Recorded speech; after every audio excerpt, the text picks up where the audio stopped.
Hello. Good morning.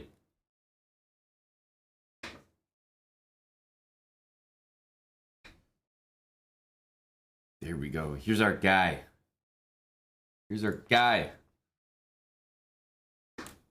All right. So I think I'm used to it now. The first day, they advertised starting at 8. Chess.com advertised starting at 9. They're supposed to start at 8:15, but they were late for round 1, so they started at 8:30. Now I know that the game started at 8:15. I finally got it.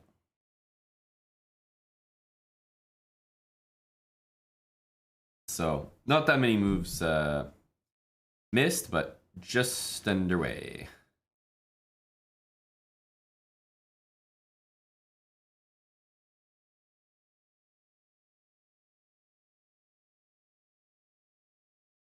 Lo Straven, Jake Gunnarsdal, Ralph Wiggum, Vanilla Coke, Big Gob, Dong Me, Doctor Questionable.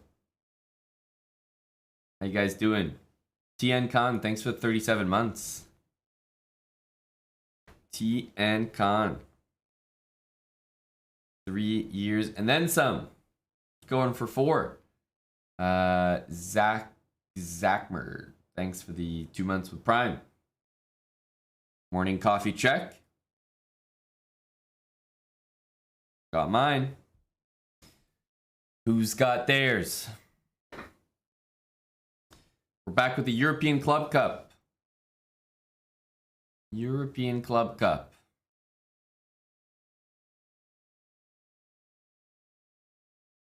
This is the tournament taking place in Austria, 7-round Swiss.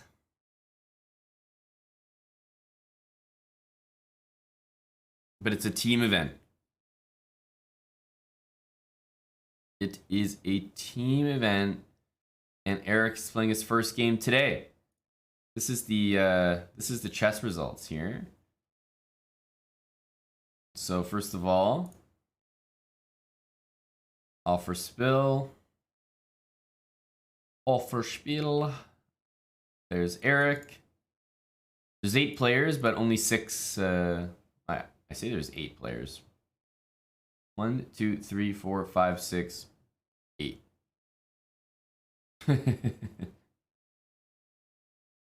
You what, mate? Where did he go? Where did he go?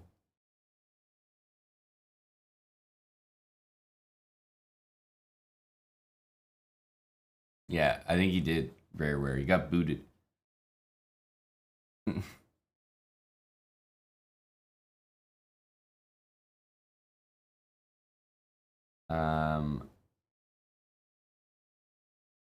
I wonder why his name's not there. But yeah, probably because he hasn't played yet. Still, it's weird that I can't see without round results.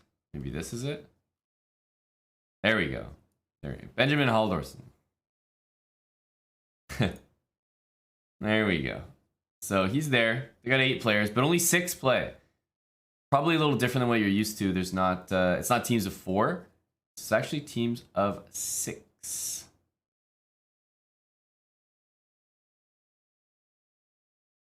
All right, and round 2. The boys are on. Here we go. They're playing. Honestly, they're playing a team that, on paper, they almost look easier than the last opponents.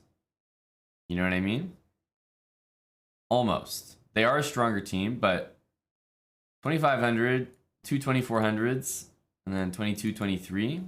It's like definitely a stronger team, but not by much.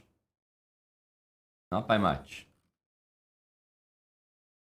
And so Magnus, his game is here. Magnus has the white pieces. Eric plays board 3, so if Magnus has white, Eric will have white. Unless Aryan doesn't play for some reason. But Magnus gets white. Aryan with the black pieces here. Actually, Aryan is playing what I think is pretty fun theory here.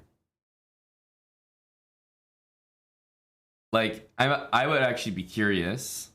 I'd be curious if anyone in the chat has a very natural reaction to this, because honestly, white is okay here, but white needs to know what they're doing. And in my opinion, it's not very easy to know what you're doing here. Black plays g5, and you go here, and black plays h5, right? Tell me what you're going to do now. Because as far as the eye can see, black is threatening to go h4, and if you go here, black can go f6, and there's no threats here just yet. And if you play h3, well, you're always going to be unhappy, let's say, getting this. If you play h3 or h4, this is an extremely, extremely unhappy decision that you have to make. Usually in chess, there's a solution that does not involve having to take f takes g3. If you have to do this, you can already consider the opening just a disaster, let's say. And I'm saying that this is pretty much theory. So theory is never going to end with you having to make this decision. Knight d5, well, quite illegal. Quite illegal. Dumpy Truck, thanks for the 19 months. So after g5, I'm just curious. Who knows how to handle this? Let's say that I give you a challenge of, like, you know, just find something playable here. Right? Find something playable and just know that you're not supposed to play f takes g.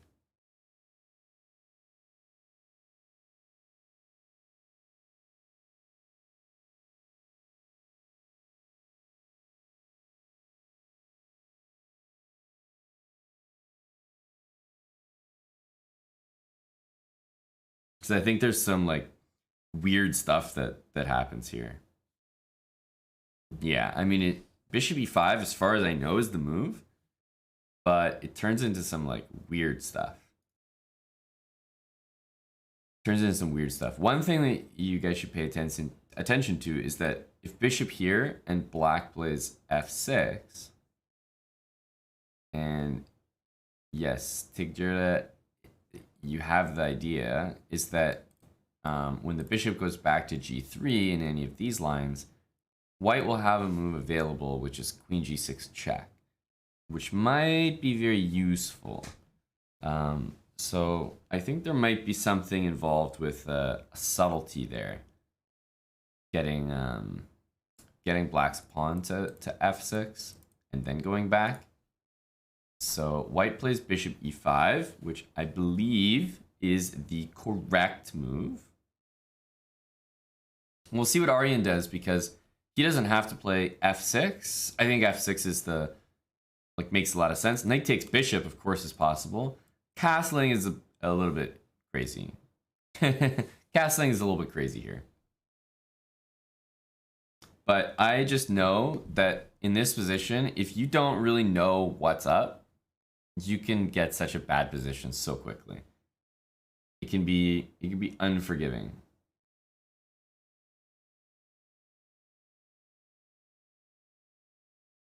All right, so if this, h5, then probably something like h4, and, you know, if g4, knight d2, and if knight g3, then I think we just get in there, take back.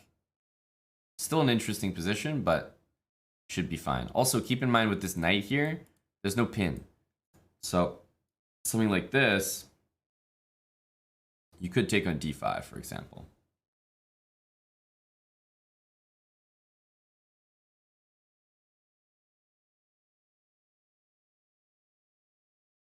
Can I show you how the game started? Sure.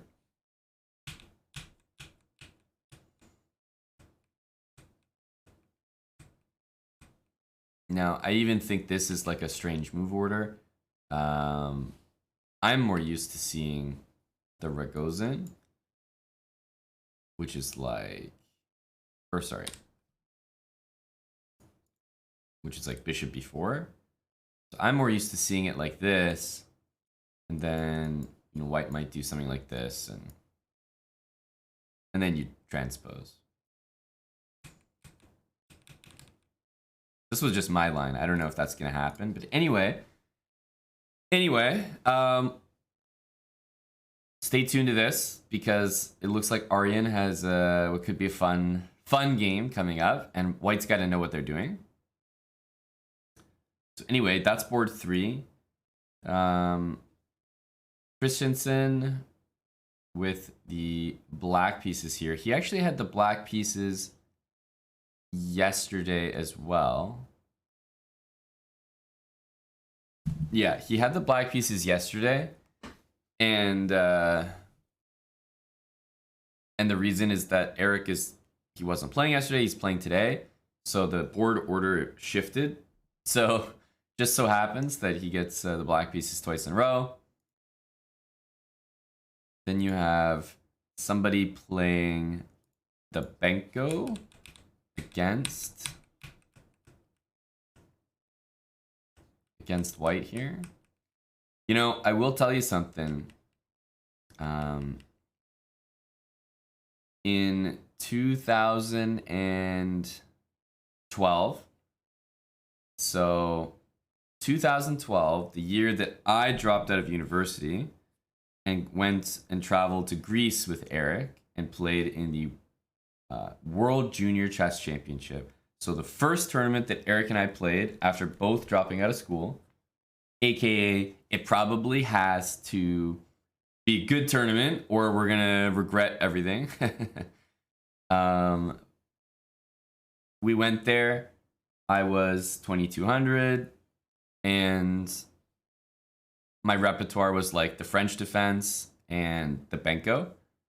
2 openings which I basically don't play anymore, and there's no chance I would have gotten to like IM and GM if I kept playing them. This guy, Frode Urkedal, is a guy that I played the Benko against, and after I played him, he crushed me first of all at this tournament. He crushed me, and then after the game, he told me it's like I don't even know like why you're playing this opening.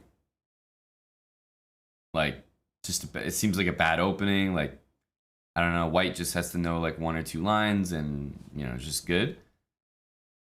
And he's like, yeah, I just think it's a trash opening. And yeah, I basically never played it again after that. So I retired an entire opening because of a game against this guy with the white pieces. And it was the smartest decision I ever made.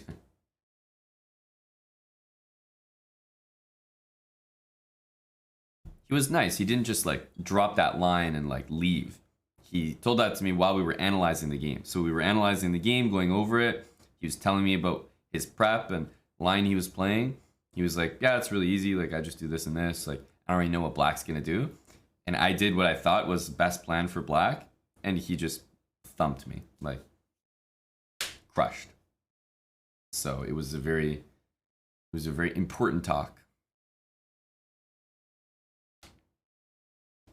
And it's just funny. Like, I don't think the status of the Benko has improved in 10 years.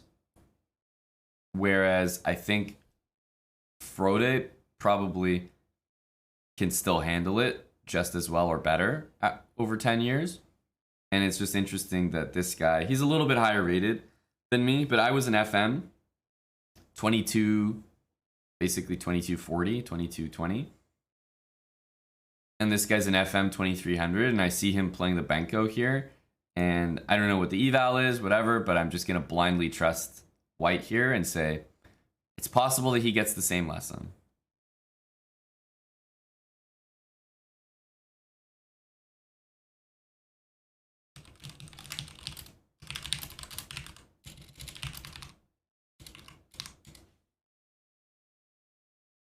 Here you go. You guys want to see my tournament? You guys want to go back in time a little bit? Here we go. World Junior Chess Championship 2012. Boys under 20. Any familiar names there? Richard Rapport, Ding Liren.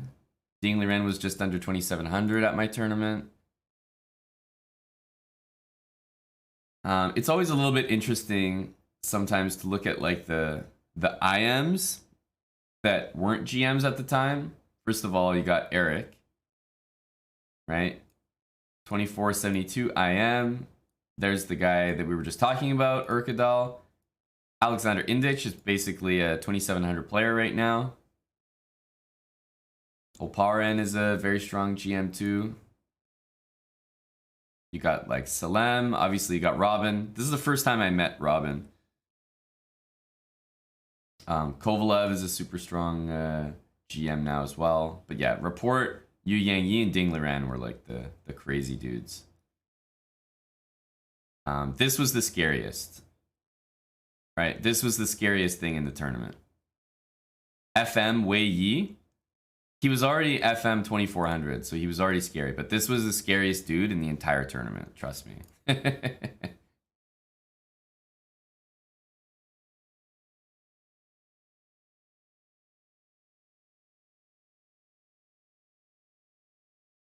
Yep. FM Wei Yi. Scary stuff. Aravind Chitembram, you guys also know, he's quite a strong player now. So anyway, there we are. We gained a lot of rating in this tournament, so it was also like a reminder. I think we got so much rating here. We got a IM Norm. It was like a big tournament. So we got an IM Norm 50 rating. Highlighted the tournament, probably beating Talbaron, like beating a GM here. And yeah, this game against Urkadal, we can see the game. Me with the black pieces. Me thinking I'm doing something with theory and just no. I remember this game. I thought I was doing stuff, but I just thought he played so well. Even here, I thought I was doing stuff, but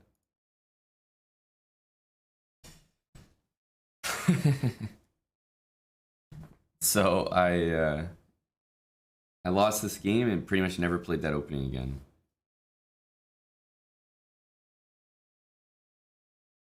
Yep, Wei Yi 27-22 right now. Exactly. So anyway, this was a and here's the final cross table. Ding Liren didn't even win the tournament. This is the one that Ipatov won. As you can see, Eric top 10. It was a great tournament for him. So I gained 50 points. I mean, for me, it's a great tournament as well, right? My starting seed is 79th. I came 43rd. Pretty much the best tie breaks of anyone who has 7 points. So for my rating, we definitely did really well. But Eric as well, you know, gaining rating in general, and you know, you look at his tournament, he only lost 1 game, and full irony, it was like he just like hung a queen against a guy that we almost traveled to the tournament with from Canada, and then he never lost another game. So, a good tournament for the boys. Anyway, that's this guy.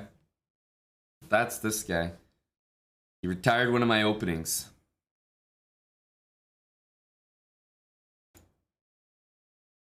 This position should be familiar to everybody. No regret. Thanks for the 13 months with Prime, buddy.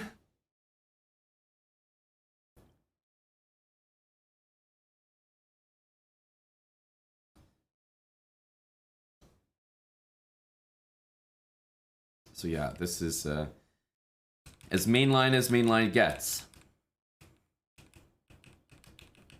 in the Caro-Kann. So we got the Caro-Kann game. We have a Benko. We have a French. Aryan's game, he did take the bishop. So we have this kind of Ragozin stuff. And then Eric's game, let's have a look at it. Well, I'll jump to Magnus's game just for a sec, because when we get to Eric's game, I'll probably stay there for a bit. Magnus playing a main line of a Scotch. Main line of a Scotch. You know, this is always weird to me.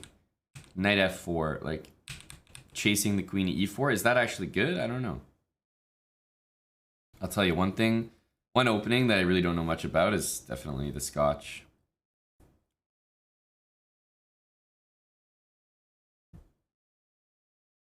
Definitely the Scotch. But all the openings pretty early on. Leave it for now. Eric's game, he's got the white pieces. He's playing a 2400.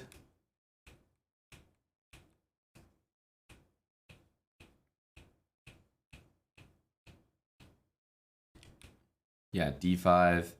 And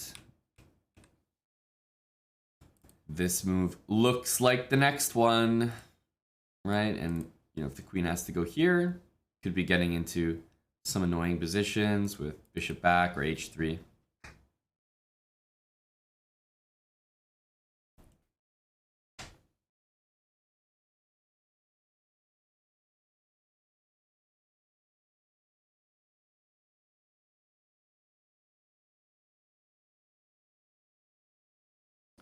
Destroy level, you're really passionate about this game. Eric misplayed. D takes c5 is inaccurate. You mean e takes d5? Buddy, I don't know. It sounds like you know the theory, so I defer to you. I defer to you. If that's inaccurate according to your book, trust me, I believe you. Because I do not know what's going on.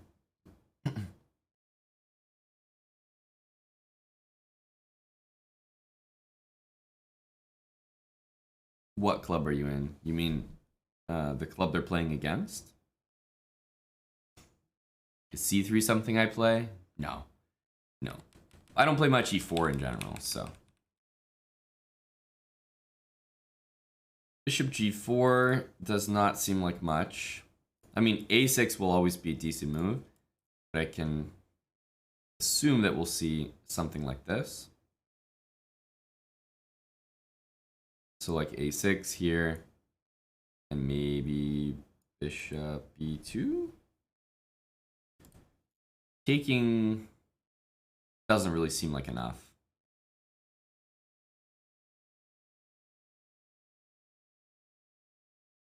And then like h3.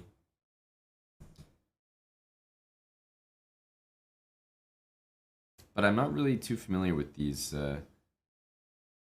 positions here. Bishop e3 coming.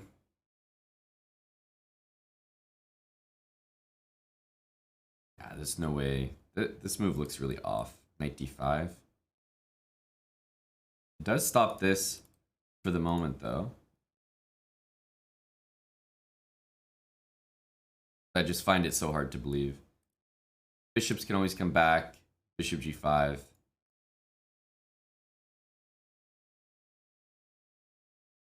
Bill Clapp. Thanks, Bill. 73-month resub from Bill Clapp with Prime.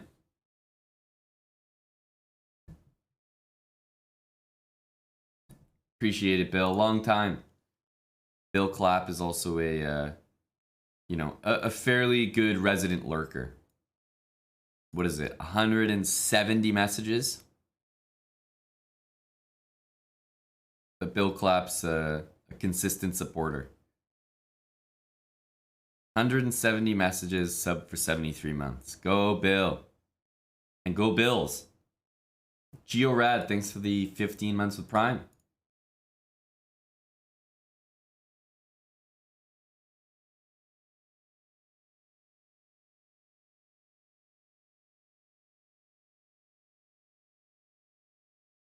And yes, 73 of those messages might be resubs, so that's a good point. That is a good point.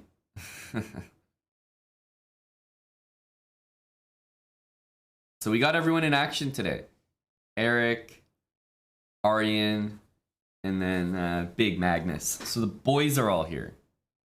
The team is all together.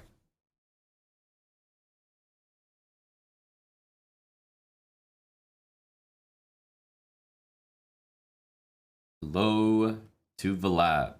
Good morning, Neil. Hey, Moneybert, J Rebo, Harvey.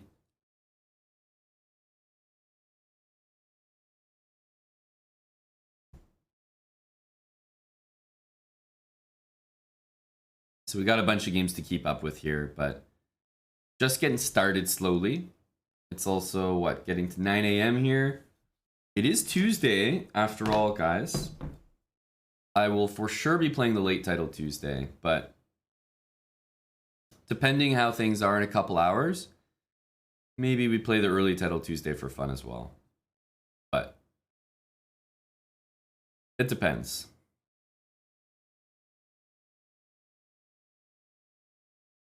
Yeah, well, the pawn on c3 is great here against the bishop. Very effective. Eric's also used a bunch of time here, so I'm not sure either player feels very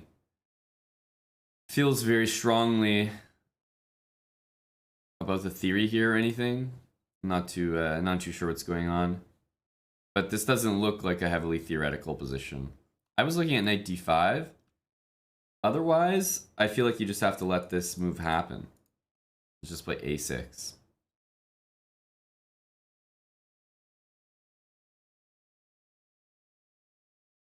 You know, and I always wonder, like, are things like this, like, do things like this exist?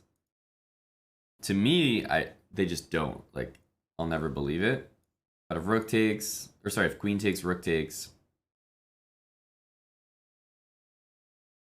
you know, bishop e6, there's knight d4.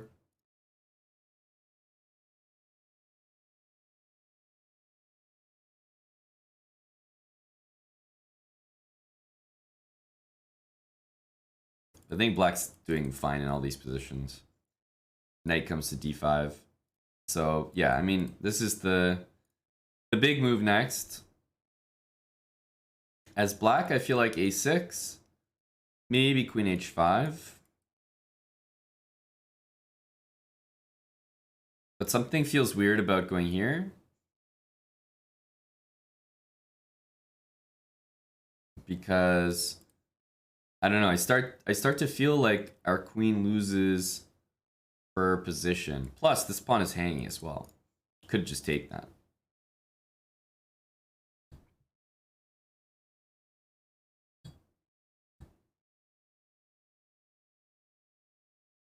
Kaizo Nation, the games are all right here. So chess.com has an events tab. Pretty easy to get to. chess.com/events. I wonder if it's in the sidebar as well. I'm not sure.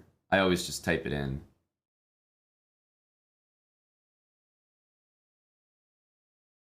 Yeah, I don't really know. It should be like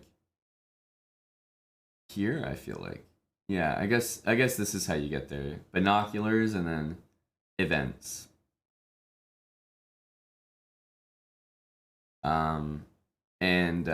And yeah, then you get to this tab. You can just pick whatever you want to watch. Global Championships obviously on, European Club Cup. They have the info about it. They have all the live games. I never pay attention to the results tab, honestly.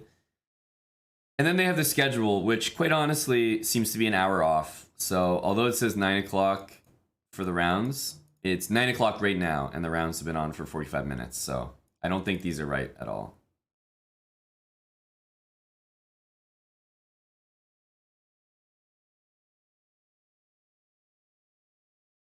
How many teams are taking part? Not sure.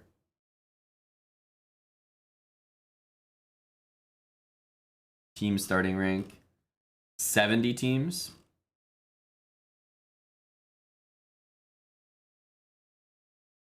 Yeah. And is this where our buddy is playing? I can't remember which. There he is. There is our buddy Amadan.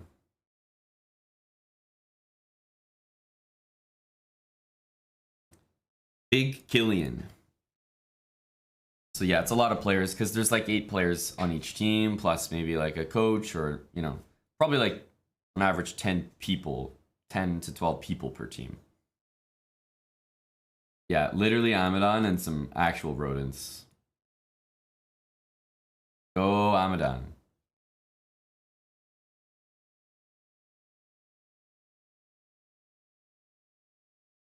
I think Amadan was saying he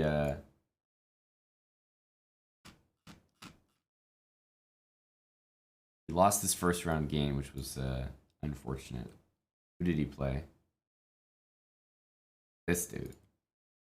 Yeah, because if you look at the match, his 2100 beat a 2200, 2170 beat a 2300, and then if these results balance it, draw, and then I think he was saying he was winning against this IM and unfortunately lost, and then that meant that his team lost the match. Feels bad, man.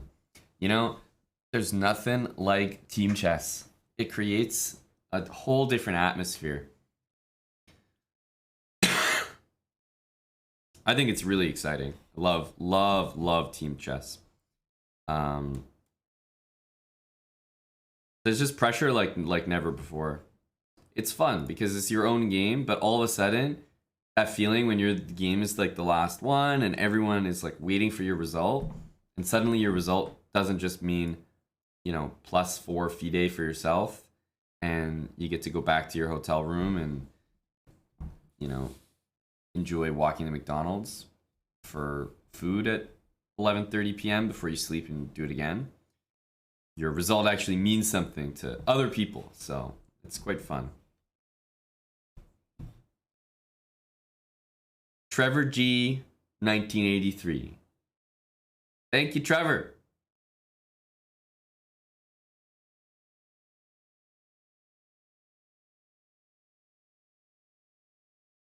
Appreciate you, Trevor G. I tell you, that's it's a quick turnaround. Trevor G came in, subbed himself. He's like, you know what? Let me change one thing. First things first. I'm gonna get subbed to the channel. Trevor G subs. First time. Welcome. Then he says, wow, that felt great. I'm gonna do that for 10 more people. And 10 gifted subs right after that from Trevor.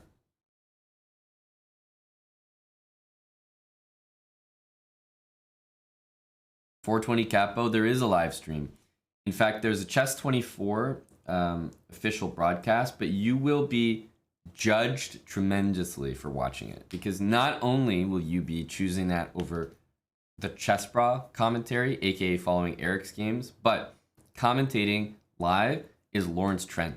So you will be choosing Lawrence Trent over Amon Hambleton, and you will be remembered for that decision.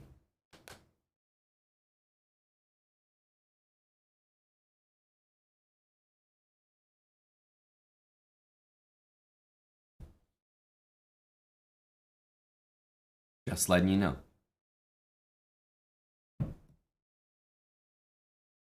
You like Chief's position? Does that have anything to do with maybe getting the bishop pair?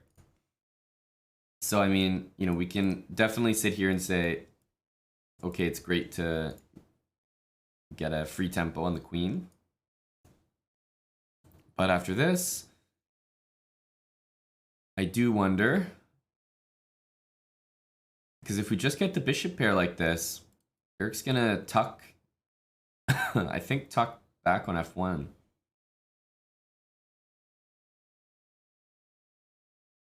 This could be a very fun game. If you want to keep the bishop, then I don't know, you go here, but yeah. All of a sudden it's black that's losing a bunch of time.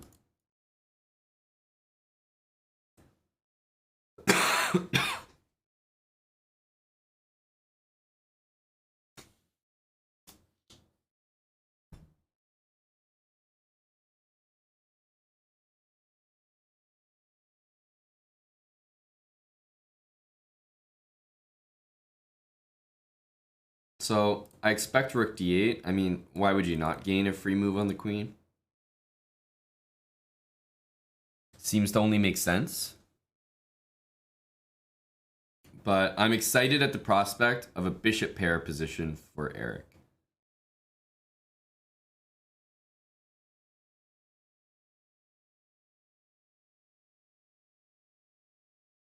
Well, I'm not sure this is going to be the move someone plays, Sean, but there's not a day in your life that you can play the move bishop e6 without calculating rook takes e6. Now, rook takes e6 is not going to be the best move for white, but I tell you, it's a move that's always going to bother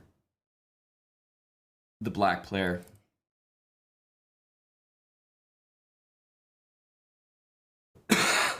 It is thought-provoking. Yeah, good way to put it.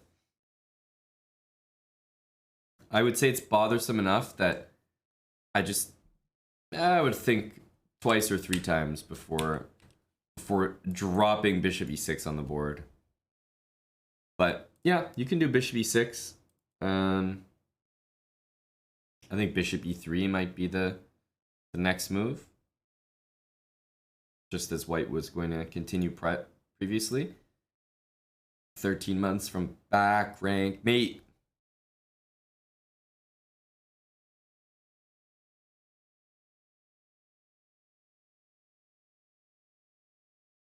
Hello, Luis. Coffee for your friends. We got enough Chessbrah mugs for you and your buddies in Mexico. Go, Luis Aurelio. Magnus, game moving very slowly here. What's happening in this one?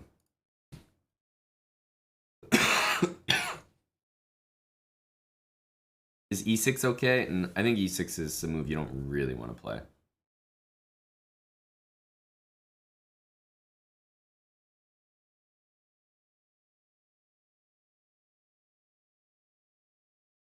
So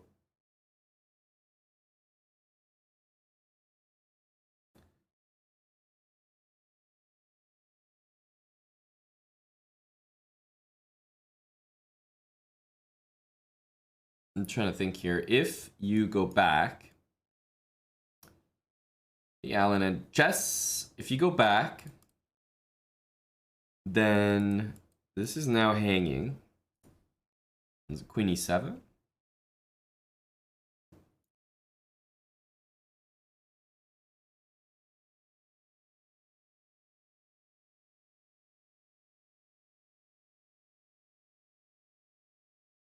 Because if you do stuff like this, bring the bishop back, it might look like you're good, but white's just gonna do this. Trade your bishop, and I don't think the resulting position is very good. So a lot of the times I feel you have to keep the bishops or give up the bishop. But yeah, this also doesn't look great.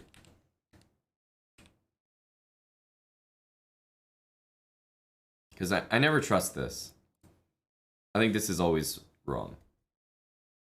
I think it's always wrong.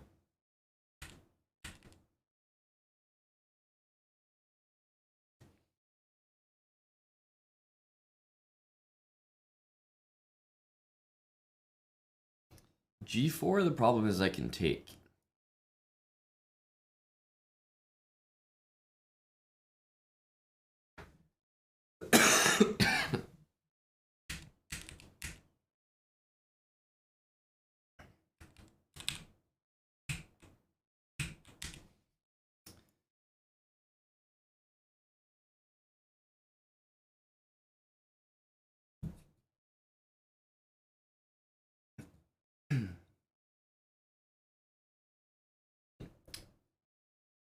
Bishop e4 here. Well, black has options. Right? Like I can take this one.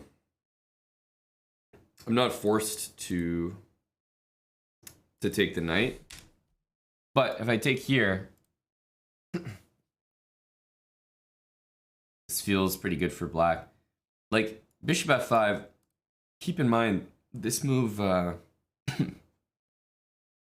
it's not an amazing move because it trades the bishop. That's not enough. Like, if black takes or something, and I don't know, there's a lot of reasons why this isn't good, but the point being that the reason it is good in this position has to do with the fact that white still has the center pawns, and that this pawn is weak, and white can sort of play on the light squares. That's not the case here. You know, something like this is not necessarily as reliable. And I think taking here is probably a great move. Also queen f6.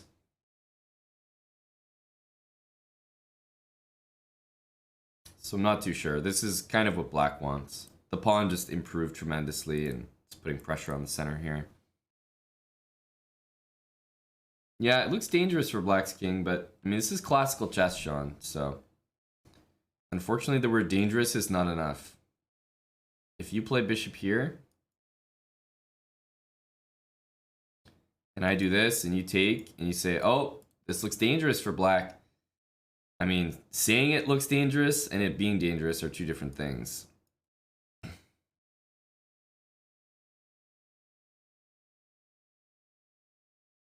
Maybe king f7 is better at it. I'm not sure. So black's gonna take take your knight. And in fact, I could have taken your knight already, just to make things very clear. And you just don't have, like, the word dangerous doesn't really apply here. You got two rooks that can't join the fight. Like, there's no way they can get up here to do anything. You got one queen and you got 0 checks. Right? Everything's covered. Even this pawn is covered. So black's just going to go queen f6, bishop e6, and unfortunately, it looks dangerous, but yeah, like I said, these guys have an hour and a half to calculate. It's got to be actually dangerous, not just looking dangerous. So knight f3 played in this game. He spent some good time on that move, though.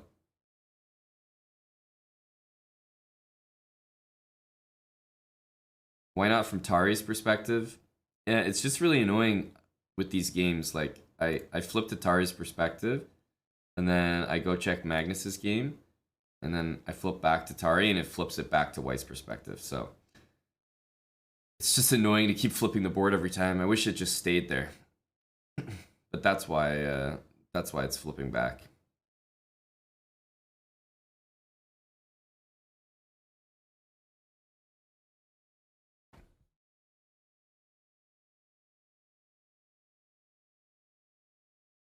Our team's limited to 1 GM. Well, considering Magnus, Aryan, and Eric are on the same team,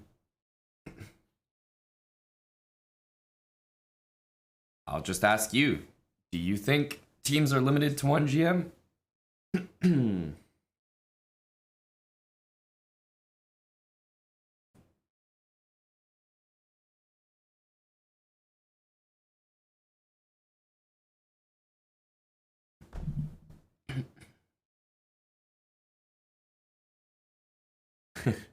One real GM. Yeah, 1 Canadian GM. Max per team.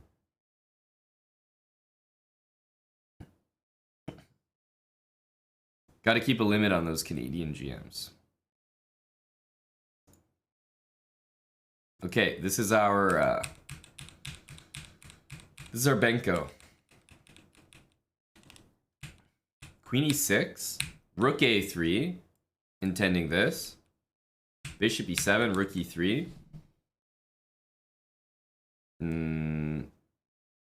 Guys, do you think that Michael Berg is going to be retiring his Benko soon? Something feels off here for our buddy Mr. Berg.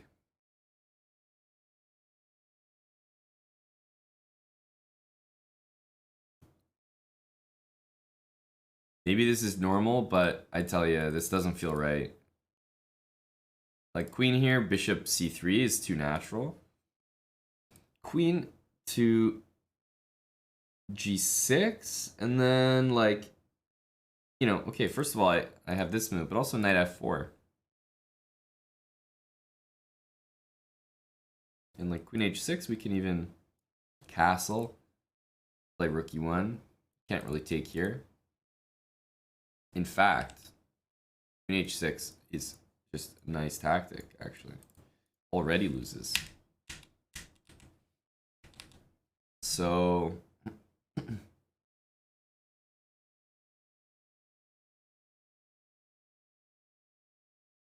yeah, I don't know, but I don't trust anything here. Now this pawn is hanging, and we have rook g1.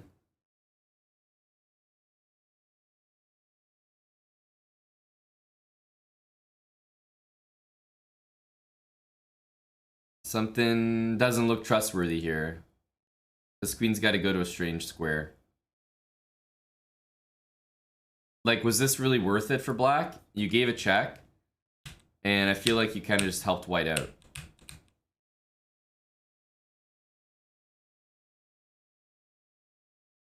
Queen d6, but it blocks the pawn, so white could even just chill, castle.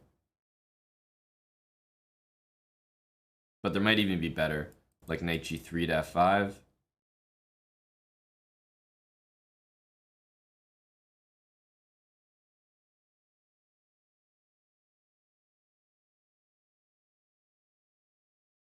Eric is indeed playing. This is correct.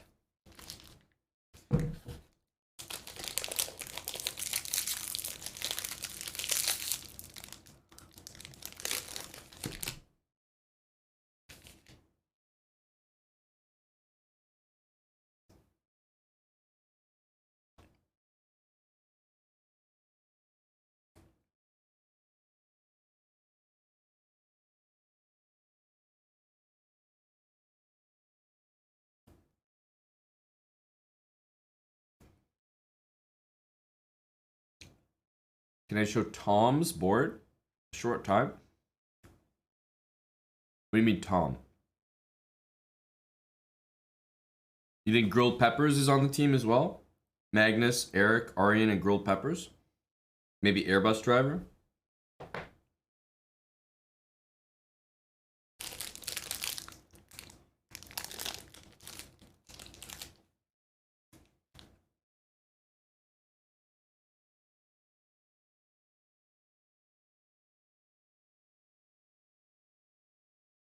Thanks for the prime. Great username. Look at that. Sticks on the ice.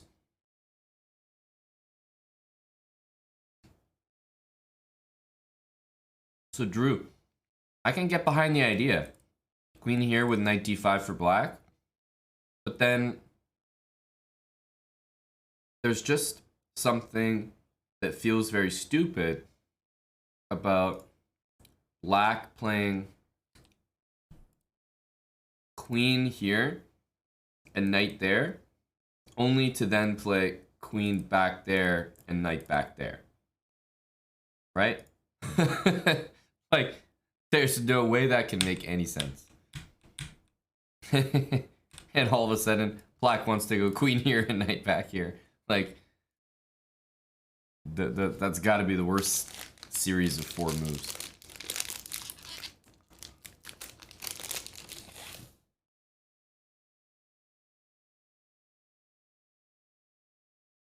That's probably not a terrible idea, but I'll be honest with you. I don't think I could do it. I don't think I could play it.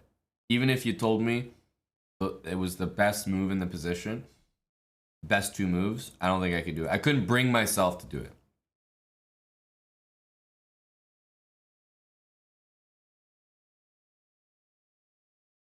But it's a big decision for black. There's a lot of squares that he can choose from. And the pressure on the bishop is mounting. Thank you, Amon's gorgeous smile. Yeah, more nice names. We got Sticks on the Ice for 4 months. My Gorgeous Smile. There was someone that you guys have probably seen around here. He subbed, I think, to the chess.com channel while I was doing commentary. Gay for Amon.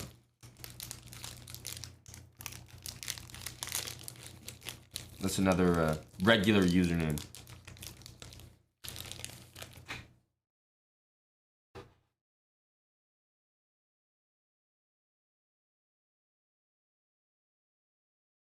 Okay, so we got Rook E3, a hilarious rook lift. Almost reminds me of like when I was a kid. This is how I would develop my rook. Then we got this game, which honestly just bores me to death. Like, this mainline Caro-Kann, this old stuff, I find so brutally boring. But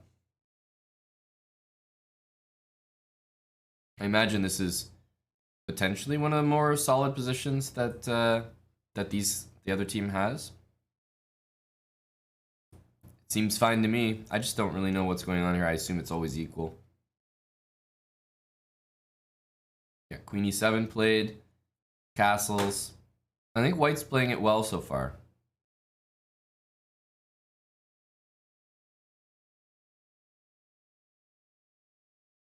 Obviously, you don't know the eval here, but I kind of like what White's done, because don't we just play Knight D2 next?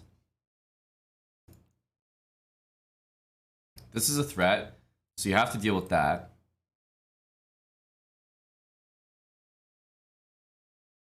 I kind of feel like Black's made some achievements here.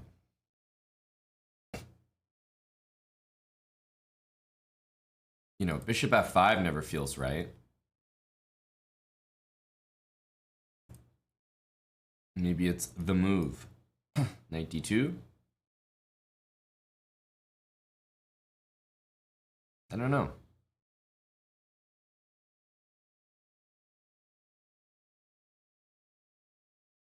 I don't know. Knight D2 seems like White's next move, pretty much no matter what. Like, as long as this gets defended.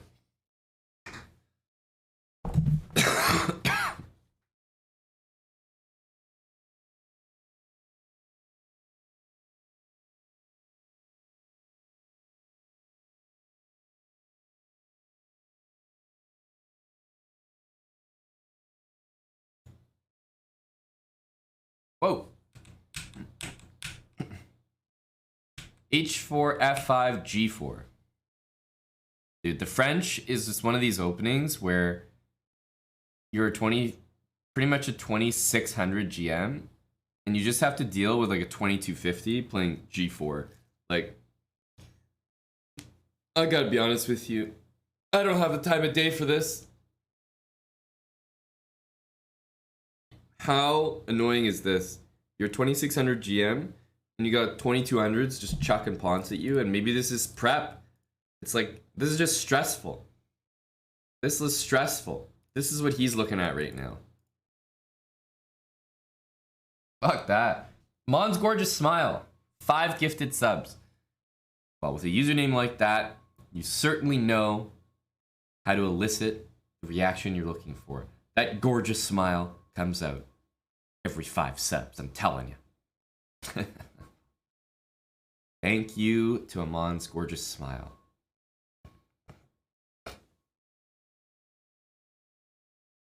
This is exactly why, yeah, stop playing the Benko, stop playing the French, you know?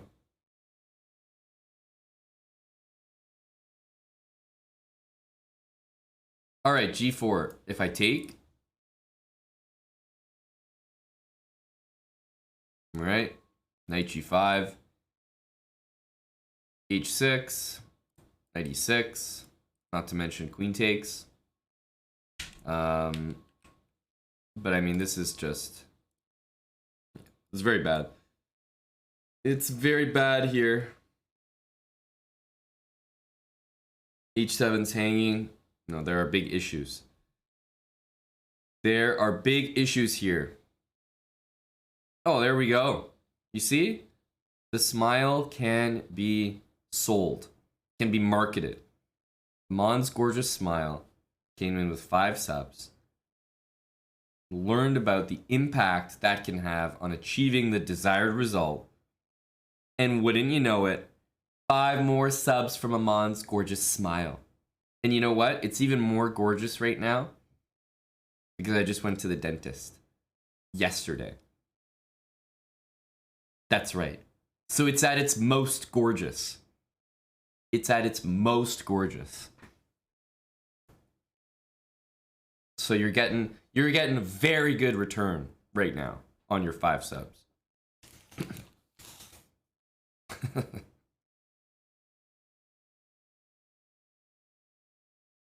Does G6 shut things down? I don't know about shut things down. Because, you know, queen takes, let's say you defend your pawn, you know, you can easily run into stuff like this. And the only thing getting shut down here is your chances of winning.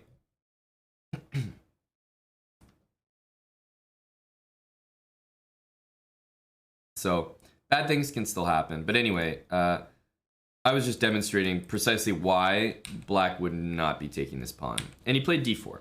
So, he's counterattacking in the center, going for some other stuff here, which makes a little bit more sense.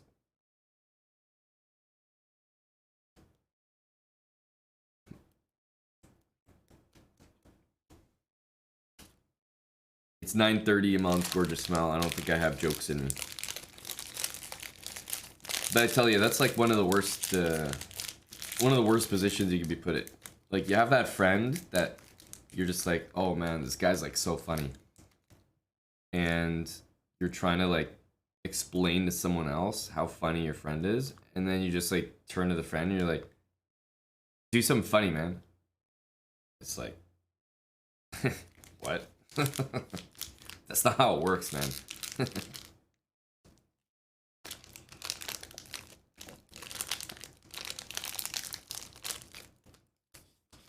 That is not how it works. Someone that's so naturally funny, like myself, you know, it just has to happen. It just has to happen. Naturally. Hello to you, Bitsya.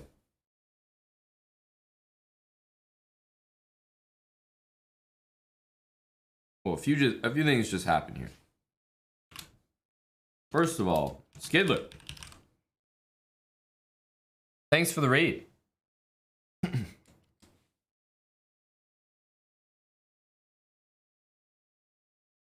What's going on, buddy?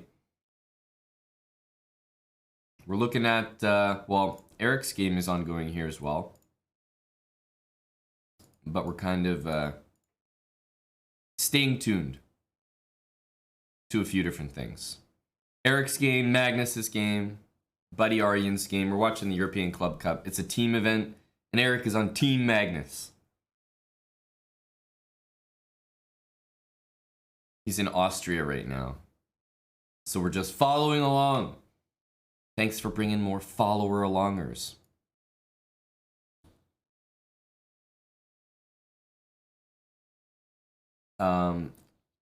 Avodo, thanks for the 2 months. And would you look at that? 5 more subs coming in from Amon's gorgeous smile. I tell you. Would you look at this? The gorgeous smile is coming out again.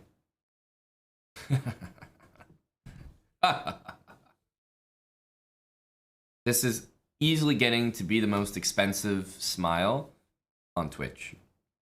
At least the most expensive smile covering the European Club Cup. That's I have to have that at least down by now.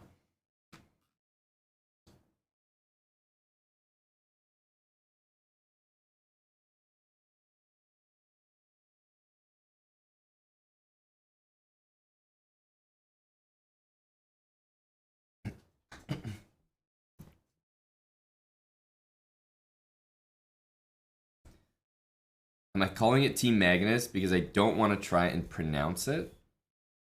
Or because I forgot the name? What?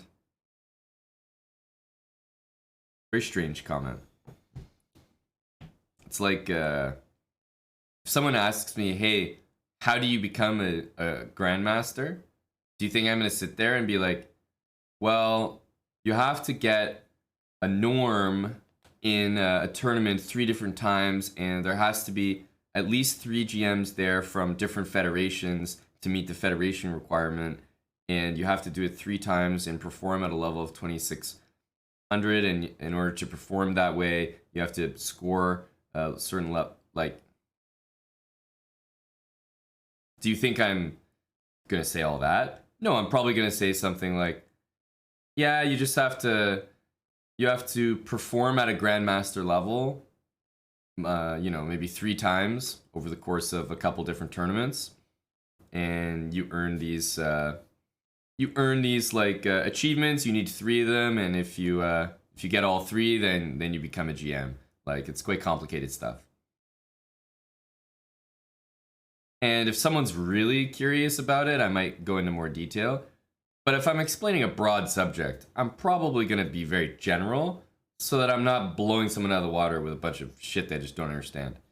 So if someone comes in and they're like, hey, what's going on here? I'll be like, Eric is playing a tournament. He's on the same team as Magnus. I'm not going to be like, well, actually, Eric's playing a tournament for Offerspiel in the European Club Cup in Austria. It's like, okay, what the fuck does that even mean? Like, that doesn't help me. And tell me what's actually going on. It's called being general so you can be more welcoming and all-encompassing to people who are joining the stream. And of course, as people join the stream, you get more and more in detail and you reveal what's actually going on. The same thing happens in school. When you take grade 9 chemistry, do they teach you how to do grade 12 chemistry? No, they start you with grade 9 chemistry, and in grade 10, they explain to you that, well, actually what you learned in grade 9 was kind of right, but not quite. So here's actually what we meant to teach you. And then in grade 11, they're like, well, grade 10 was kind of correct, but here's what we meant to teach you. And in grade 12, they're like, okay, this is actually chemistry.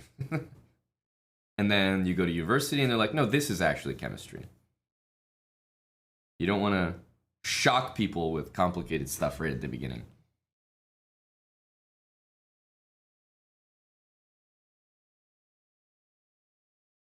So yes, I called it Team Magnus because I forgot the name. I have no idea what team he's on.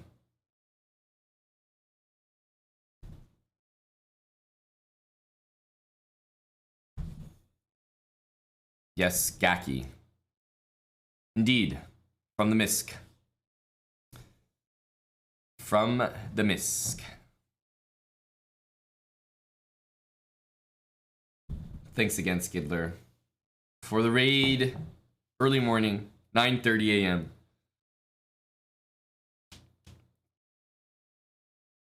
Started at 8:15.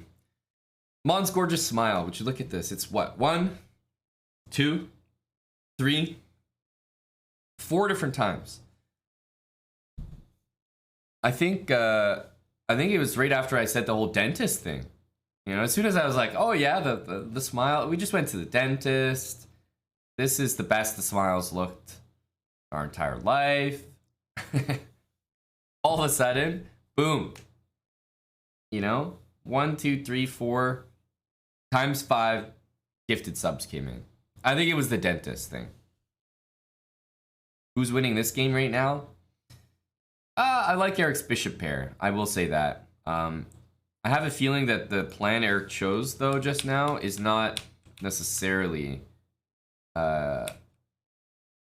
with the intention to keep the bishops, but we'll see.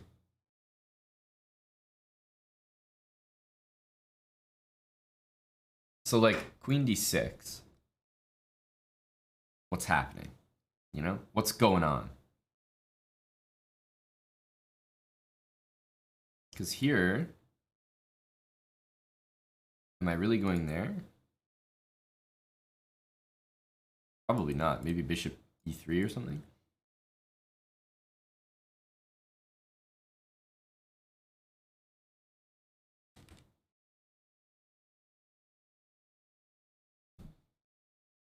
Because like knight Knight c2 can be played, but after a6, you will have to take this.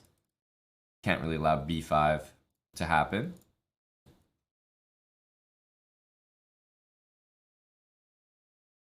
Oh, Weston. Harvey. I mean, the dentist made it look good, but let's be real. You know, it's my smile right here. These are special subs because it's Eric. Eric should get subs for his smile, you know? The pearly whites. Maybe I can make other people smile. But, you know, I got a joke here and there. But I think Eric's smile, the teeth, I think those are the ones the subs should be coming in for. But he's not here right now to monetize that, unfortunately.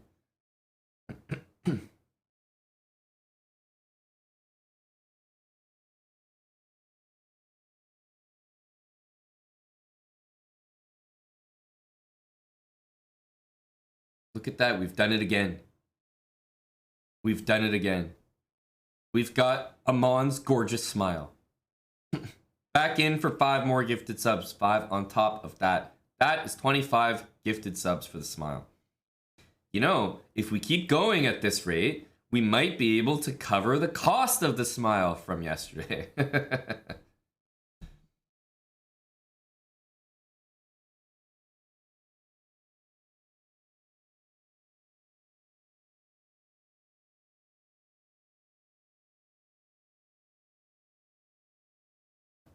Thank you very much to Amon's gorgeous smile.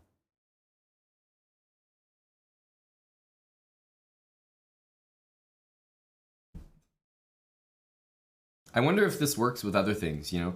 I need a username for every single thing. Like, I need Amon's techno tickets. I need, you know, Amon's gorgeous rent payments. Amon's gorgeous utilities. Amon's gorgeous phone bill. Like, I need a few different accounts to start popping up in the chat here.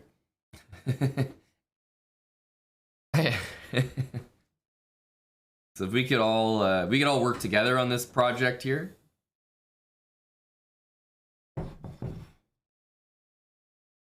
Amon's gorgeous smile. Ask Anna also with 5 subs. Ask Anna, which fund are we, you know, which fund are we accessing? Is this also the Gorgeous Smile Fund? Is this maybe the Manny Petty Fund? Is this the Austria Fund? You know, you can choose your charity. Amon's gorgeous smile. Thank you for 5 more gifted subs. I've lost count. 5, 10, 15, 20, 25, 30.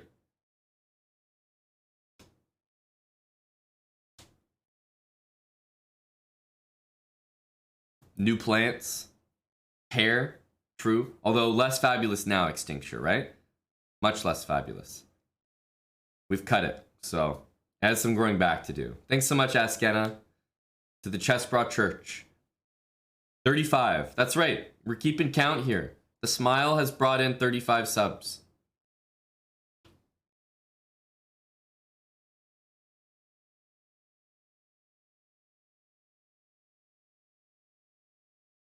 You think so, Ubitsia? So what comes next? I've been looking at this move. I mean, Queen b6 is just fine as well. But, you know, this maneuver is quite unorthodox. And I wonder, was he not comfortable with something here?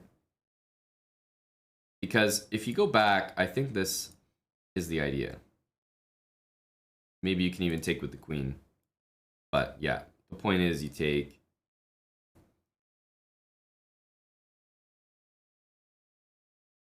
And I guess this is okay. Yeah, white should be doing well here. Yeah, so you can't really be scared of that. So then maybe it was just, you just didn't like the position.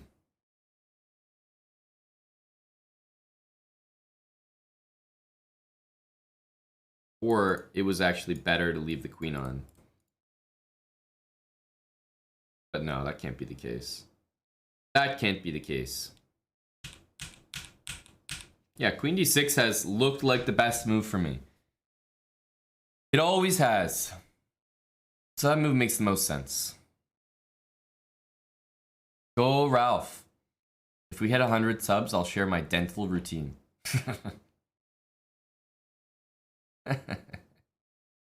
Amon's Calgary Flames tickets. There we go. Beard care. And we do have a little scruff going on. Narcissistic to keep saying thanks to Amon's gorgeous smile. Well, that's what you should all be saying. Every single day. Wow. Thanks to Amon's gorgeous smile. Maybe I can just shorten it. Thanks, Amon, for the 5 gifted subs, you know? We could maybe start doing that. That's more narcissistic. Thanks, Amon. Just shorten the name. Nickname.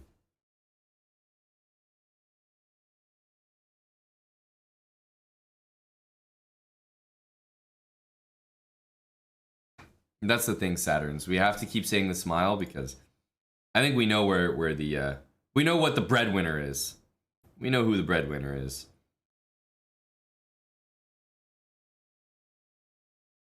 Oh, you're more than welcome, buddy Ralph. You're more than welcome, pal. It's been 5 gifted on 5 gifted on 5 gifted from Amon's gorgeous smile. It's been a big morning. Not even 10 a.m. yet. There is Title Tuesday today. I'm not sure if I'll play the early one. I'll certainly play the late one. Let's check Magnus's position. King D1, Alpha Energy. Australia Kings. You from Australia, Amon's gorgeous smile? Is that what we're learning?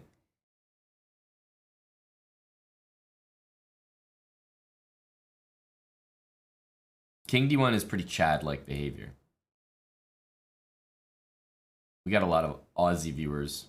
So if somebody takes here, let's just put this move on the board. What happens here? Oh, okay, we don't have to. He's going to put it on the board. So he's going to follow with A3, B4. Probably takes. Actually, will he take? He could just play without taking A3 and then B4. So it's true. He doesn't actually have to take.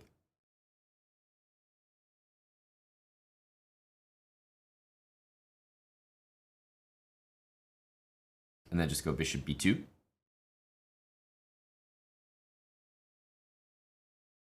Yeah, F4 as well. The thing is, I'm very interested in playing A3, B4 because it makes the knight look really bad on A6. And I feel like if you don't make this knight look bad, then what do we really have in exchange for this pawn we've lost? Yeah, so he's played A3. Knight A6, and I expect B4. I really do. Knight here, B4. And if B5.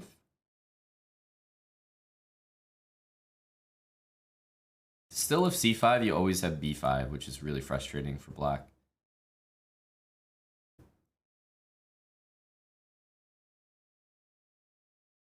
You know, this position is going to be real good. Real good for Magnus. But I don't know, you know? Tricky position. So Magnus is going to be down a pawn temporarily, but it looks like he's got some fun compensation.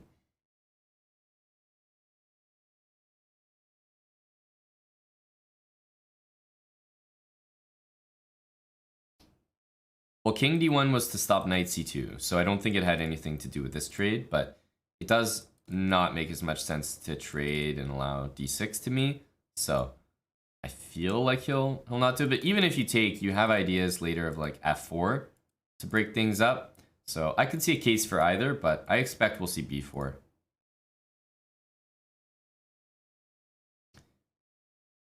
Sad Dad City, thanks for the brand new sub with us. Sad Dad. Welcome, dude. Farty Party 927.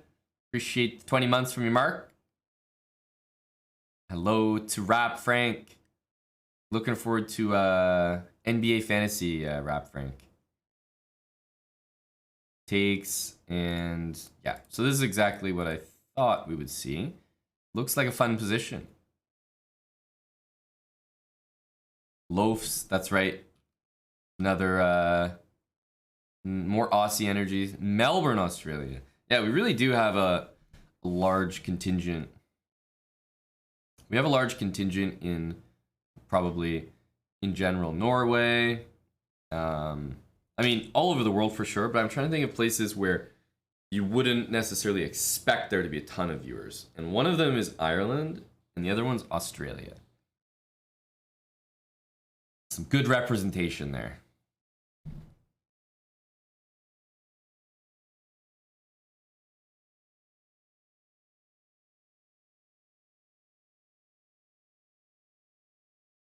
TJE.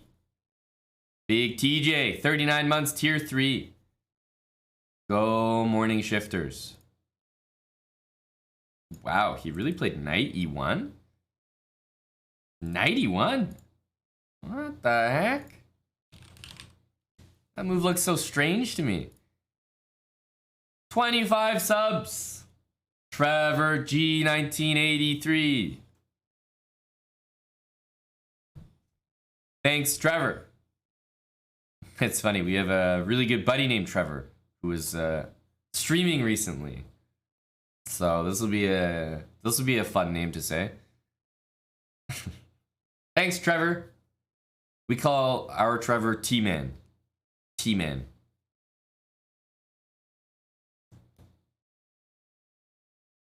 That's right, Etienne. Grain Trevor. Do you have a nickname, Trevor? Your friends call you Trev? Our Trevor we call T-Man. 25 gifted subs from Trevor G 1983 and the guys rep in Australia. I'm telling you, we do have great representation from down under. Thanks so much, Trevor. Not even the first 25. My guy Trevor got subbed. 10 gifted and boom, 25 more. Oh, that's big support from Trevor. Right out of the gate, too. Nicola. Good morning, Nicola. We're trying to follow everybody's games here. Nicola Stojan, 1000 bits. Hello, legend. Joke Kill, 26 months with Prime. Thank you, Joke Kill. Okay, let's have a look at some of the other boards. Oh, this Caro-Kann, I tell you, I just can't spend much time here.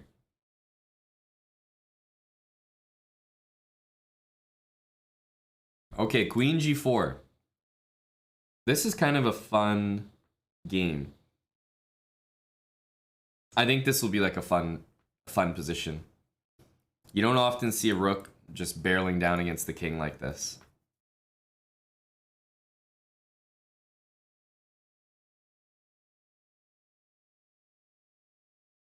You're in on the fun.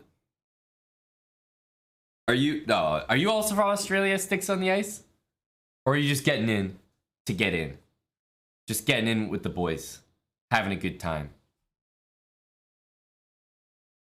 There's no way you're also from Australia, is there? That's what I'm saying, cuz surely white has to be much better. Not a fan of the Caro? I think there's other lines that are more interesting. That particular line, I'm not a fan of. It's like the old theory. I don't know of any new developments there, and it's just the same position every single time you see it. Like, literally even the London system, you get more of a variety of positions than that Caro-Kann line. It just feels like it never changes. Arthur, bro, chill. Arthur, bro, chill. Chill, Arthur. Daddy, chill. Thanks for the 12 months. Arthur, Black and Blue 602. Thank you for the brand new sub. Welcome back, Black and Blue.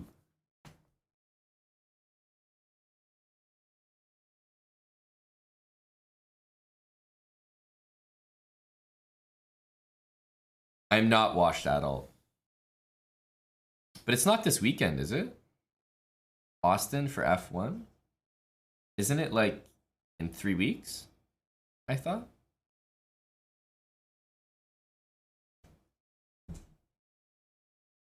Yeah, later this month. Yeah, no, I'm not going, but I know Eric will be going.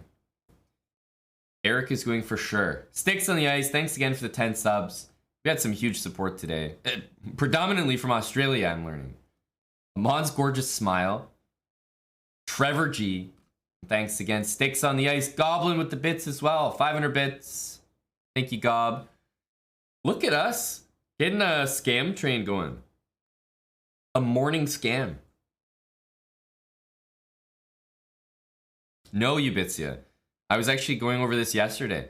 The thing with this tournament is, you know, there's the whole thing where money talks. Right? So you got teams like this, and they just have Anon, Rapport, like, no, there's no, like, cap. You can just stack your team.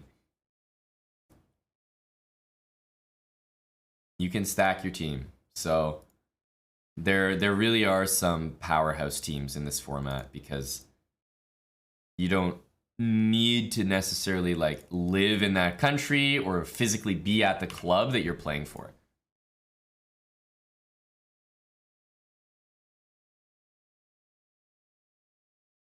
Bucko Bonsai. Oh, more than crushing that. What was that? Level 2? Bucko Bonsai. 6,000 bits. Okay. Boring. We got. I think this is a fun game. This game is going to be very wild. I don't know what the hell is happening here. So this match looks pretty exciting, guys, in all honesty. Aryan's game, 91 was just played instead of knight to d2, which, to be quite frank, I do find surprising. Money talks, that's right. That's right. Oh, thanks so much, Bucko Bonsai. It is a Tuesday, Bucko. I'm for sure playing the late title Tuesday. And the early title Tuesday starts in about an hour. And I'm TBD if we're going to play that.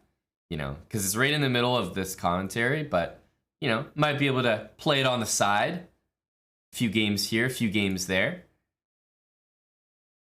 C5 played. This is the Magnus game. I was thinking the only way to react to this move was b5. That's what I thought. And then if knight b8, I guess he wants to just develop like this. Bishop b7. Maybe bishop b7 first. Okay, it does give the possibility of knight takes f6, but let's say he doesn't. Goes here.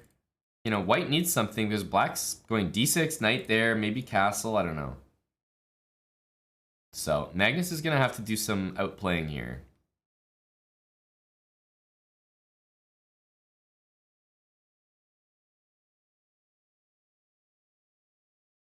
And then, of course, Eric's position. Rook c4, queen there, bishop to g5. So this is what I was expecting. I think black will go here. And there's no tricks from what I can see. Eric's down to 40 minutes. After f6, you can play bishop h4, but I don't think the bishop's that great there. So after f6, I'm almost expecting more like bishop e3.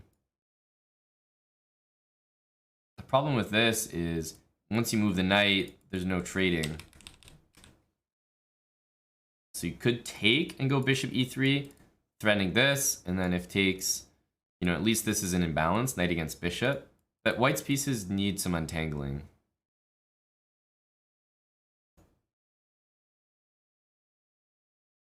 So yeah, some time being invested here by Eric. He's down 18 minutes.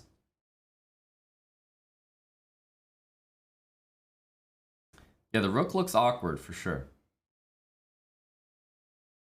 But you give Eric a couple moves, he'll make it look good.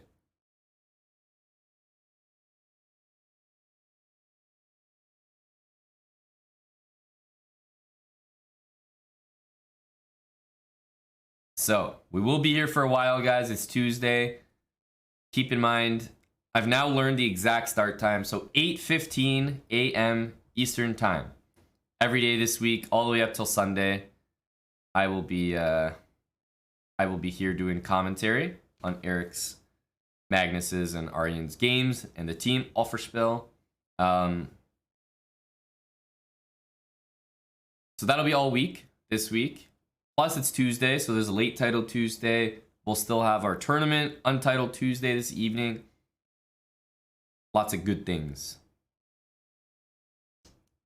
I've also got some chess.com commentary for the Global Chess Championship, or chess.com Global Championship, coming up on Wednesday. I think it does, Etienne, to be quite honest with you. But in all seriousness, I don't know if you guys are the same. I told you guys I just went to the dentist. When I go to the dentist, it's basically like I go there as almost punishment for myself.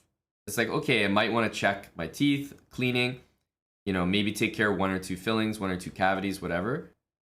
But really, you just go there to get verbally abused and just like, it's like some dom stuff.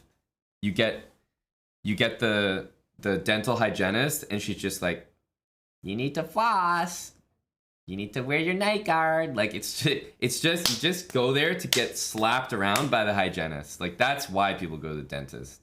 It's some kind of fetish. It's just a fetish thing, I'm convinced. So because I just went to the dentist, I'm probably gonna floss and wear my night guard for a week or so, and then we'll see what happens. But I'm into the fetish for a week or so.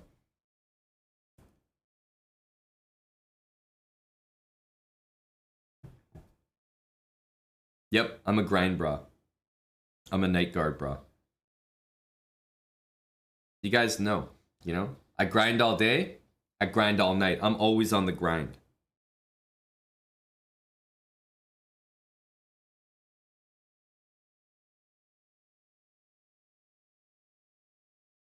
Can't stop, baby.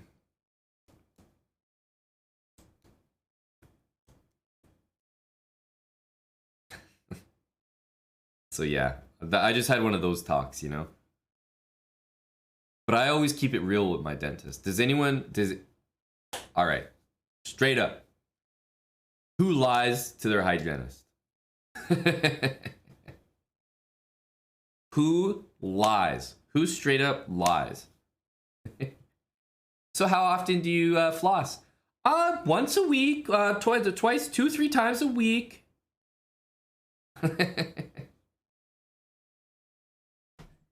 Sure you do.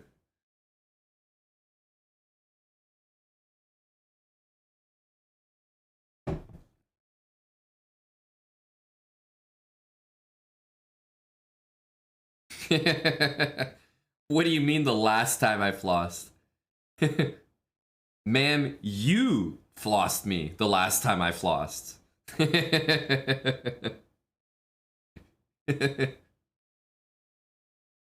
You don't remember our last visit?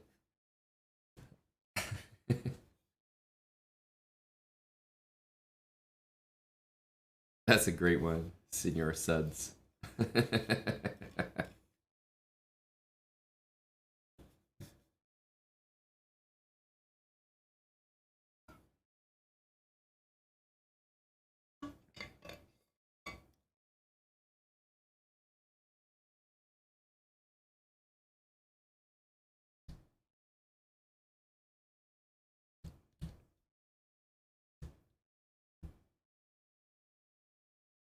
Yeah, I always keep it real. But I think I'm a little unfortunate. I don't have like the absolute best uh like dental hygiene routine. Like I'm not bad, but I'm nowhere near the level that people want you to be on in these dental offices is like crazy, I find. So I'm nowhere near that. And I'm bailed out by the fact that I don't really like soda or pop. I don't really drink it. I don't really have candy or like ice cream or chocolate or sweets. Like I don't like that stuff. So I don't really have any of that. I don't smoke. So I'm kind of bailed out, and I can usually survive a dental grilling when I'm in the chair. But I think I'm bailed out because of that. Because they be asking me when I'm flossing, I'm like, I don't know. I got this video on YouTube. Grandmaster does the Fortnite dance. I don't know if you've seen it. It's the best I got for you right now, man.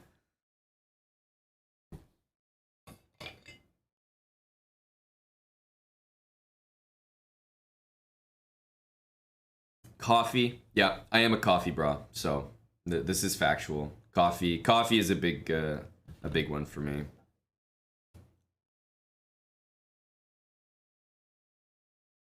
Yeah, I'm on the electric toothbrush energy.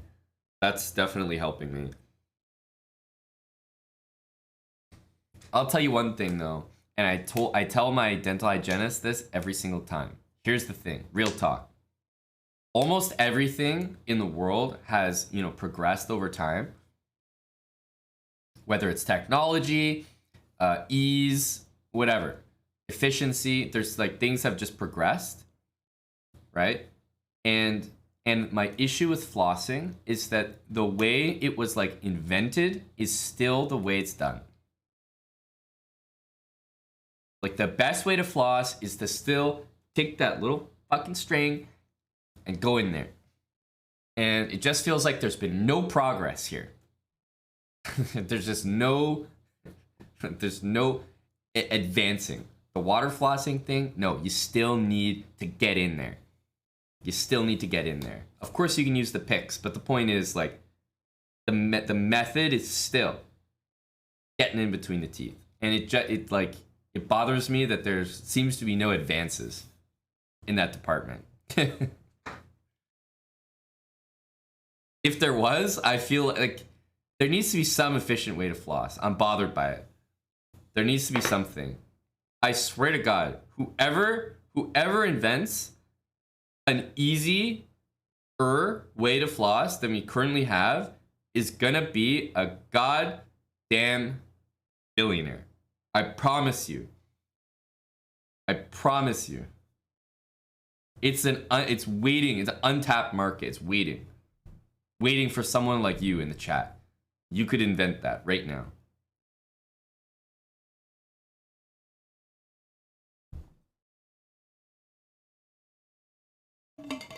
Somebody get on that. Please. You'll be a billionaire just from me paying you that much. Pawn Splatter, thanks for 30 months with Prime. All right, let's get another lay of the land here from the games. Buddy Wickenfeld. Again, like, I don't know. This looks like good position for white. Queen a6 and b5 though. Like b3, b5 seems to be the move. And this could get a little dicey.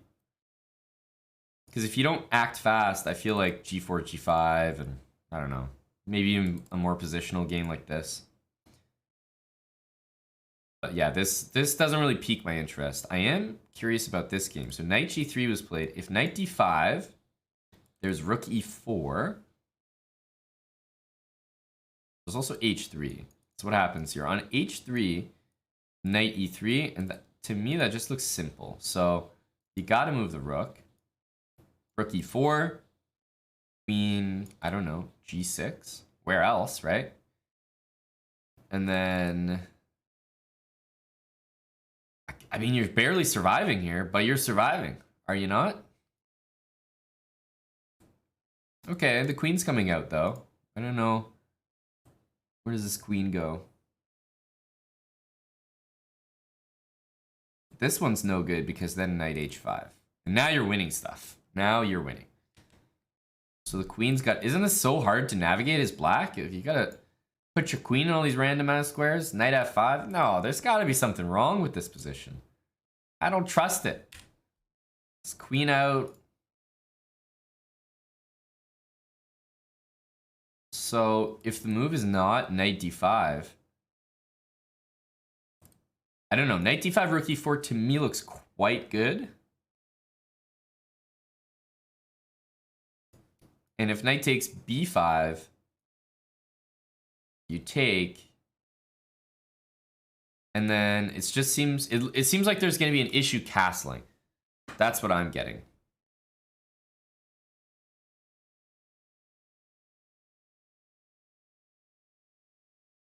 Knight g3. So this looks like a good move. Black has a big decision to make here. This board looks quite good for Team Magnus here. This game is a goddamn roller coaster. Okay, so g4, d4 was played. Do you guys remember this? Takes on f5, takes on e3. Like, what the hell's going on? Mattis, help me out here, bud. Help me out. What's going on here? We got gf, rook g1 coming. If white gets knight g5, queen h5, it's also going to be a big problem.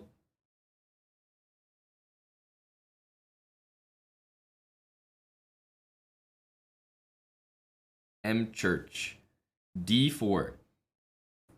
You mean this move? We're already past d4. d4 has already happened.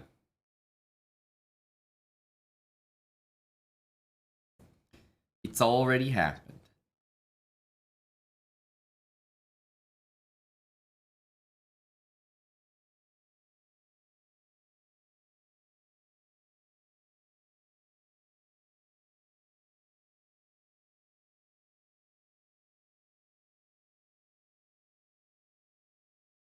Yeah, it doesn't back rank me. It does not.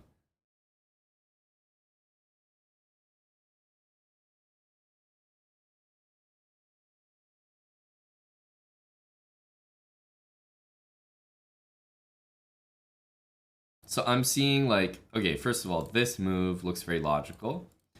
To open up the bishop and intend knight g5. Because let's say after this, you play knight b6. Probably very, very, very bad move. I immediately think of bishop takes h7. Now, it might be wrong. Like, if I take, then this looks like a big issue, but I think I can play king h8. And there's a queen trade being proposed here. And if knight g5 first, h6, queen h5, and I'm trying to go like that. So I just think there's still quite a lot of play in the position. But of course, after this, you know, you're not necessarily playing knight b6. But then what are you playing? If pawn takes here, you can try to give the piece back and play like this, but I don't know. I guess this looks pretty good.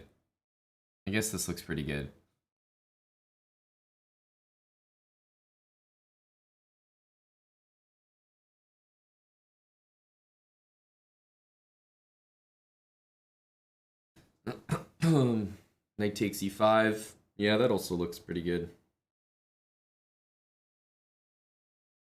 This looks like a position as white where you launched a fun attack, and the annoying thing is that black, a GM, is going to give back a piece, and you're going to be worse in the resulting position.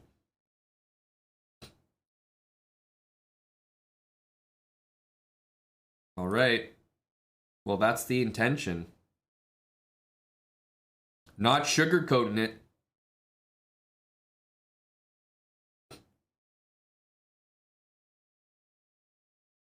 Meanwhile, Aryan has taken. The thing is, knight e1 was played. It looked weird to me. I thought knight d2, but it was played for a very specific reason. That bishop needs protection. right? If you go here, f3 should win the pawn on g6. Right now, f3 is threatening to win a piece. So the only way to deal with it is, well, either move the bishop away or guard the bishop like this so that you can play knight d6.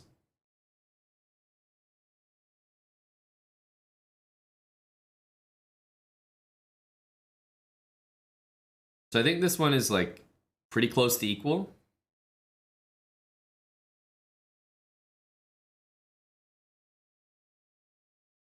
Yeah, Drugalis, I don't know if it's the way to play it, but I certainly thought at the very least f3 will win something on g6.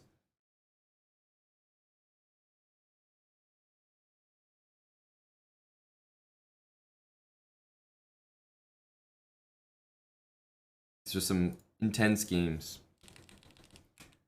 Okay, b5, bishop, yeah, bishop d3, knight d8, rook e1, and knight back to c3. So, I think d6 is the move black wants to do because of knight there.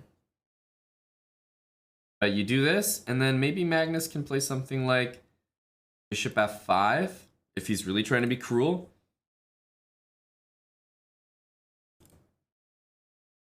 Right, bishop e6 coming, stopping knight d7. He's also offering this pawn, but I don't think Magnus cares. He wants to play king c2, maybe bishop f4 or b2, and then go from there. Like, he's going to be fully mobilized, and black has a single piece out right now.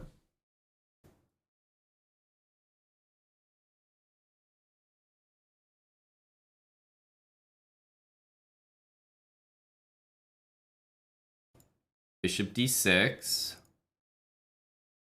So ideal pawn structure for Magnus here is probably pawns on g3 and f4.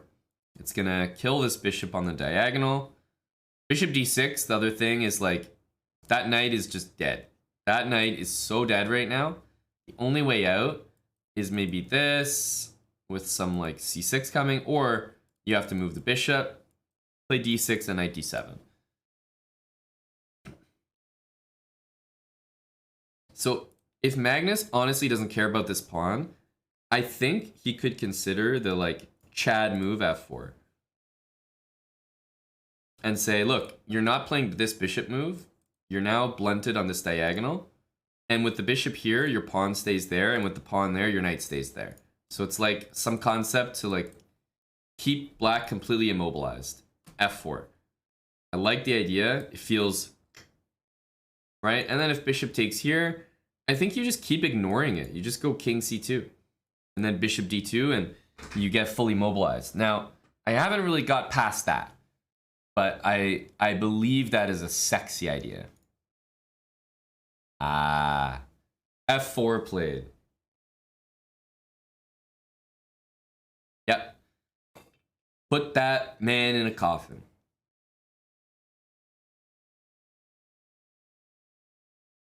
I believe we could be seeing a very nasty finish to this game. Oh, this could be really gross. Like black's move is pretty much it needed to move again. This bishop's not happy on d6. It wants to move again and then pawn to d6. But I think we're gonna see some very nasty stuff.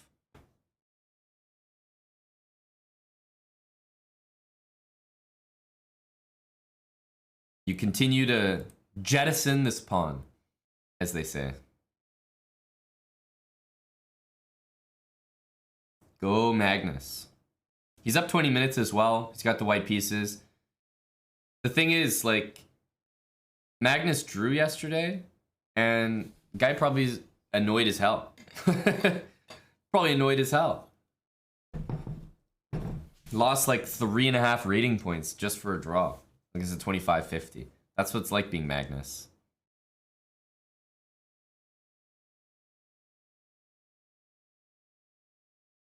This is an over-the-board tournament.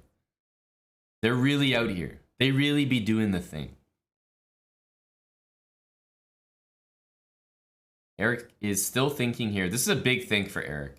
40 minutes on the clock, and he's spending 15 so far on this move. I mean, granted, it looks like a good move because now the bishop's an issue.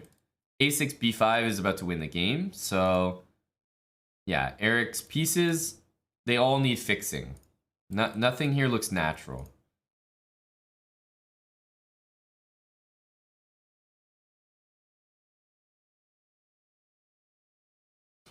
Right? Black's pieces, although he doesn't have the bishop pair, they're all still normally placed.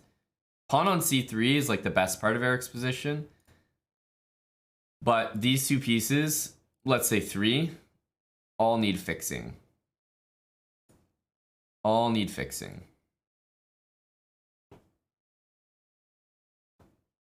Yeah, you can go here, but like, I don't know. This rook is just gonna have to go to weird and like more weird and weird squares. I don't know. We can like survive here as white, but we're gonna be giving away a lot of tempi.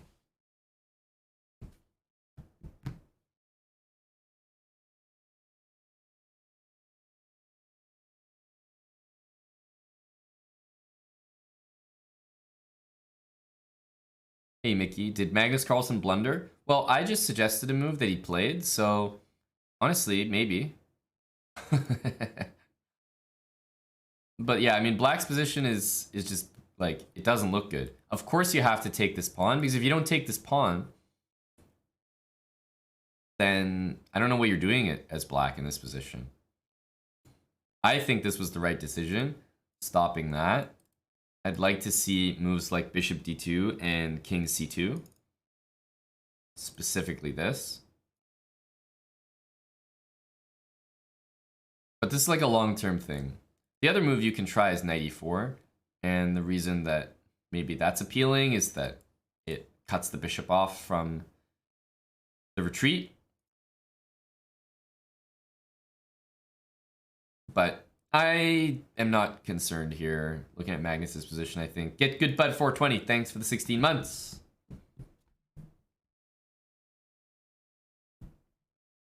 King C2. Yes. Amon Hamilton and Magnus on the same page.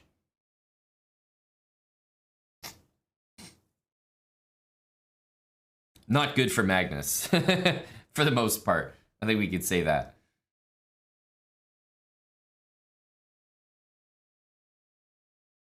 I'm concerned for the guy.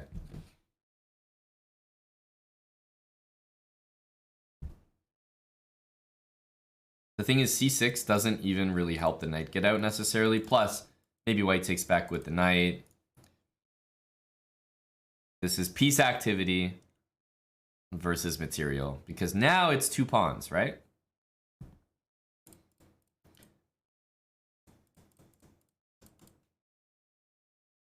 It is now a 2-pawn advantage for Black. I think so, Eric. 2112. Yeah, Eric's in the think tank. What's going on in this game? Buddy Wickenfeld.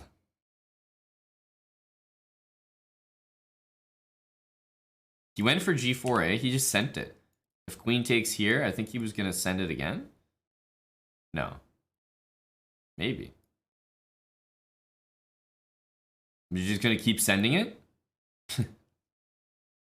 Honestly, I think could be the idea. But Black took on D4 here.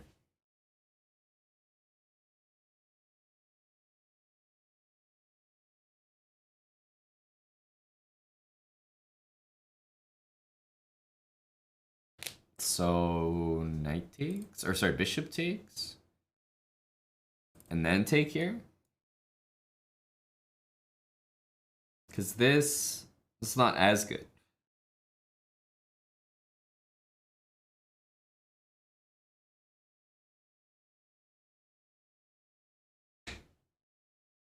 I think for a 2100 though, against some a couple 100 points higher, you've got a flexible position here. Is he giving them the Benko talk? Yeah, this line is, there's no way this is playable.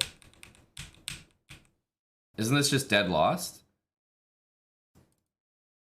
white can just go here, here. Like, I mean, how do you even protect this, by the way? You have to move your king now. Only move. And probably this way, because if you go this way, then you're still threatening mate if the bishop moves.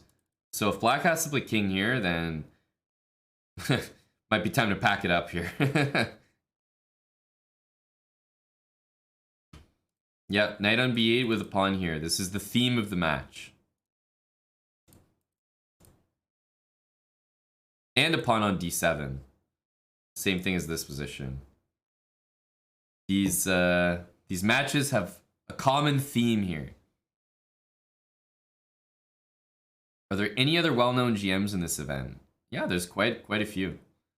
Vishy Anand is one of the most well-known. Richard Rapport.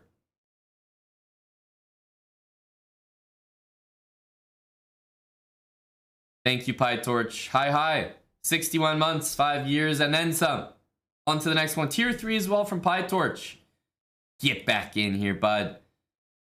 I've been saying since the beginning of this game, guys, the Benko Gambit, it needs to be put down. I have never seen anybody in over-the-board chess with a title higher than FM play the Benko Gambit not only as their main opening, but also successfully. I don't know a single player. I think when you play the Benko as your main opening, your cap is for sure FM. For sure.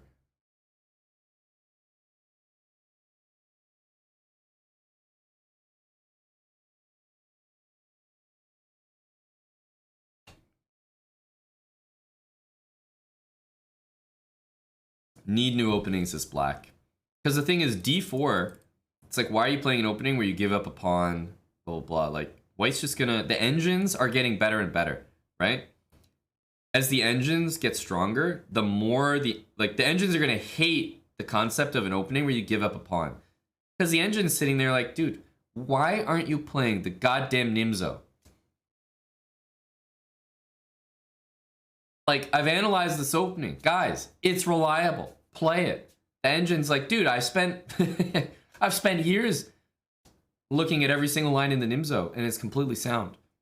And then you got guys going, yeah, actually, but I'm gonna give up a pawn and just be worse. Of course, the engine is giving like +1 or +1.5 in the Benko. So there's no hope for people that play the Benko, I think, as like a serious weapon as black. It's a fun thing to pull out from time to time.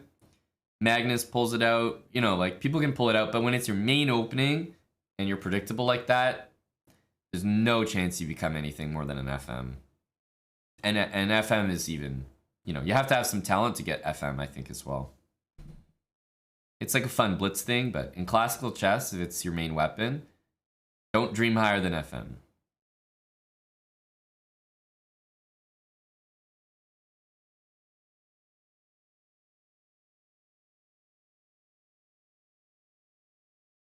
All right, this is a fun one.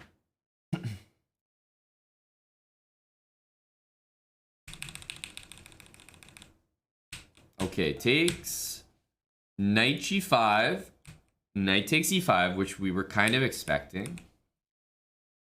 And now if queen to h5, I mean, we can take this, but we can also start with h6.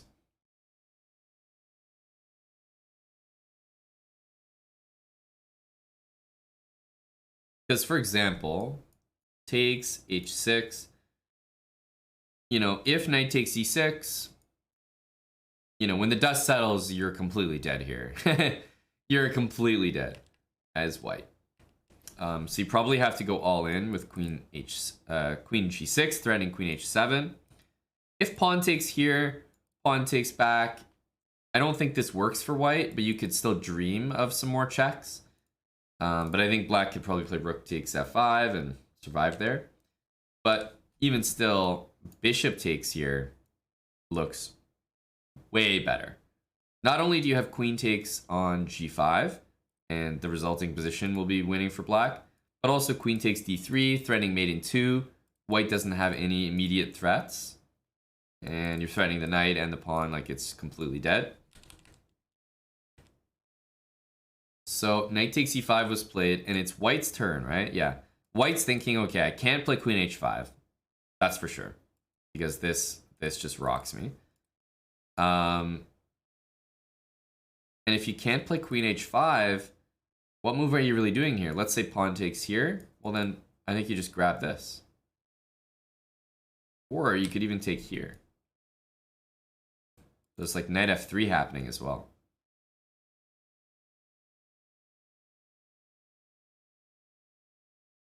But yeah, even in the most like mass simplification situation that goes on, let's say this. Even in this, white is worse. Definitely. But this is easily the best case scenario for white. So I have a feeling that Christensen is doing quite well. Aryan did play the move queen e6, which was as expected. The knight on e1 is no good. It's really reliant on this plan.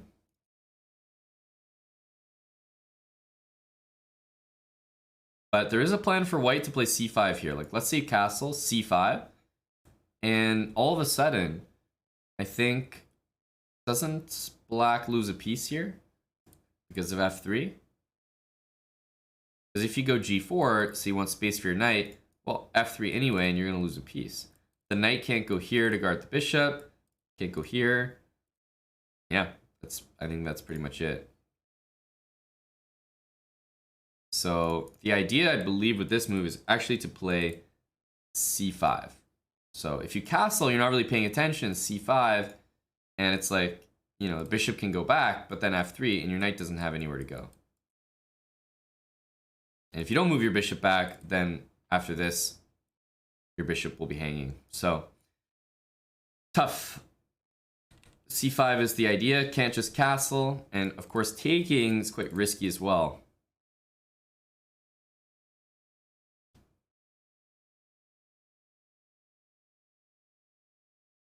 Yeah, so he plays knight d6 back.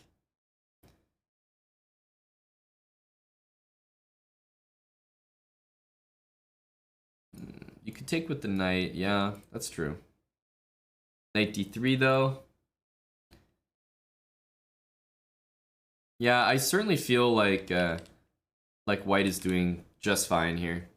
So I think it's been a successful opening for Jonas here. Meanwhile, Magnus's game, king c2, g6 played. He might want to do something similar, play f5 and start to deal with these pieces. Of course, when I see this, my instinct is to put the bishop on this diagonal. But when you do that, you also drop another pawn, and you gotta be, at some point, gotta take accountability for how many pawns you're chucking. Captain Over, thanks for the gifted sub. We are doing well. We got games to watch here. Is Eric still thinking? Yep, Eric's still thinking. This is a classic time trouble case. Like, this was great. And then here, honestly, I kind of thought bishop f1 might get played. And then I was thinking, oh, is this an issue? Knight takes c3? I don't know. I mean, black's position is fine here.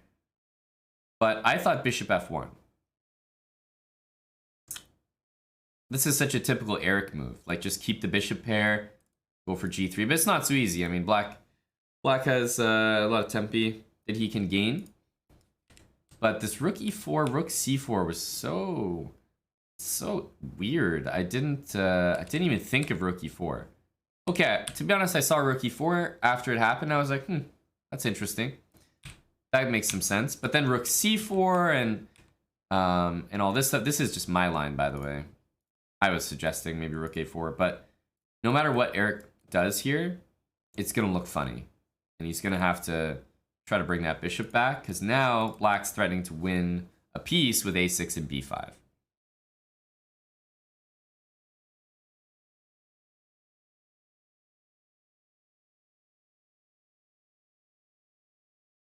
Well, the point of the tournament is it's the European Club Cup. So you don't pick your teams. You don't randomize them or anything. The teams are already picked. They're based on who's in the club. But clubs can also sign players. They can add players to their roster. They can pay players to play for them. But the pairings and the roster are decided by basically who's in the club.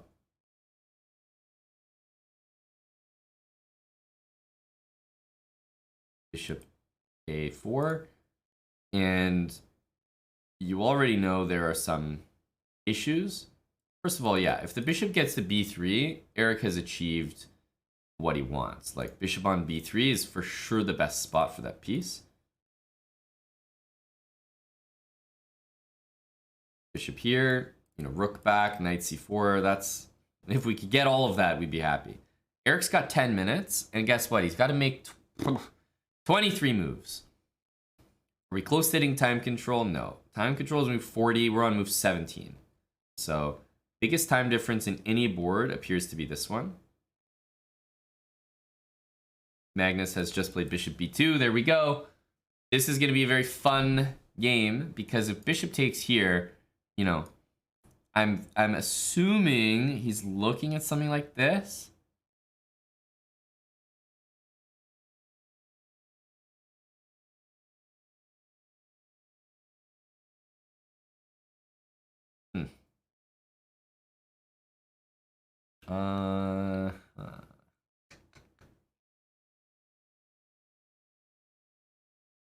Trying to find a way to do this well.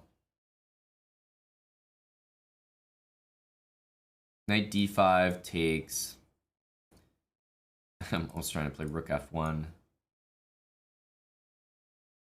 But okay, black always has g5.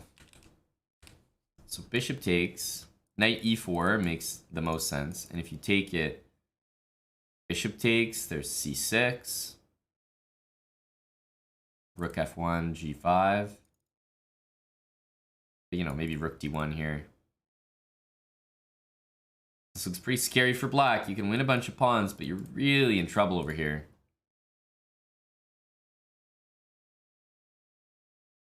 Magnus has given up everything. He's going for it. 25 minutes for black to try to figure this out.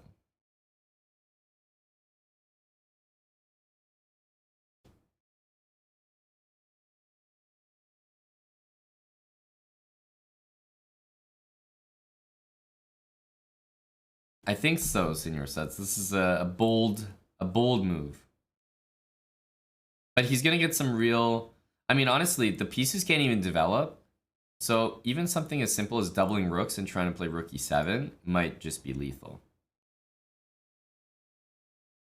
So anyway, I can definitely see how the position starts working. Like, for example, I can even see something like this.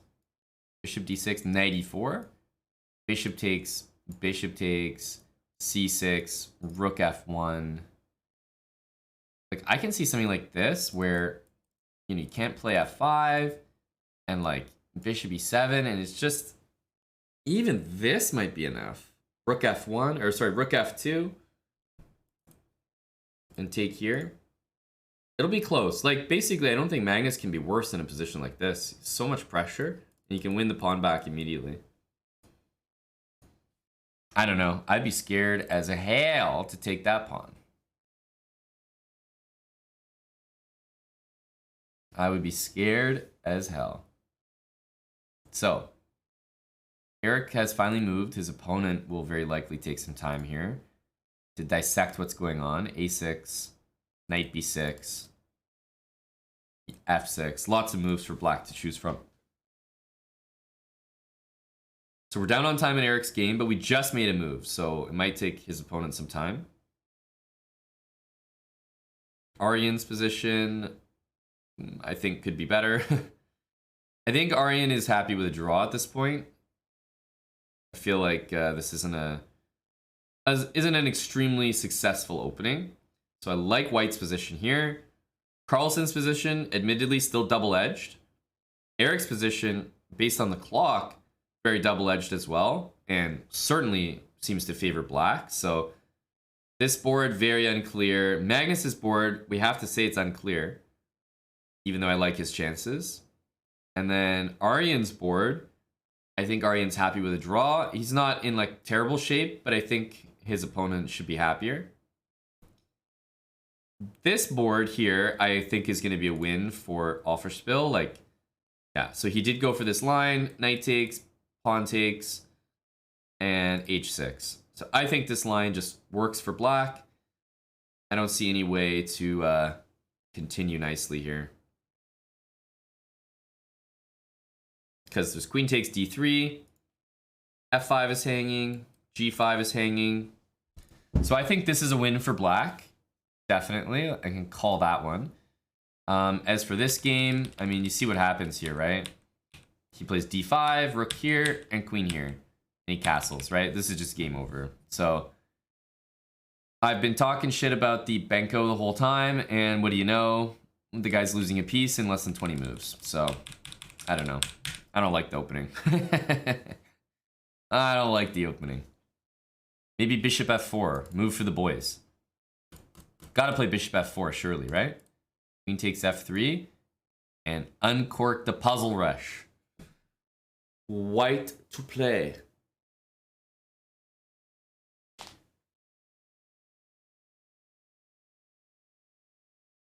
Yes. And not bishop takes here. Even though you could make the case that you're winning a piece, not bishop takes b8.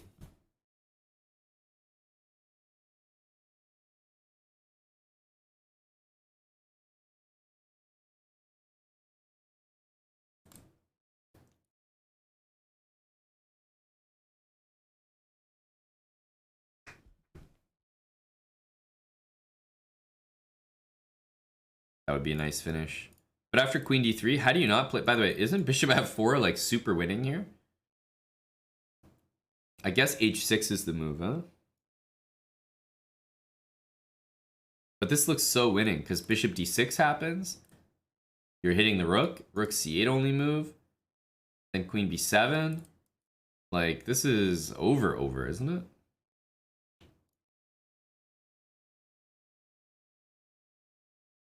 Oh, sorry. Okay, so there's one move that saves it, and it's this. Because it guards the knight, and it happens to cover mate. Okay. So queen b5 is why he's pausing right now.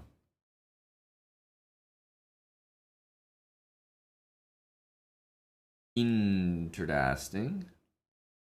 I mean, I still think it might be the best move, followed by something like, I don't know, knight f5 or knight h5. Like this looks KO. This looks KO. I don't know how you survive this. Because even if you play h6 or something, like, first of all, there's no way I can't sacrifice here. I have to guard the rook. King up. Knight here. Or like rook e5 or something. No, there's not going to be any way to do things here. So this one will also be a win. So I can see two games. I can see two games that look done. I can see two games that look done. Urkadal and this game. Yeah, I think this game's about to finish, honestly. So what's going on here? Takes, queen takes d3, knight e4. I'm sorry, what? What the hell is that move? Queen takes? And what's the idea? I guess rook takes h6, but okay, you even have queen takes f5. And there's no queen h7. So this game will end probably imminently next minute. But this looks resignable. Pawn takes here, queen takes check.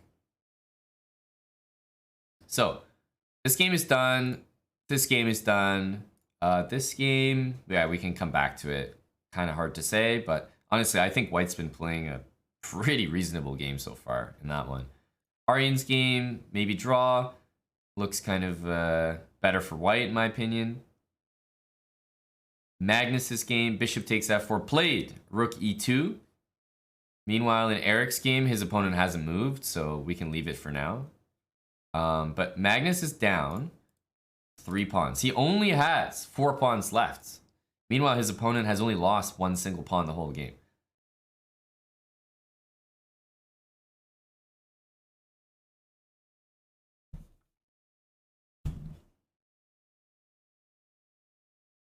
Well, Axe, I didn't say imminently, I said imminently. That's when it's imminent, but it's going to take a minute. Imminently. It's an important word that you can use in your tech bro society.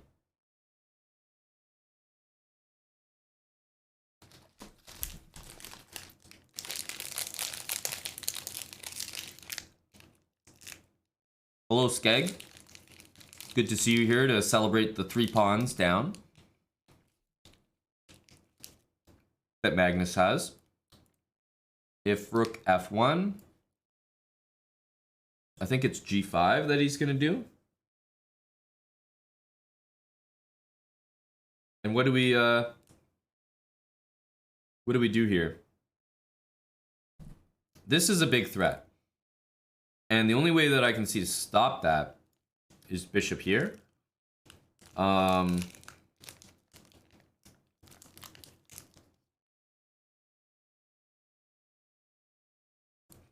e4. I mean, there's nasty threats here, guys. You have to take this.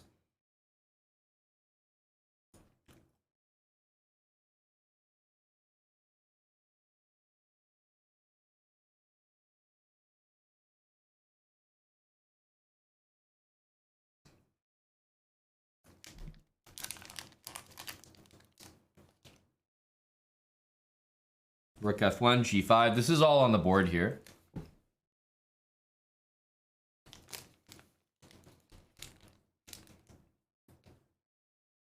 If knight e4 first, I think you have to take it again, right? You've got to. I mean, there's so many threats here.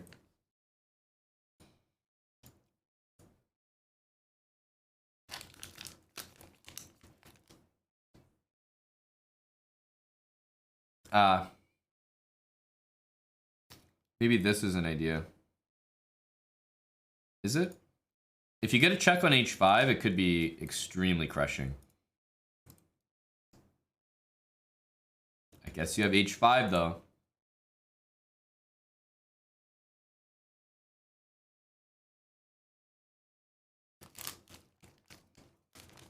Okay, how about this?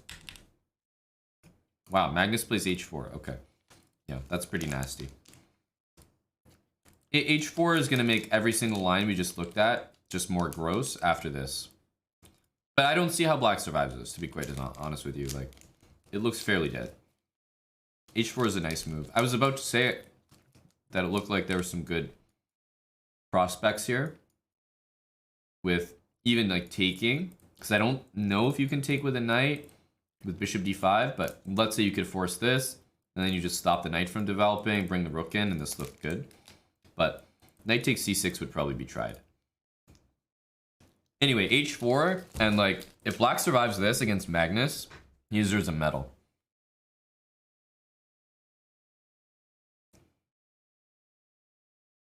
And this is like, no shot, no shot.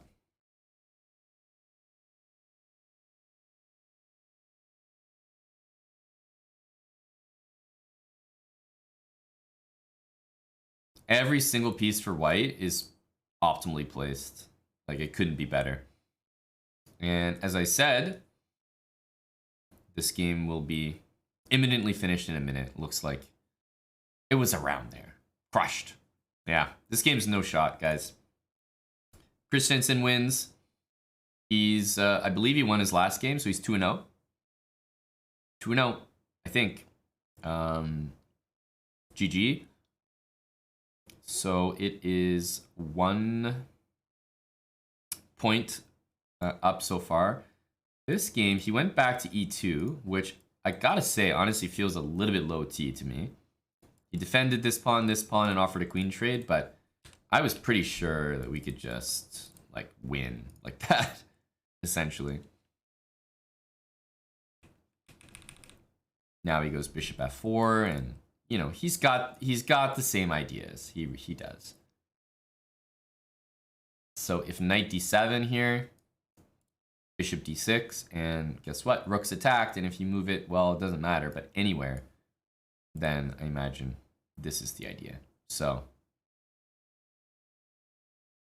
also taking right now wins. So I think black has to play a pawn move like h6.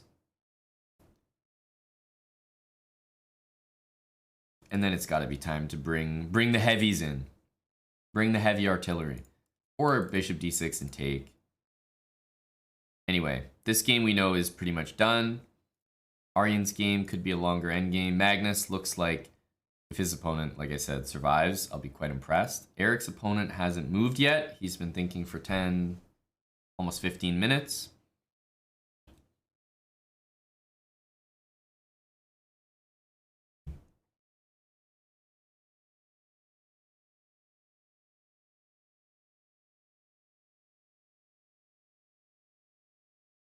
When's Title Tuesday? So it starts in 13 minutes, right? As far as I know.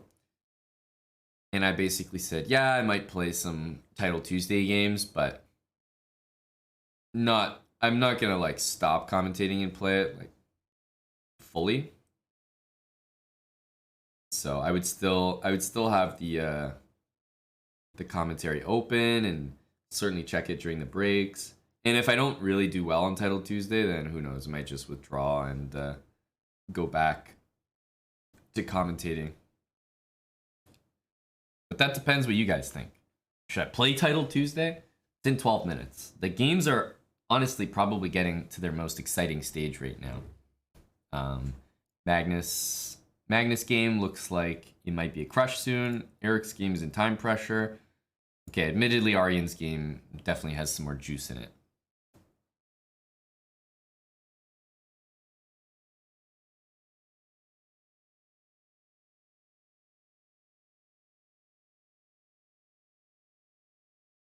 Thanks, Big Scoob, for the new sub. Big Scoob 21. Big sub from Big Scoob. It's Dreadit. Thanks for the 2-month resub, and Digger Duck 45 months with Prime.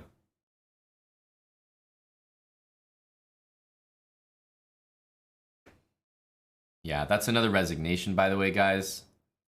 After bishop f4. So, yeah. 2 wins so far for Team Offerspiel.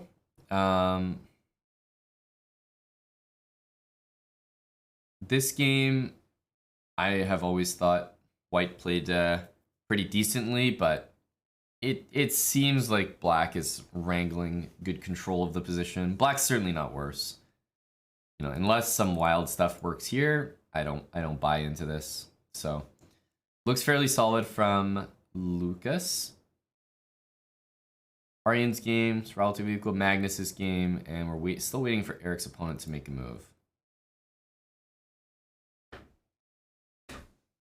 All right, well, if Title Tuesday is in 10 minutes and we are going to give it any kind of shot, I'm going to need to take a short break, grab a refill. All right, so let's do a quick be right back. The games are getting intense here. I'm going to leave... which game should I leave? Eric's game still has juice. I'll leave Magnus's game on the screen. In case Buddy moves, we might see a quick KO here. But I'll be right back. Okay? And Title Tuesday is in 10 minutes, so maybe we give it a go. On the side. On the side. I need a refill.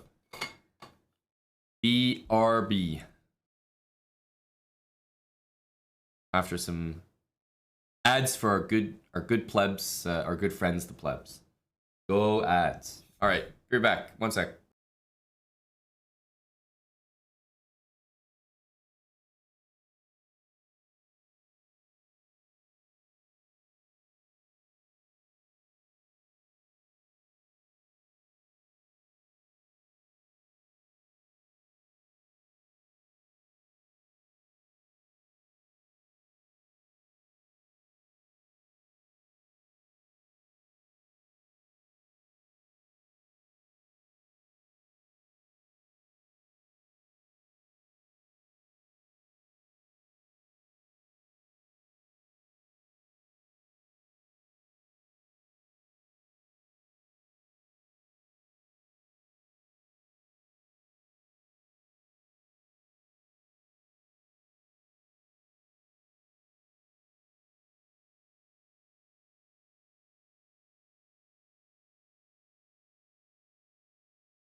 Hello. We be back. And there be no moves. Neither in Eric's game, eh? Nobody's moving. Everyone's everyone's in the think tank. Kind of understandable, honestly.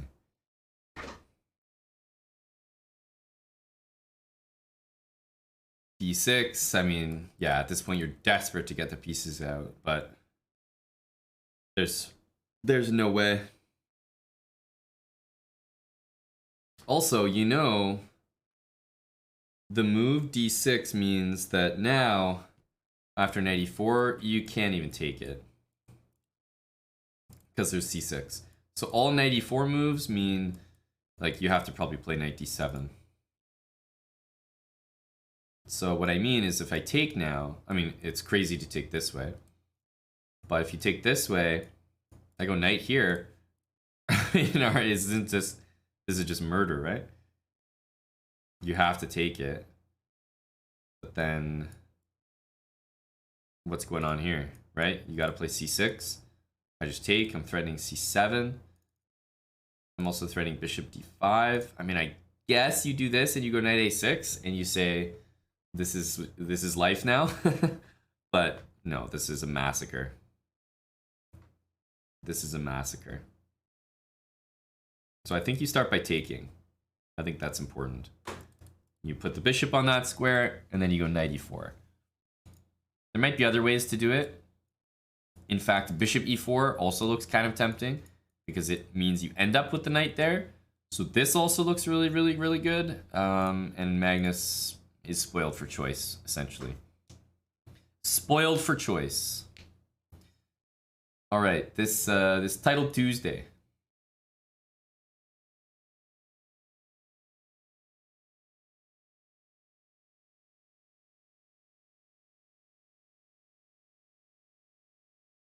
We're gonna multitask.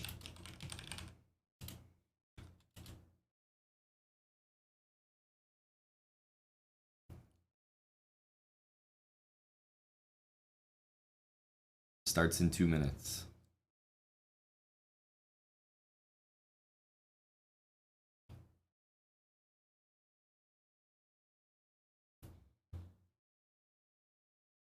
Still no move in Eric's game. I'm happy to see Eric's opponent taking time. It's a very good feeling.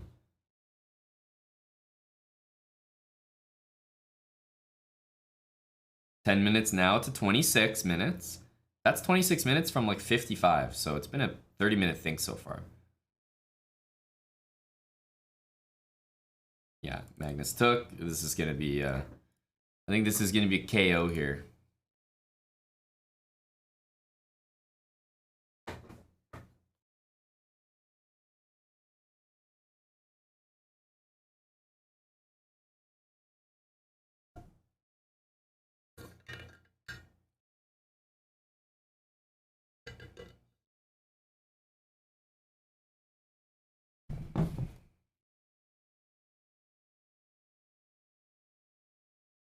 Starts in a minute.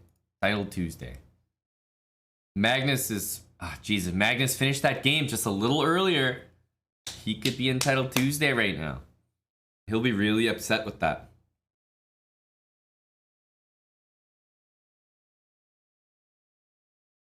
Wait. Oh. Bishop e5. Damn. Damn.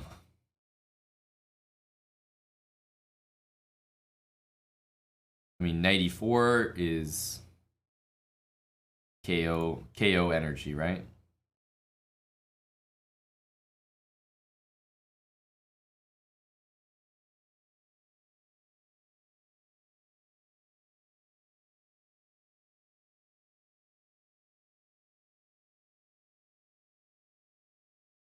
Because here's the thing. After knight e4, bishop takes, you can almost play knight takes here. In fact, I think you can. You're threatening knight check, which is going to checkmate the king. So close. But like...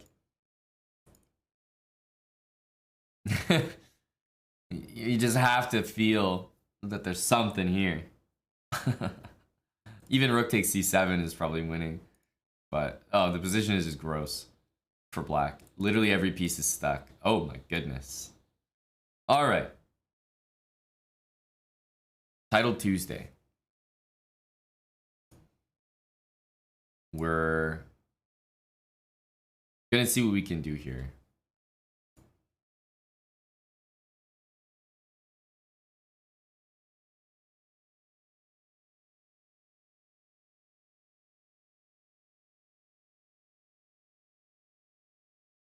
I'm just trying to chill. I feel like he's trying to play this on me here. It's okay. We'll let it happen. We'll let it happen. 96, 97. Yeah, there it is. I think we'll go H6. And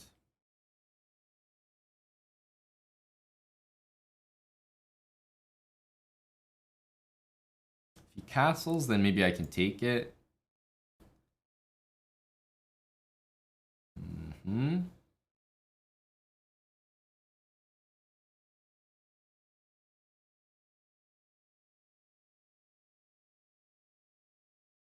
H4. And how does knight here go? We get the knight to E4. Not that that's that special.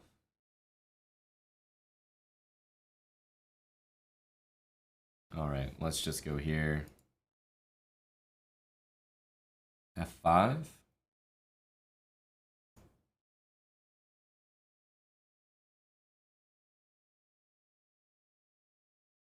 Knight F8 guards this pawn if knight D4. H4 will be hanging after he does it as well, and knight F8 also hits that pawn. It's an idea. It's an idea.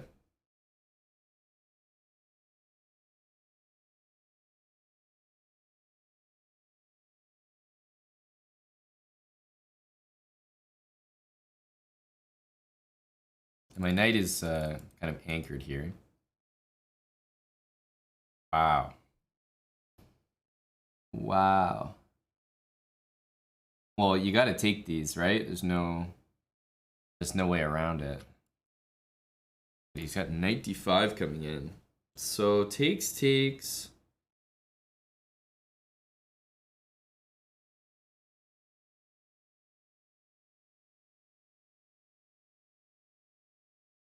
So I can go bishop F6. But taking also looks tempting.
Okay.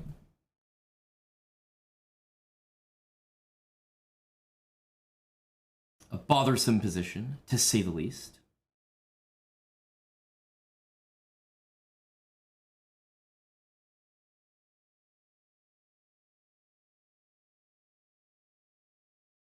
Takes. There is some hanging stuff.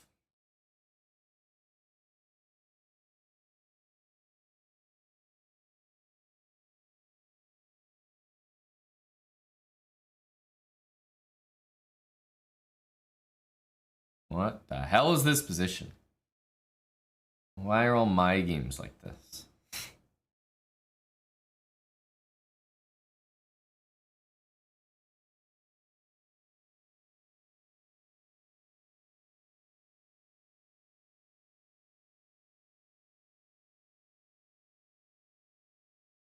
Why me?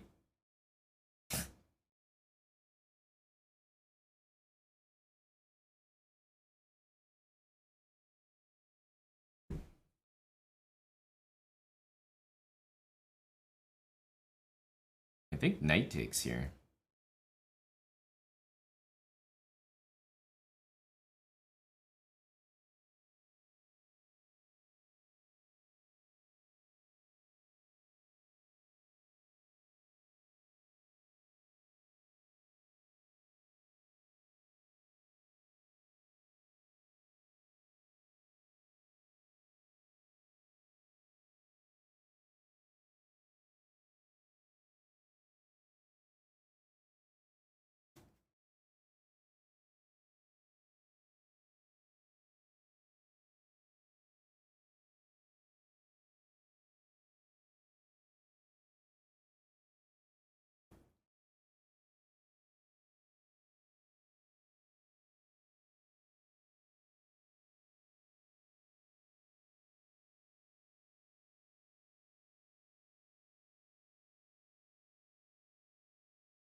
It's a very annoying move.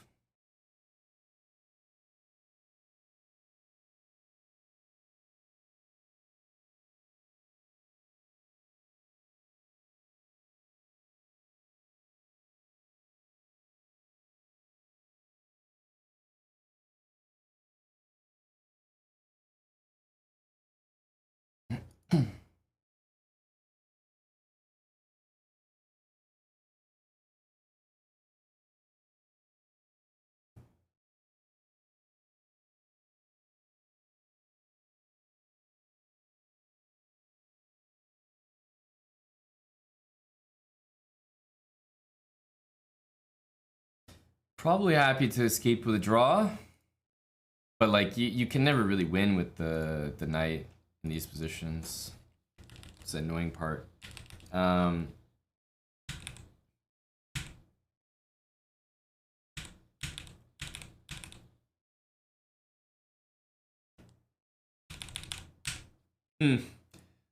feel like there should be a way to do things, but with a couple seconds, we definitely didn't locate it. The problem was we had a5 here. White's definitely good, but like c5, I don't know. He needed to play e5, that's the thing. He needed e5, f6, these kind of moves. He never did them. He never did them. Okay, we survived first game. I mean, I'm telling you, g4 moves like this, and you're like, dude, I don't know how to handle this stuff. I don't know what the hell is going on there.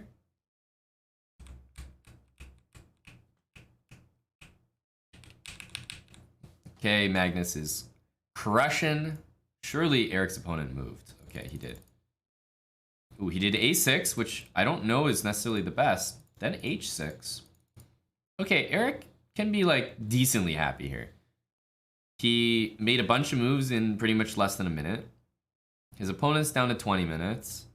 Yeah, we gave up the bishop pair, but like this bishop is now on a fantastic square. It's definitely better than it was. It's definitely better than it was. So Eric's game looks manageable. He's bringing it back slowly but surely. Magnus looks totally winning. So a Magnus win and an Eric comeback is what we're looking for. Stabilized. Meanwhile, I'm trying to stabilize some draws in Title Tuesday. My only chance is if he's not here.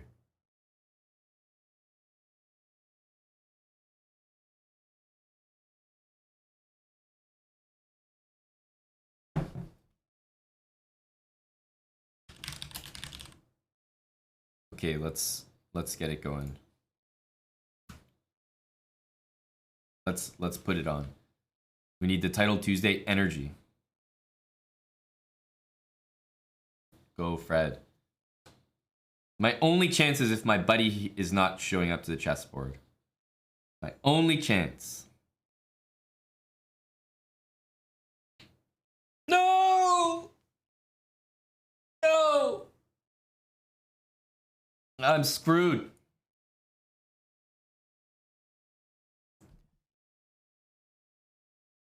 Beat him on time? Okay, yeah, we'll win this game on time, guys. We will win this game on time.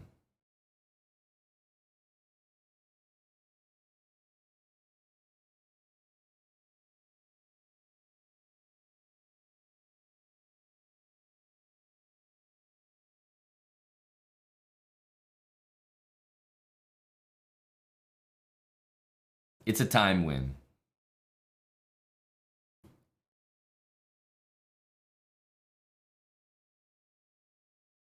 And this guy's really into this idea.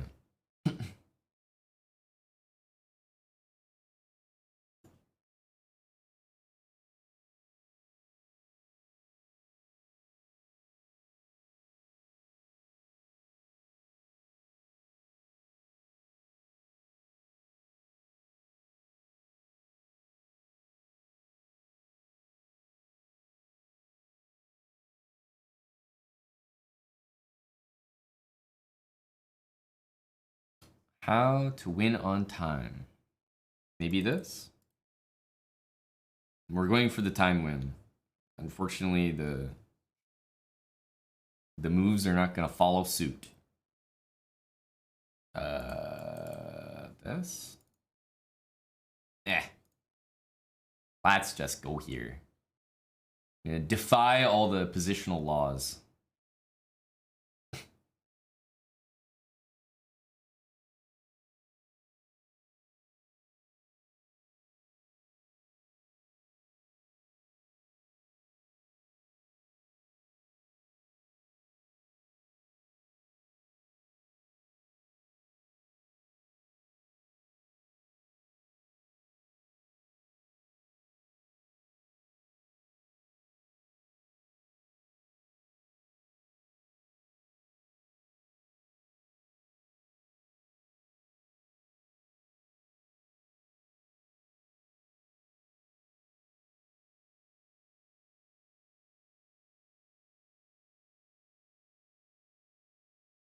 Hmm.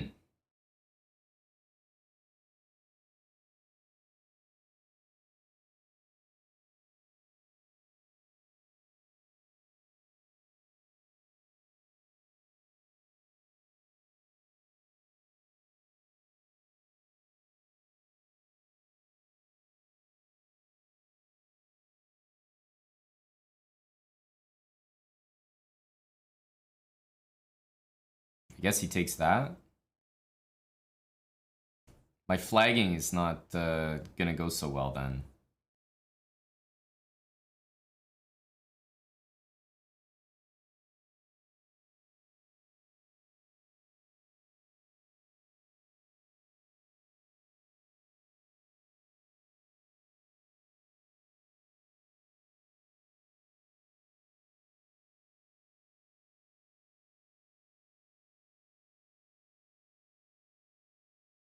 What? What?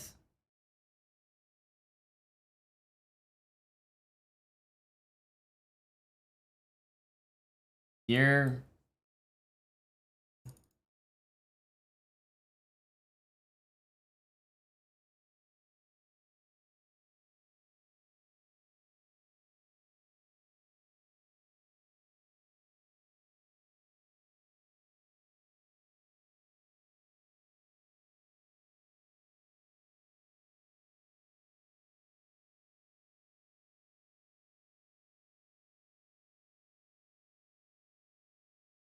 Hmm.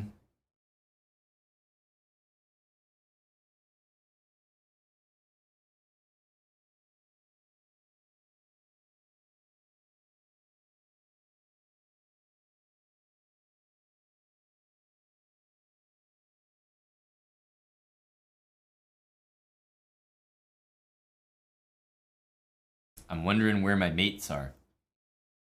Has anyone seen them?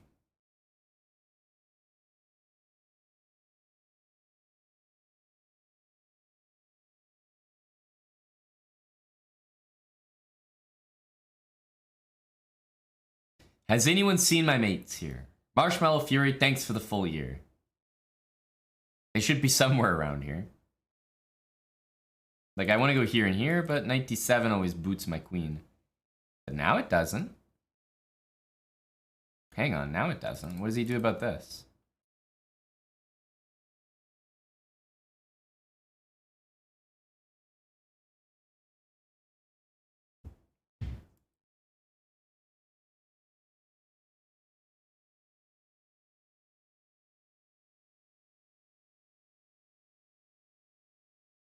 Probably should have started with that one.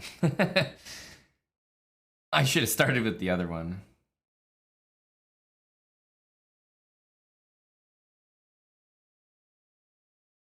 Let's get rid of that pawn. Queen f6 first would have been nicer. Kind of forgot about f5.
Should have just done queen f6 first. This was upsetting. This was upsetting. Queen f6. Oh, I mean, I guess he could play here, but honestly, I didn't think this was any danger at all. Here? Oh, sorry. Not in this position. Here. h6. Not me playing the best move and complaining about it. Queen f6. Yeah, he takes. I take. And, like, I guess I don't have any... I guess I don't have any threats, eh? So I should play knight d6, but I didn't really see f5.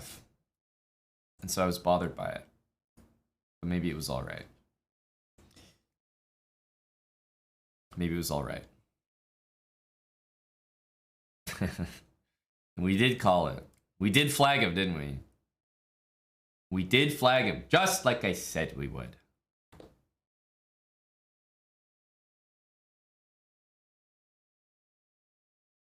Just like I said we would. Magnus 1, yeah, resigns here, makes sense. Aryan's game still going, but Aryan is definitely... He's in a sketchy position, but he's in a spot because he's just... Like, d5 has been uncorked. Because of this, he's in a spot where he can outplay his opponent. He's up on time, he's, you know, the higher rated player, he can put pressure on his lower rated opponent here. Eric, meanwhile, he's struggling. He's getting out of his position, slowly but surely. You know, queen takes f4 is a threat right now. He wants to bring the rook back, knight c4. And if he can get h4, g3, he'll be in great shape. Meanwhile, this position... Now, white continues to play a good game. Black's down to 3 minutes with 10 moves to make. But I think black can survive here. Still, though, not so clear.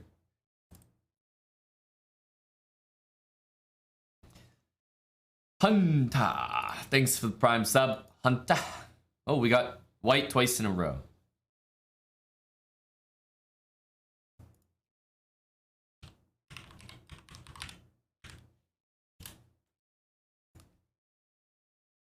All right, let's get a win. This one we're gonna win on the board. It's gonna be a masterpiece. You guys are gonna be admiring. You're gonna be admiring my great attacking skills in this game. I called the last one. I'm gonna call this one.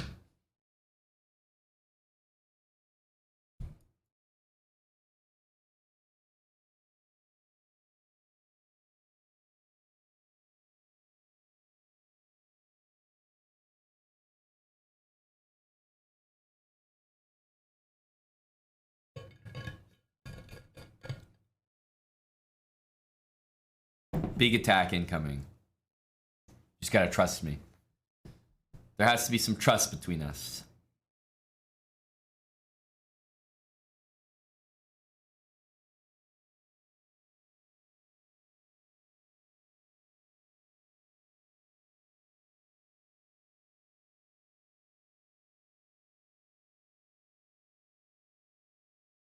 And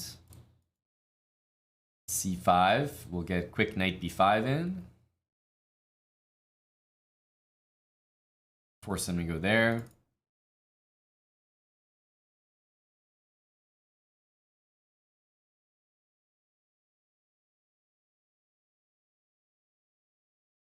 Support, go c3, knight here, bishop e2.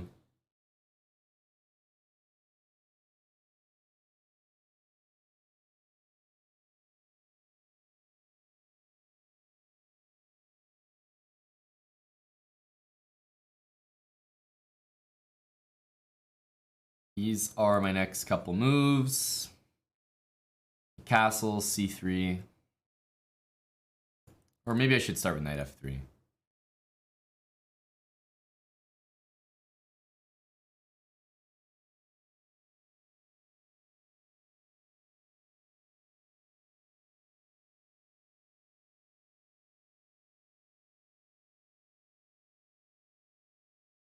You have an idea to play knight e5, but yeah, also c3 is like a very important move for me to play.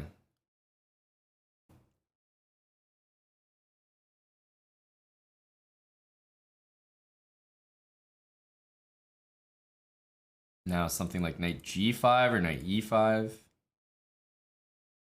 And this knight is just always weird, like c7 square is covered. You know, if he goes back, then maybe I can play knight c7.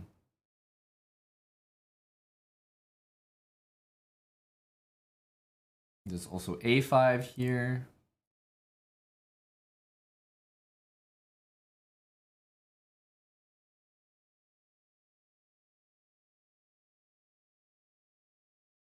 This is time for knight e5.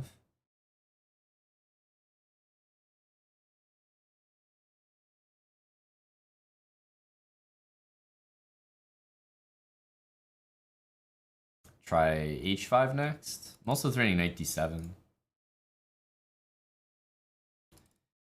Here, I suppose there's g5. So, what's the prescription?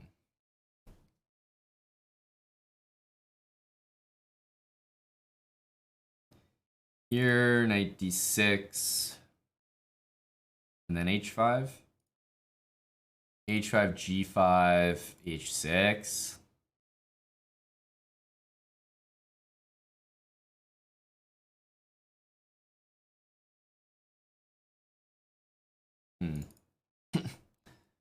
Um,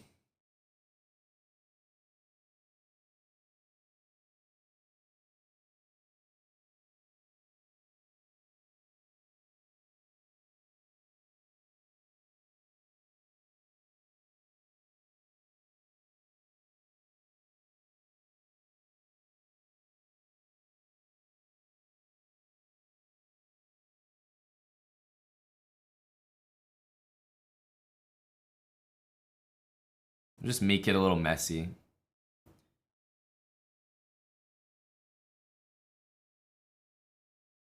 Now f3.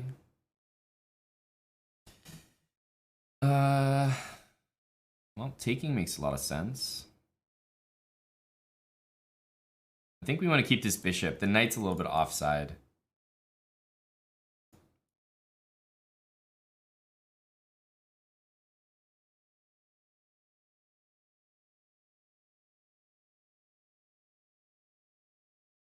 He's making what I think are the right moves. But he doesn't have a lot of time, so I'm just going to kind of bluff my way out of this one.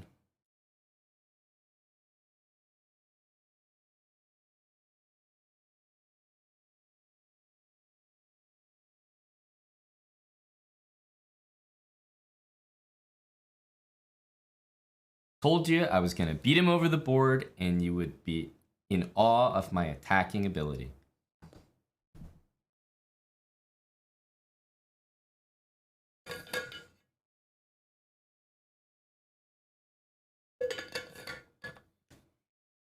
I call it like I see it.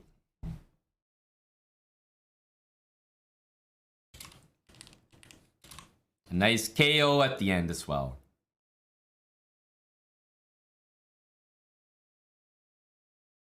Thanks, Austin. $5 dono. Appreciate it, Austin. Sundance Kid 12 Prime for 11 months coming up on the year with us.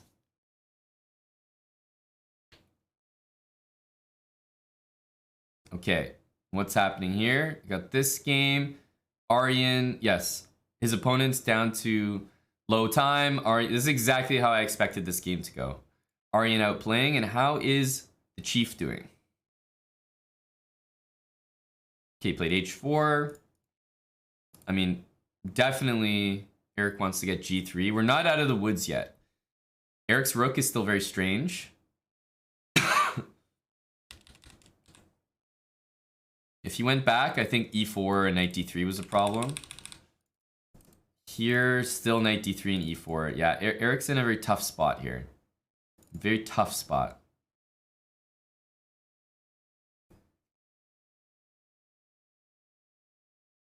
So 3-0 for All for Spill, which is great for the team.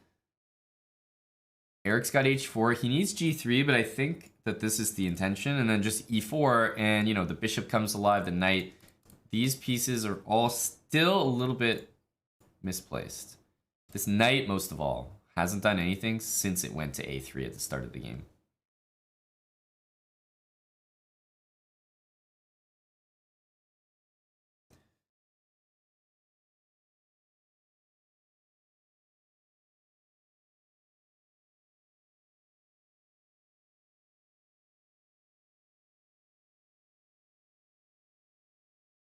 All right, I think it's time for the next round. Maybe?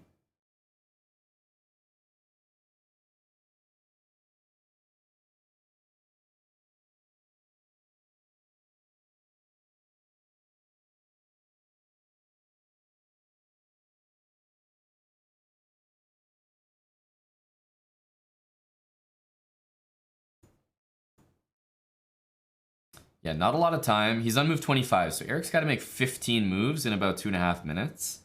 And the thing is, they're not easy moves either. Like, Black's game is quite straightforward. And this rook, this damn rook, you put it on e1, I think there's a chance, but the way it is right now, he's going to need his opponent to make some errors. Some misjudgments. Knight c2. Yeah, I just don't know. Like, what's your answer to knight d3, Drew? I think that's the main question. Black's gonna play this and win your pawn. So I think you need an answer to that.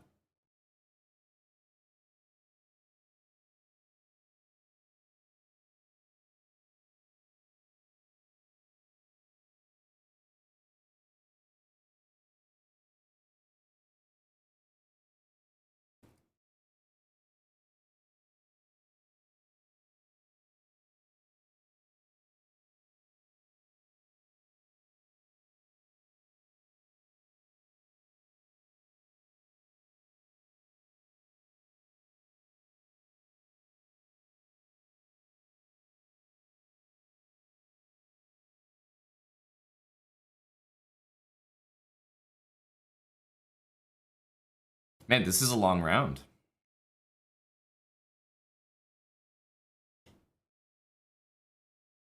Ooh, Buddy Elyanov. With the black pieces, of course.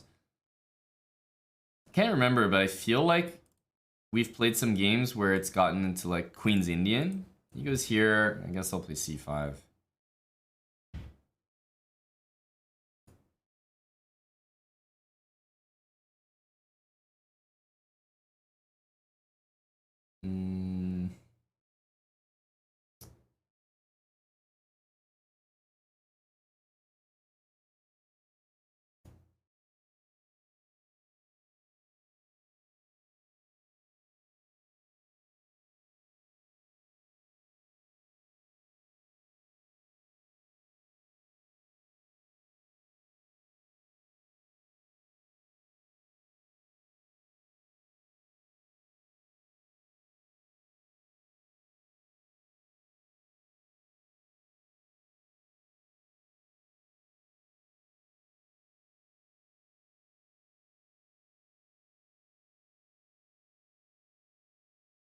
think there's f4. Bishop f4.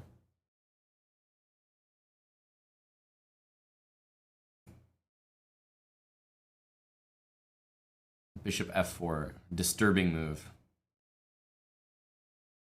Takes bishop f4 and then knight d4. Yeah, I think it gets bad there. I think it gets in big trouble. Yeah. Takes, knight b5, queen c8. There's bishop f4 again. I think we're getting hurt in these lines. So I'm going to have to allow position with d5, which is just going to be worse. Much worse. Because, yeah, it takes here and bishop f4. I think we're just getting into some weird trouble. We're just going to have to take this, play that position.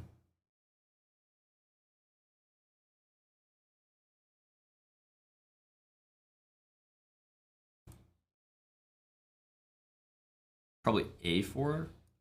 Maybe he can go very direct here. I gotta go bishop e7 and try to castle, but this move is happening quite fast.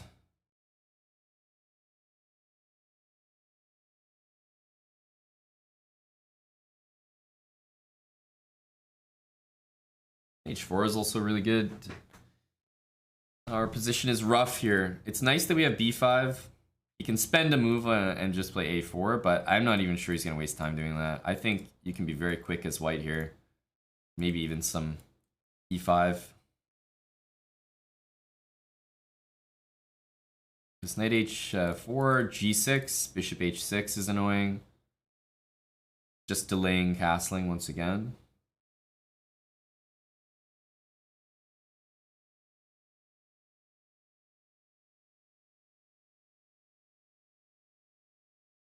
Yeah. Castle, knight f5, rook e8. Maybe is the way to play this position. But again, I think we're just worse. Gotta go for it though. g6, bishop h6 is too strong. If there's one thing I remember about Elyanov, I mean, obviously great, tremendous player, but I think if anything, he can be vulnerable to time pressure. So I have to take my bad position and pray. Here, d6.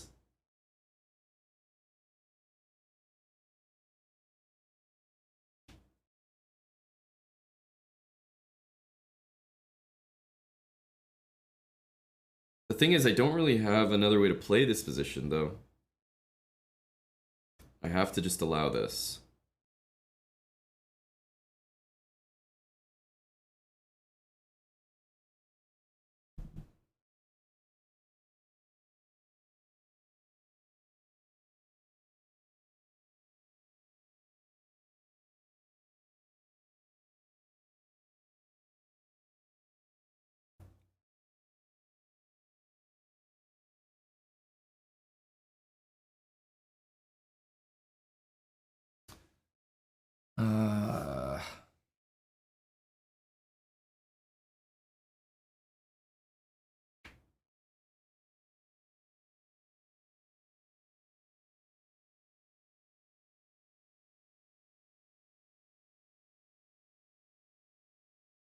Wow.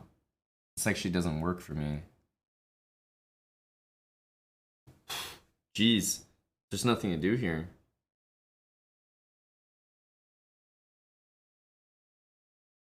I have one trap here. One trap.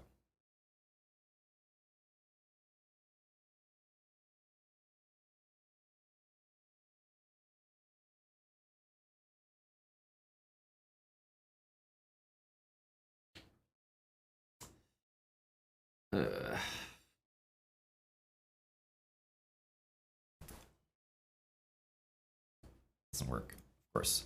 Bishop h3 is a tricky move. I had one hope that maybe he would play 97. I mean, I'm not sure that it works, but rook e8 and rook a8 looks like maybe the queen is kind of trapped there. But I mean, you're just lost after this. But I knew I was lost pretty much since this. B6 is wrong. And I just kind of forgot my move. A6 is the move. And then if they go here, I can play B6. And I'm pretty sure I've seen this before. D4. What happens here? Takes. Bishop F4, D6 takes there. Is this the same thing?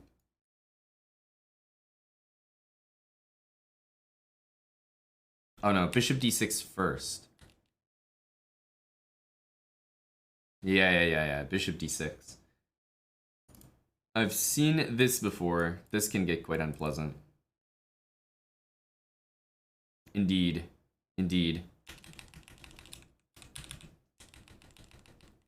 But it's all about, like, white plays G3 first, and then you don't get to play Bishop B7, and then I know full well that the line is that you can't put your bishop there, but sometimes in Blitz I just keep trying to do it, and you know, get surprised every time every time something happens. But I played B6, and then yeah, here, like, I thought there was an issue with this, so maybe I should have taken it. He would have just taken back. But I thought knight b5 was very bad. I don't know anything about this line. What the hell is this? Takes bishop f4? Queen b5, knight d4. Wow. Here and knight b5. What the hell am I looking at? Jesus. Okay. I don't know what the hell that was. But yeah, after this, it's like, I've been in this position a bunch of times. Plus 1.5, like, it's trash. And here, I just didn't even notice e5. But e5's resigns. Yeah, it's the unfortunate thing, like... shave a minute off this guy's clock, I have a chance. But no chance in that position. But it's also one of those positions you get into, and you know that it's bad when you're there. So when your opponent is finding good moves, it's like not surprising to you. Bishop c2, stopping knight d3. And you know, it's been amazing restraint that the opponent hasn't played b5 all game. I have to say, that's quite impressive. Wow, not taking here.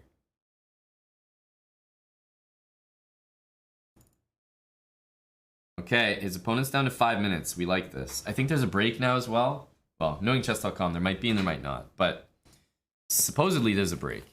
And it means we have more time to watch Eric.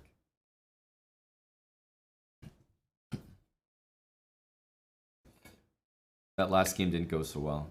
But it was pretty much dead since the opening.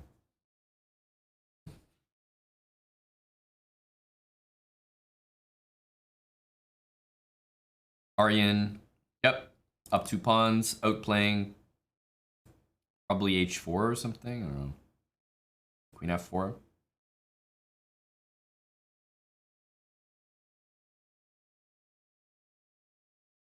Black's in a bit of a sticky situation. Knight takes f5 and pawn takes e4 is a threat right now. And Black's got 6 moves to make till time control. 7 moves, actually.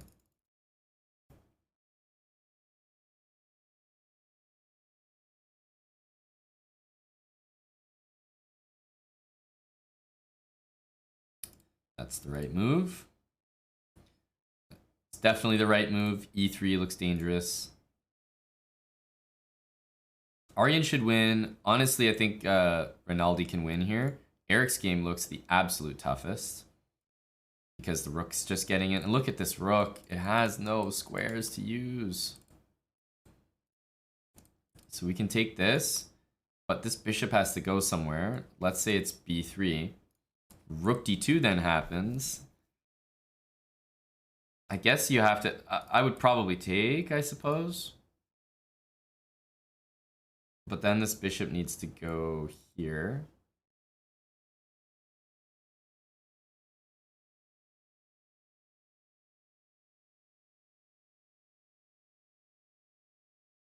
Takes here.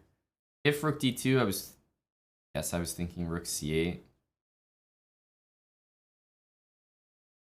Yeah, position is really good though for black if these pieces happen. So knight c4 is key. Knight c4, knight e3. And if rook takes, there's bishop takes here.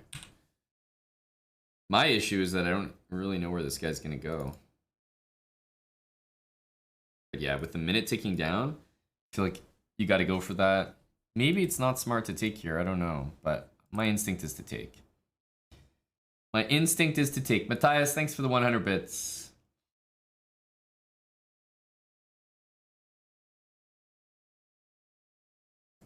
Okay, so yeah, Eric is definitely keeping the king in there, which might just be smarter. You know, if there's a rook c8 move, there's going to be now big threats against the king, so perhaps Eric has just done this much smarter than taking on g6. We need the opponent to get a little bit lower. The guys have 10 more moves to play. 10 more moves. Is Aryan in time pressure? These guys have, yeah, 8 more moves. He's now got 3 connected pass pawns for the endgame. So if Aryan can trade any pieces here, it's basically over.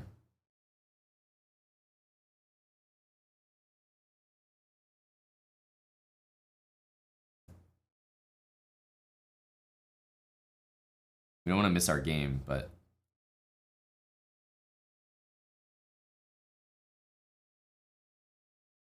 I think they're on a break. Is there really a break this time? Yeah, he just takes. The thing with the rook staying here is that all the squares are covered that Eric's rook can go to. So rook b4 threatens 2 things, but then knight c5 covers them both.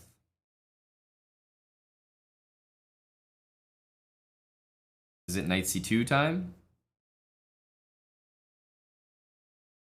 Because this move's annoying now. Black has some pawns. Eric goes knight c2. There we go. Knight e3 we need.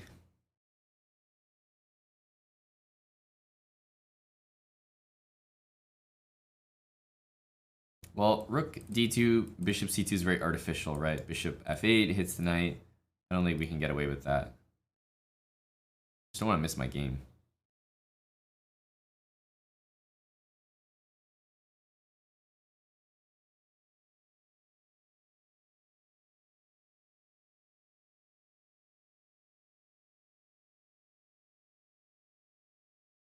Yeah, rook d1 check, but the thing about rook d1 is then you're kind of looped into the calculations. Rook d1, bishop e5, there's f4, h4, but then there's bishop hitting a rook, so white's probably going to play something like knight d4 and knight e3 and go from there. So I imagine it's correct for black, but rook d2 is also another option, just hitting the f-pawn, getting out of that. Yeah, rook d2 looks like the safer solution for black. Okay, the bishop is eyeballing the knight, but there's not many great squares the rook can move to. Yeah, king g1 is tough move to play. Knight e3, rook takes. I don't think there's enough here.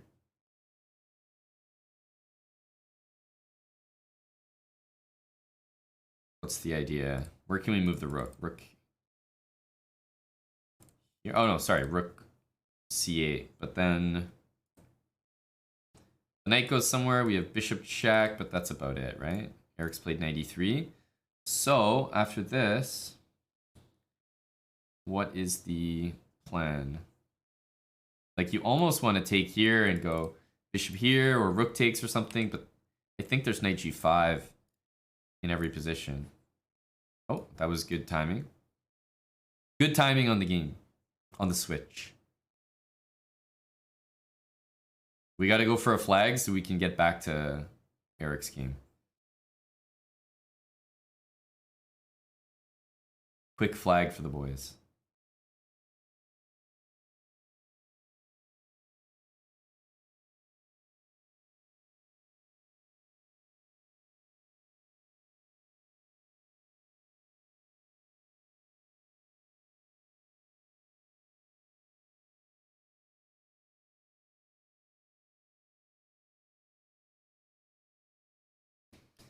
We need to Captain Micmac.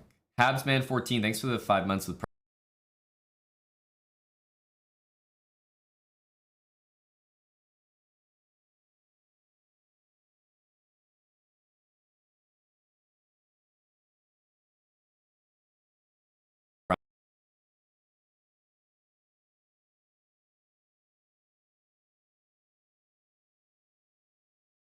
Marcus LJ1. Thanks, Marcus. 17 months with Twitch Prime.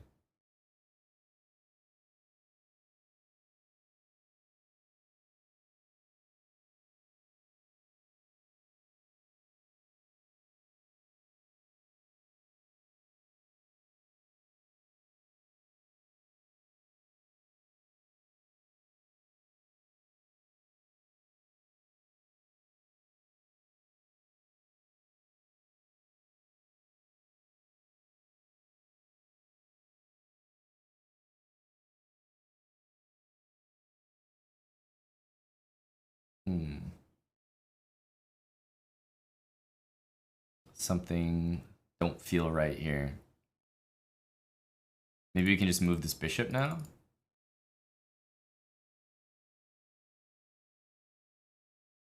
Knight back, maybe knight g6 and bishop f4.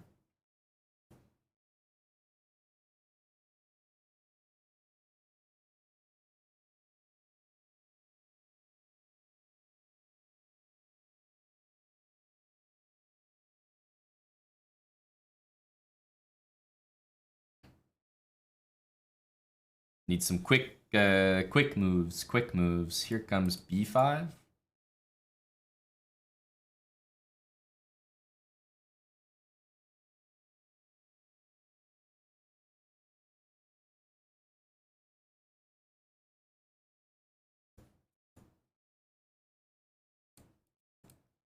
It's covered for the moment. Knight e5 and f3.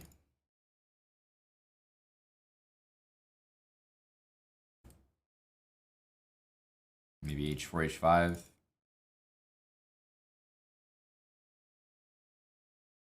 Gabe Froman, thanks for the 480 months from you, buddy. This looks like a great position.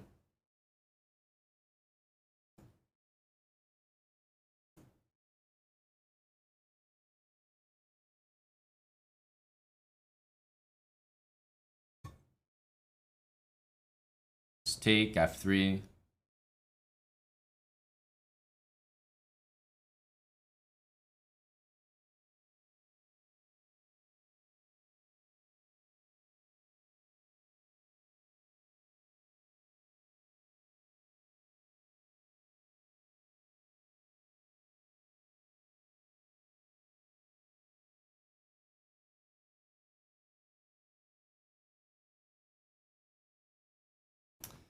G4 takes, you know, knight takes, and then he wants knight back and knight e4.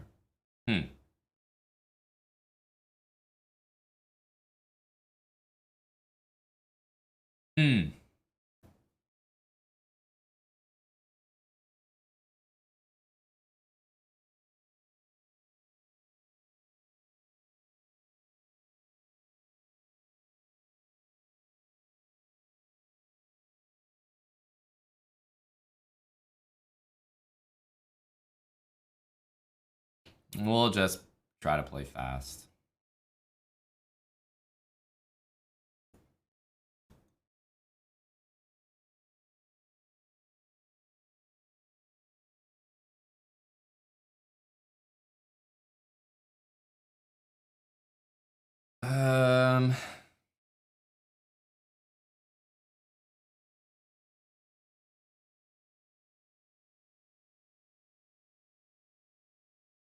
Oh, now he has H takes. I'm a bit silly. Forgot about that. That's okay though, actually.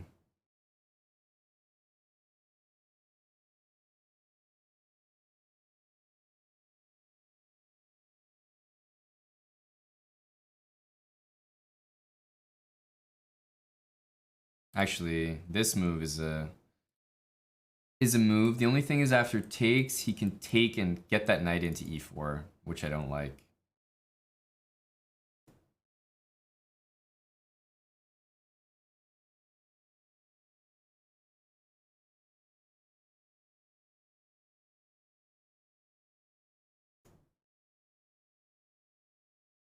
You can play knight e4 now, but I can take on d5, so it's a bit different.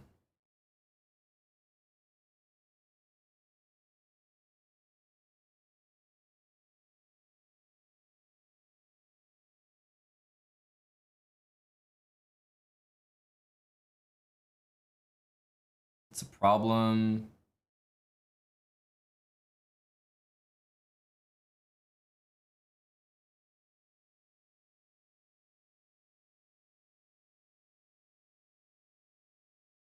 Hmm.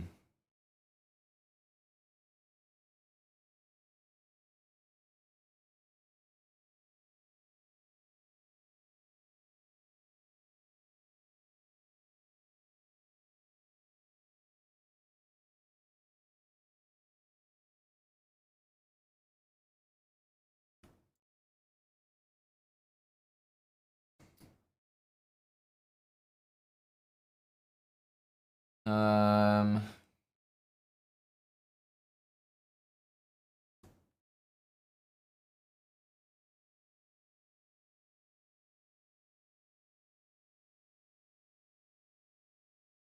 let's just cut the king off.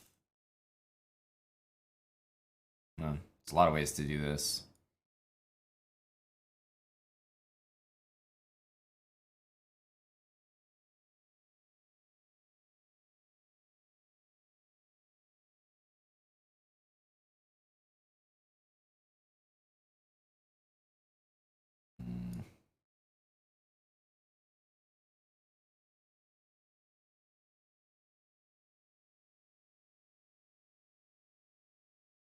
There we go. Everything's defended now.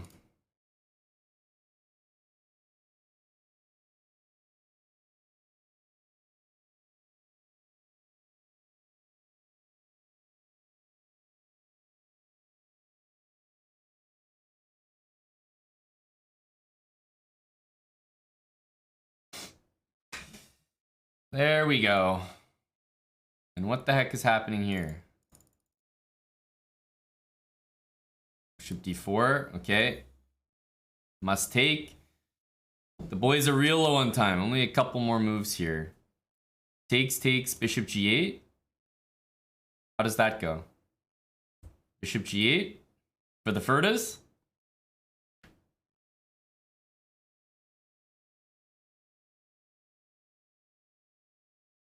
Takes. Yeah, that should be winning for white. You play b5, but then the king comes. And there's also rook b4.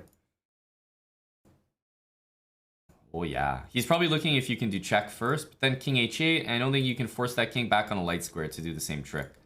So I think you start with this. Let's go.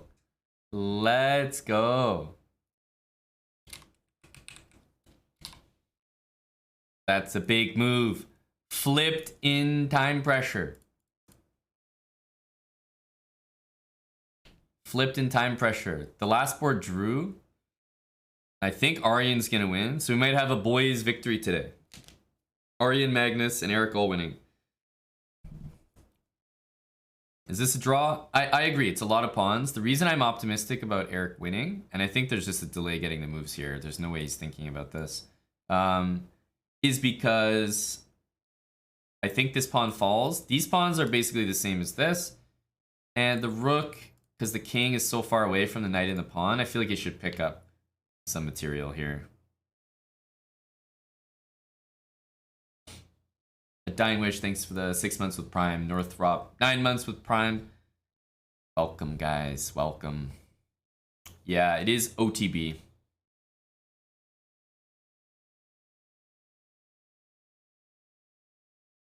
Aryan is also, what, quite winning here?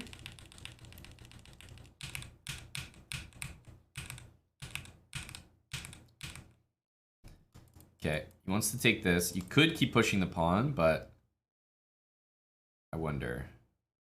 Here.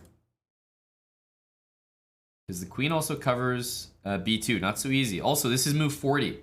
This is the last move for Aryan. Okay, so he plays this. And now if rook takes, he's in a weird pin. Like, very uncomfortable. So I think this move is quite strong. Threatening this. Queen takes. You're happy to trade the queens, and you're going to win with 3 connected pass pawns. And if rook takes, you just play b3, right? And the coordination between white's pieces is quite poor, I find. Eric took. He played rook there, so he had the option to play rook b4, which was playable, but it allows knight e2 check, knight c3. Weird coordination. So rook d2 feels much better. Looking to get the rook down here somewhere, meanwhile bring the king. I suspect Eric is very winning right now. So Aryan and Eric both look crushing. Also, Eric has hit time control, right? He's past move 40. So it means that, and Aryan has done the same. Yeah. So actually, both of the lads can breathe a little bit. Oh, forgot about my Title Tuesday game. It's okay. That was worth it. Both of the lads are winning now. Now it's up to me to beat this 2600 with a minute, 45 seconds. I've been in worse time pressure. Forgot I was playing Title Tuesday. Got so excited there. Eric flipped it around.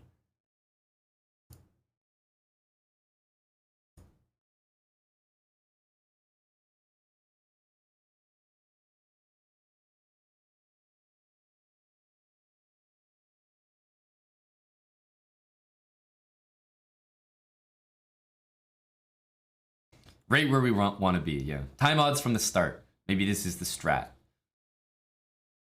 This is the strat.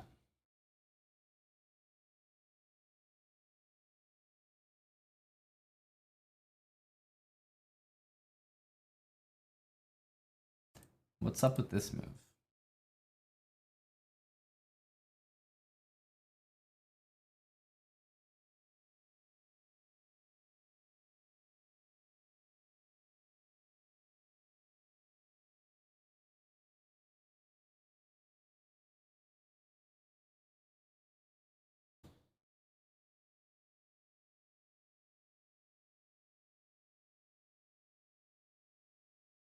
Okay.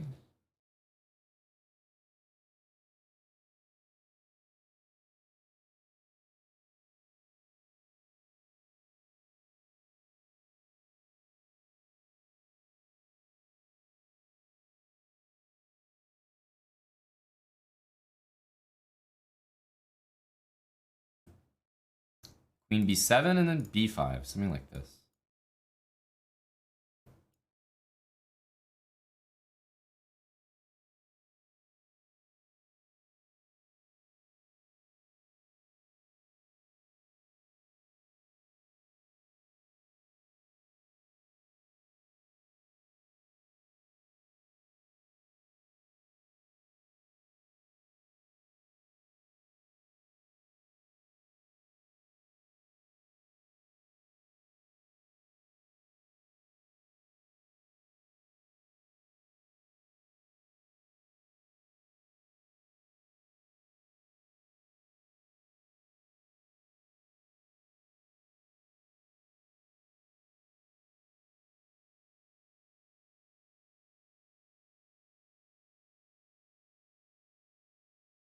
Knight b8, knight a6, I guess.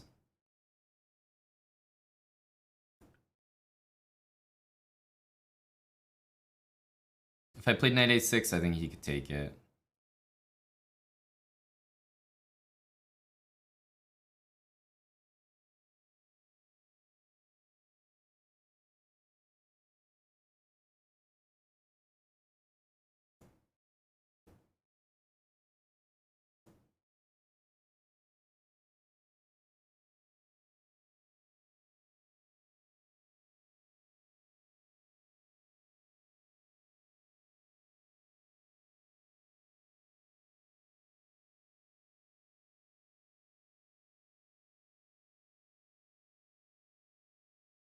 Trying to play knight e6.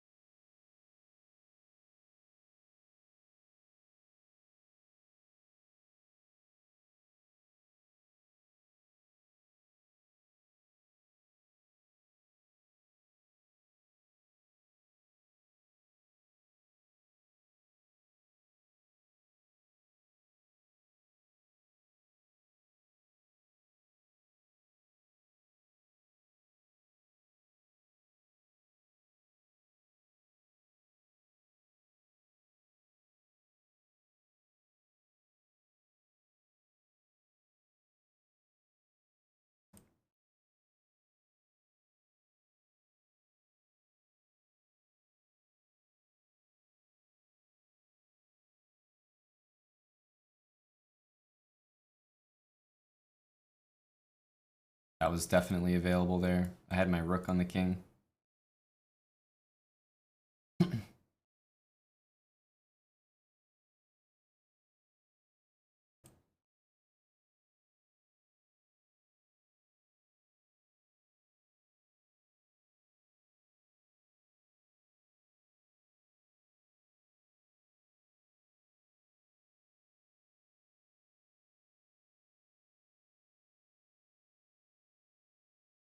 This looks very suspicious.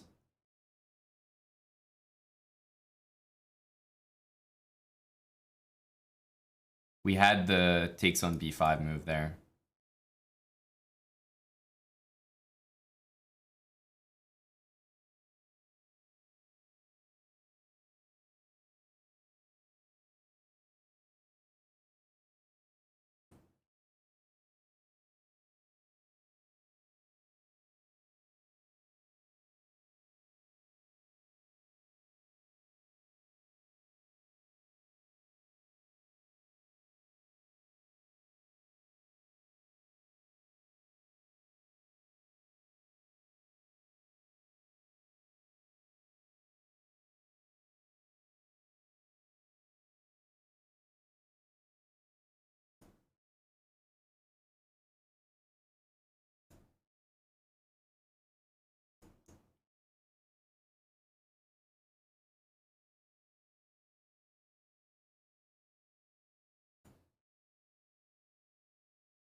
Here we go.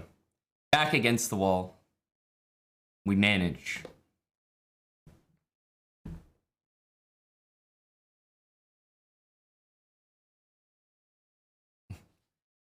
And we're happy to check back in with a potential Eric dub here. Looking likely. I told you, it's a boys' day today. A boys' win day today. Got Magnus winning, Aryan winning, Eric going for the dub. We gotta perform here.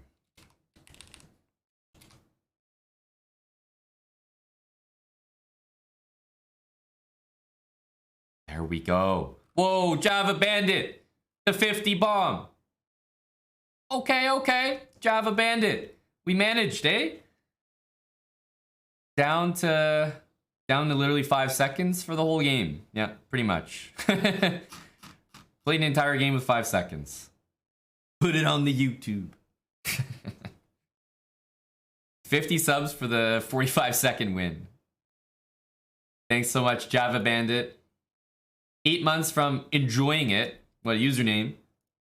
Chess Pro, thanks for 26 months. That's a YouTuber for sure, Java. Get it on the tube.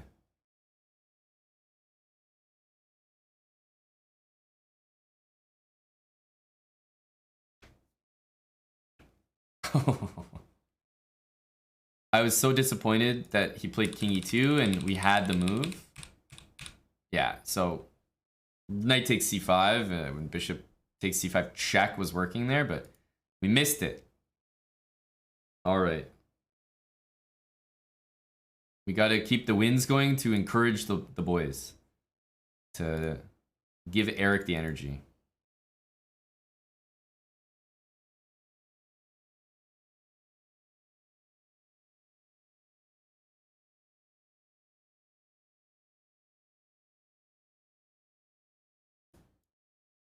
Let's do this.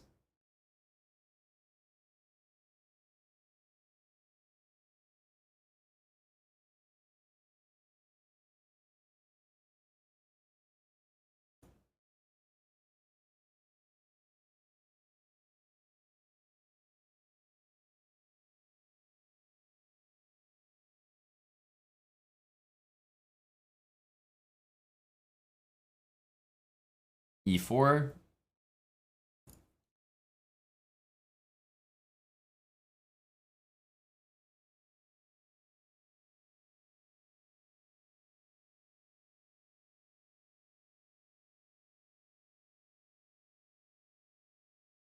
E5 can be played. Not sure if it's particularly good.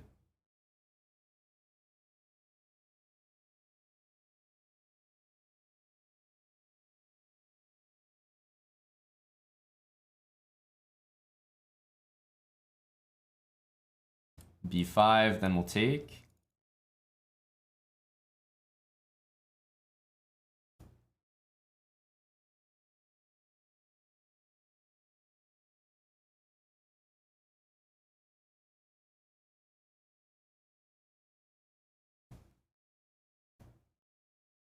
Bishops against knights. It's a locked position, so I'm trying to say the knights are better here.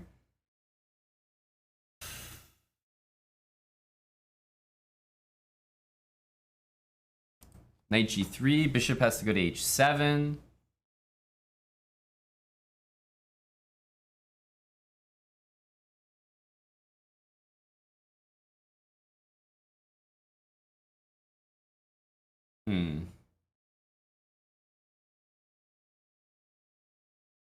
Maybe knight g3, f4, f5. That looks like something.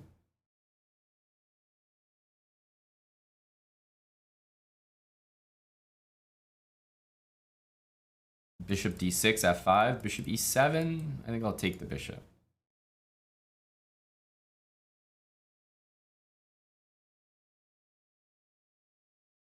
Let's try this. Yeah, bishop d6, f5, castle, and then just take. And okay, he has a weak e-pawn. He has the two bishops, but I'll try that position. Yeah, here I'll take that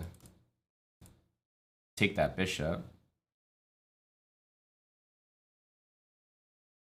I can also go f5. No, he just takes.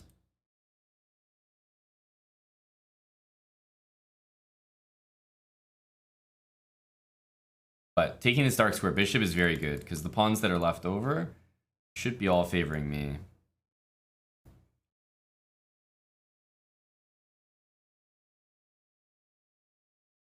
f6, I was even thinking of going back and then doubling on this e-pawn.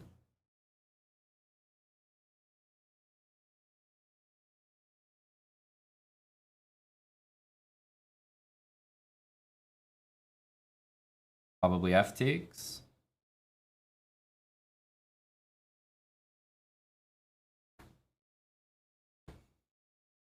Okay, f5 is a move. It's not a phenomenal move, but it's there. f5 takes. Rook takes.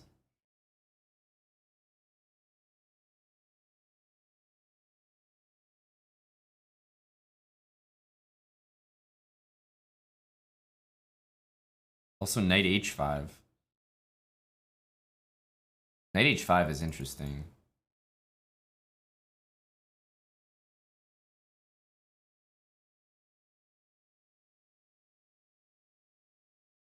Bishop here takes. Okay, that's the move I wanted to get. I thought this was a concession. Maybe, I don't know. Maybe it's not so bad. You can go f6. We go back. Yes, this. We have f5. The thing about this is now knight e4 is an idea. I was thinking just f5 here, but I realized he can take it. Oops.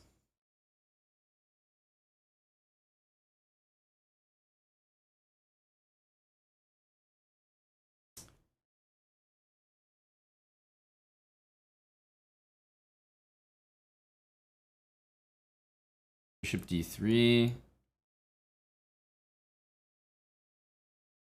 We're losing the plot a little bit here.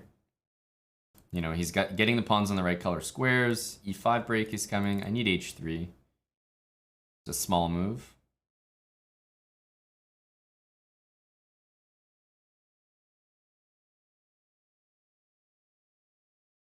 King h2, maybe this rook to f3.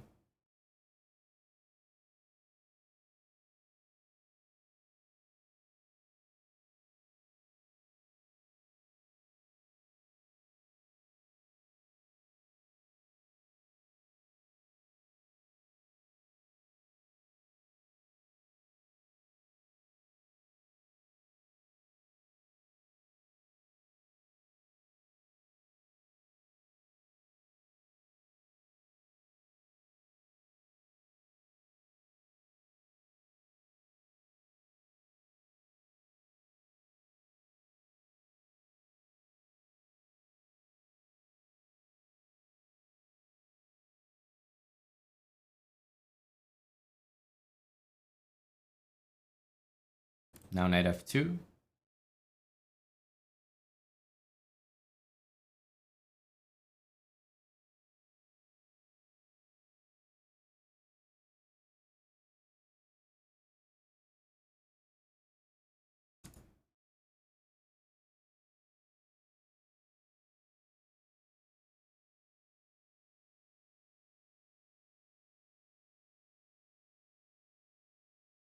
Knight h3.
There we go. There we go. Not the cleanest, but I don't think we really blundered there. Nothing too terrible.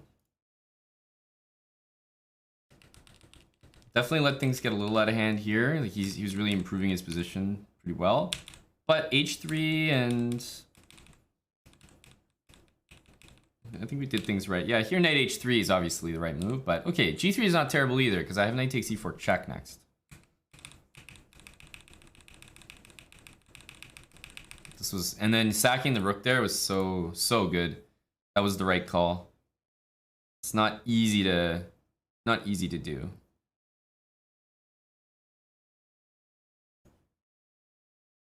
Skenna, thanks for gifting us up. Gajillionaire, welcome back for 9 months. Turnips for 19. Zero Space Chess, 13-month resub with Prime.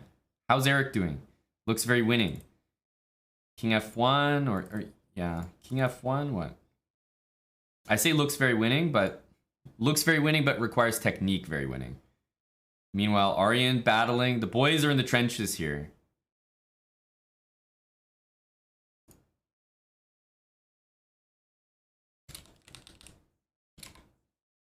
We're in the trenches right now.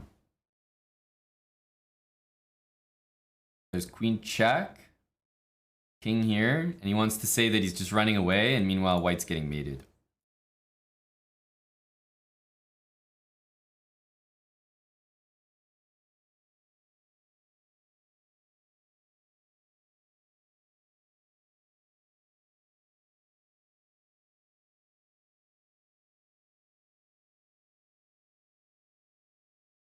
All right. We're playing another Anthony. Ubuntu, thanks for the 46 months. With Prime. Kid Vicious. SA, 23 months. Going on 2 years. Interesting. Bishop g5. I don't know anything about this, man. Let's just go here.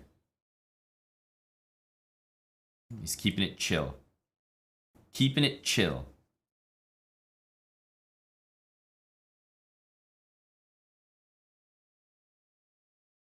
Okay, I respect it. I can keep it chill too.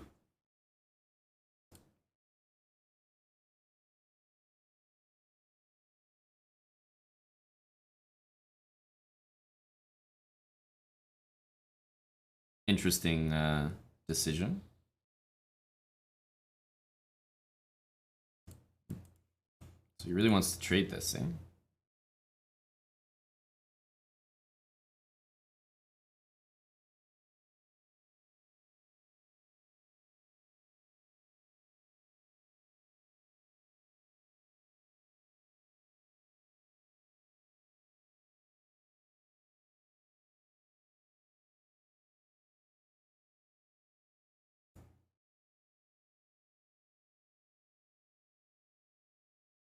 I think our queen should just kind of step out of danger a little bit in these kind of positions.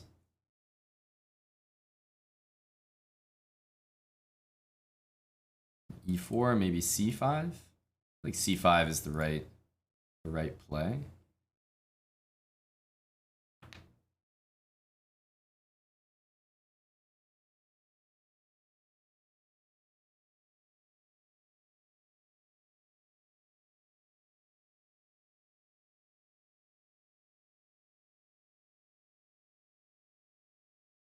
Yeah, he's he's just going real solid here.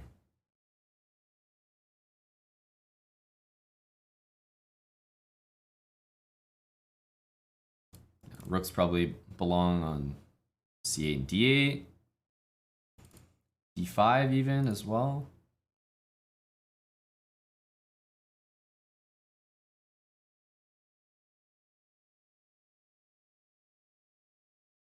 Yeah, I mean my my position is definitely looking great here. But he's so solid, like these positions are always really solid for white. But there's no doubt black is better. No doubt black is better. Go here.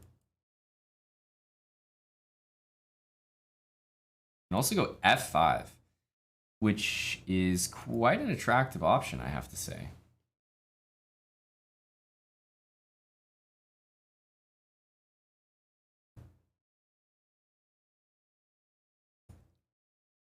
I'm going to keep it simple.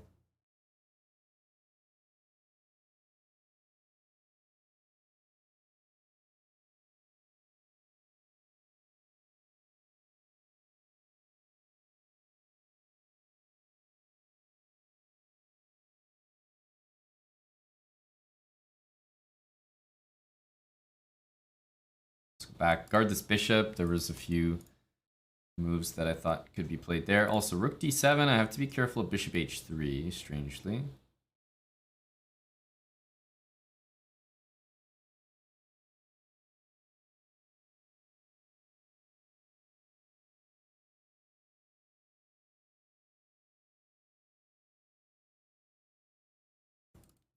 Rook d6, rook d8. This knight on f5 is no good. If e4, I'll go d4. c4, I'm not sure. Maybe I even take it. Yeah, so I feel like he's kind of thinking about g4, knight g3. That's the vibe I'm getting.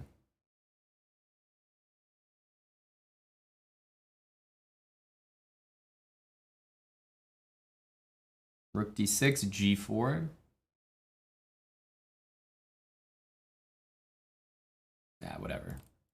We'll play rook d8 and bishop c8, something like that. Or even queen e6 after g4.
Go g4 next, I think.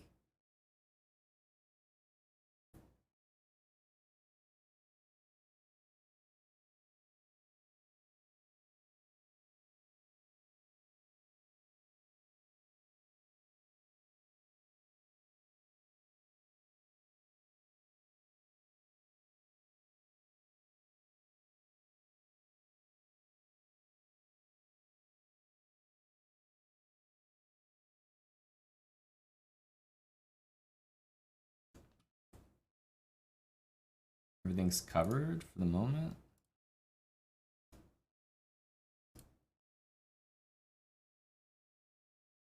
Typical falls apart.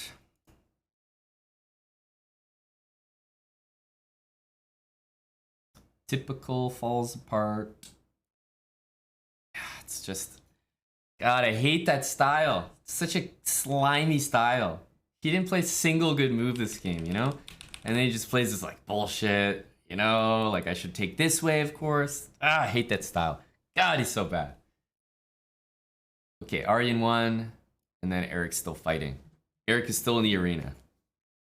Such an infuriating style. You know that like the guy's not made a single move that is not only good in the game, but also not a single move that he's really thought of either. There's been no calculation done by the opponent, and it's still enough to win.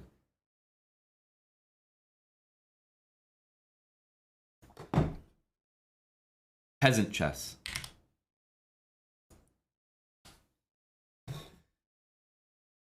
Gotta be able to beat it. I should have played d takes e4. I played f takes, but d takes was so much better. Oh my god. D takes was just a different story. I mean, everything trades here. This is nothing. I did c4 because it's like now he's basically got 0 breaks. The guy just plays e4, like, and I did a good job covering everything till here, but even still, you know, it's just not, it's not gonna hold easily. There's all these like pins here, pins here, pins. It's tough to hold it. h4. So how does Eric actually go about winning this? His opponent has got a position where you can't encroach this pawn, and you can certainly play a3 and probably win this pawn, but then is the position winning this pawn against these two, king and knight and rook? I'm not sure. I don't know anything about that. So you always have a3. If you go rook here, then knight takes pawn. So it's a good question, honestly. I would probably start with king e1 instinctively, but that doesn't really do anything, does it?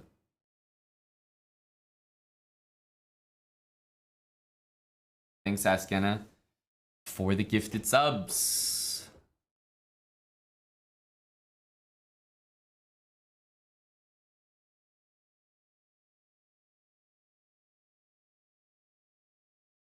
And I don't think there's any way to try to trap this knight that I can see.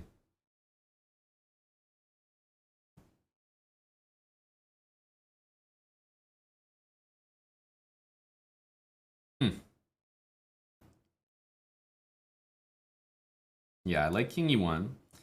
Because also, if black plays this, then maybe there's something to be said for that. So I expect we'll see king h8. Looks like the safer move compared to king f8. Like black is just going to shuffle and wait for white to do something. And I'm wondering what white can do except eventually play a3.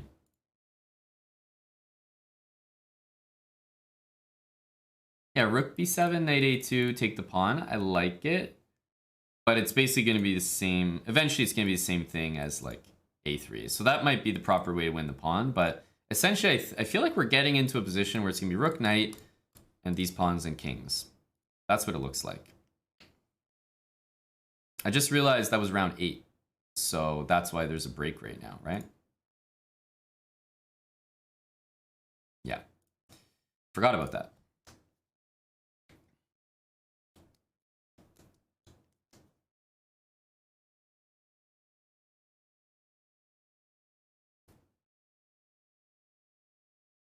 we'll definitely need some technique. I expect we'll see king h8.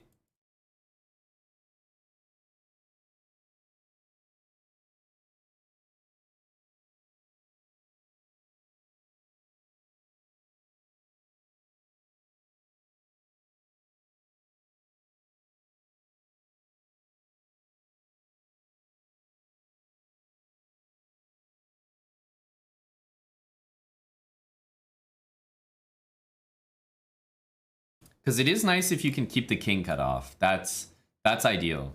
If you can keep the king cut off, then well, there might be some real winning chances.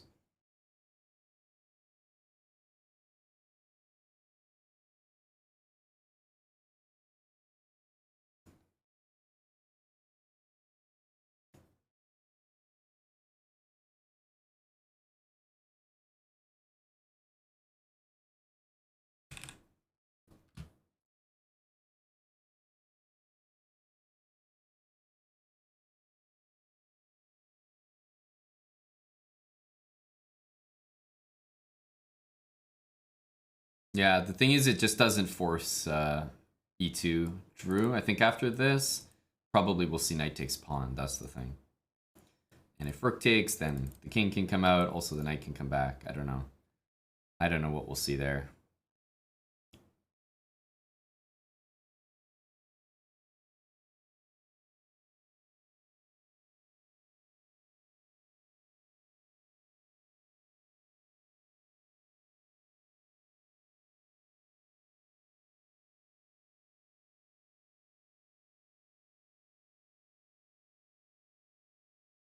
Yeah, if a4, I think black might need to take. Okay, b3 is also playable, but the point is, a4 and a3, I don't see much difference. For black, he's probably really thinking like what to do here. But I think just shuffling like this is good.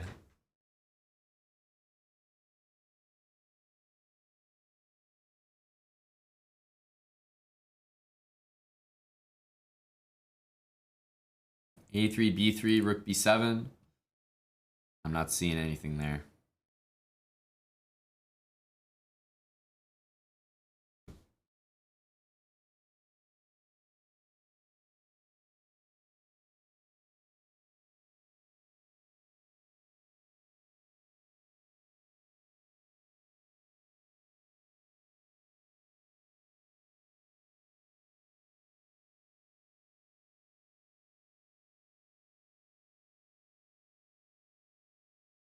Trying to make sure we don't miss our game.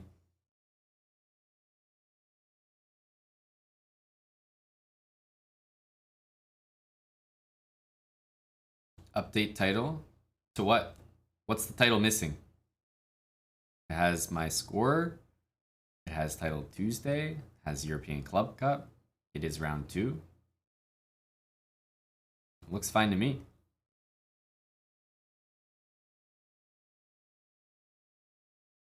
All appears in order.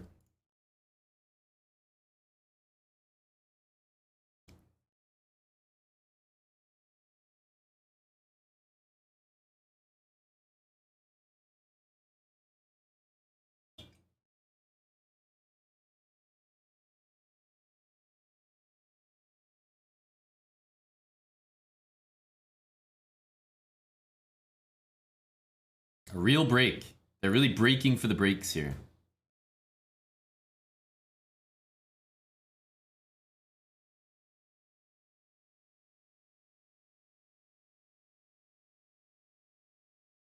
You don't know how white makes progress? Well, isn't this how white makes progress?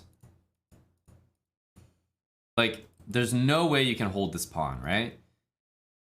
What seems likely to me, like, first of all, if you have the king cut off, you realize that in a position like this, that this king can literally walk over and just take all these pawns, right?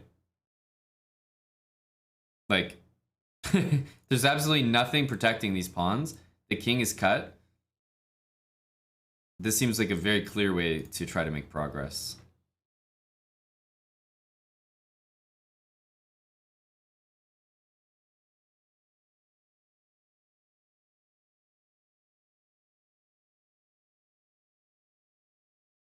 Oh. Good thing we checked. We got our next Title Tuesday game.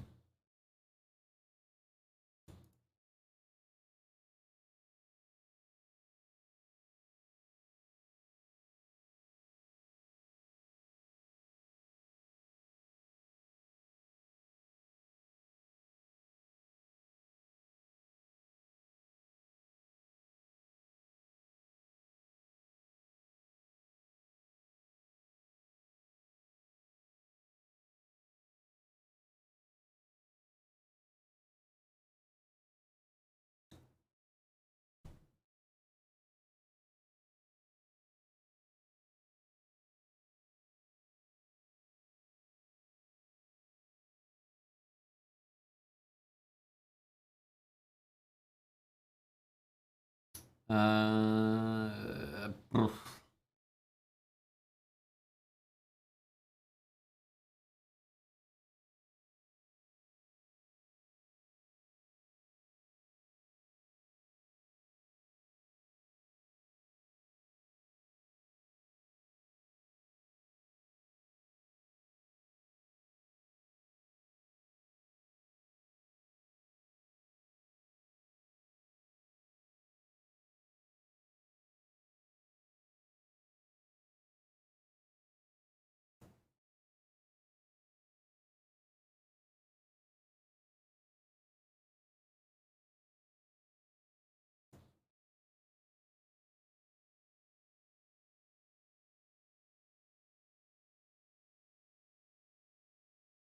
Queen d7.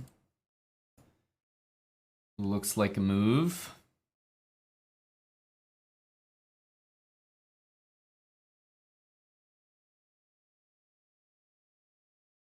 Yeah, eventually black just kind of wants to trade the bishop, I feel, is the main plan.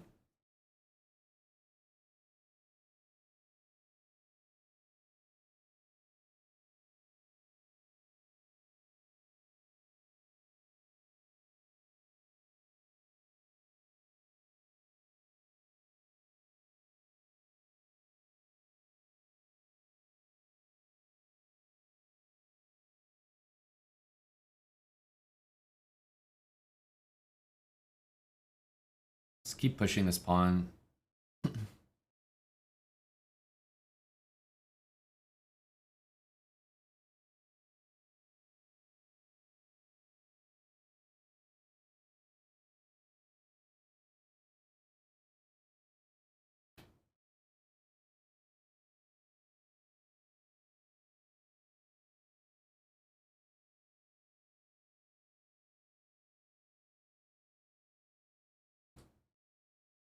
Maybe an idea like knight b3 to try to get onto the c5 square.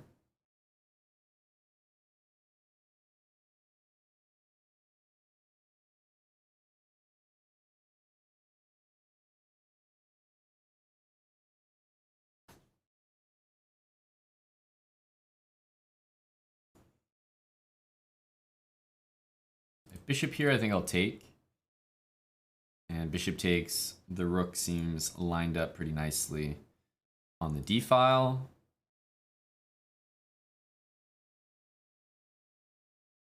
Yeah, so it goes here. Now we have e4 though.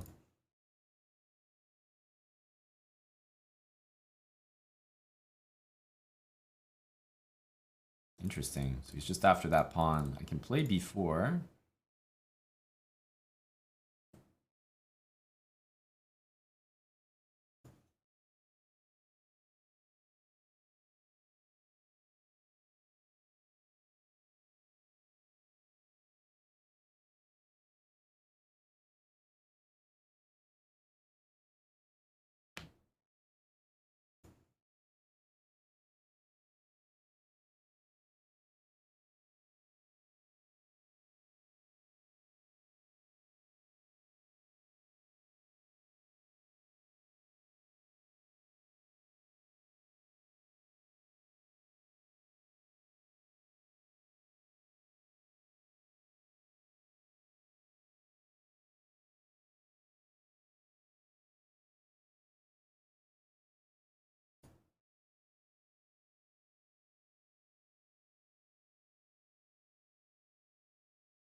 Maybe I should be playing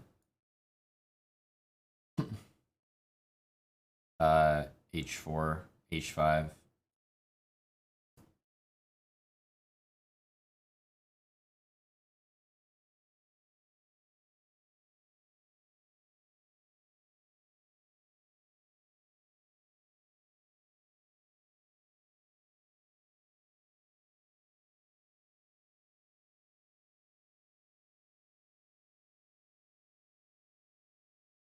Knight a3, queen d1.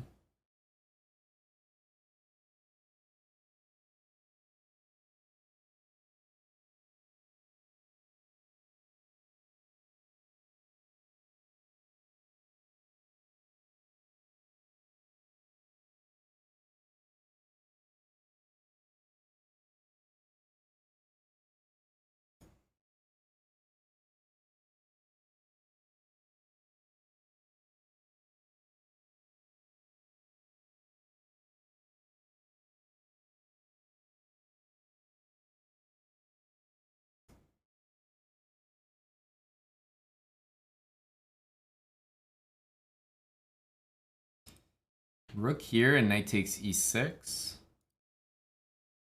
Knight takes e6 is a move.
Dude, these games, losing these games is so depressing.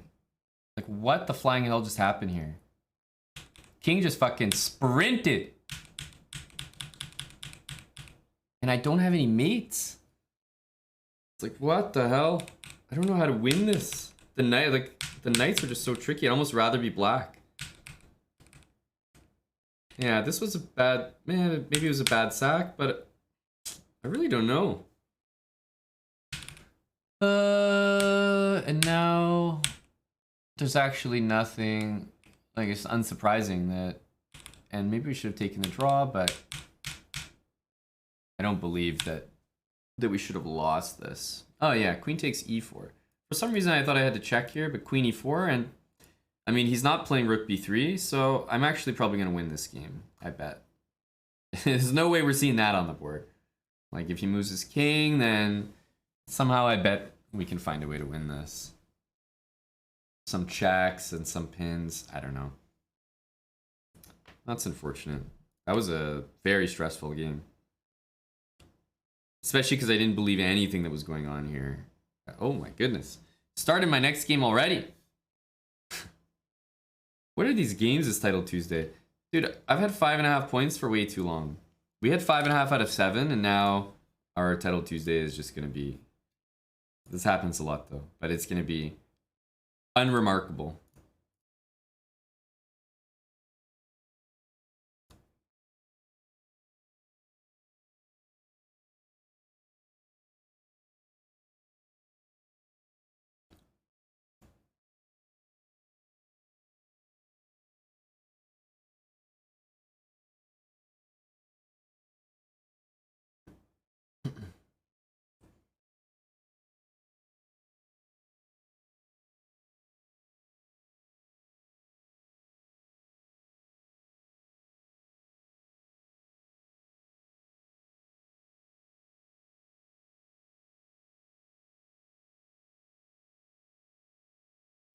Hmm.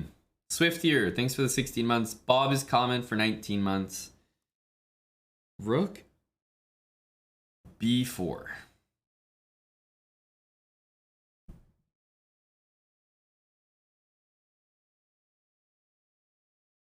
Yes, no, kind of threatening to take.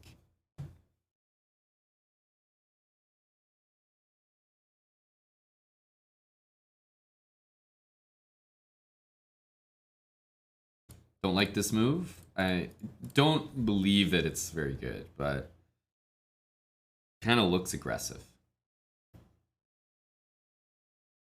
Looks like the kind of move you should be scared of.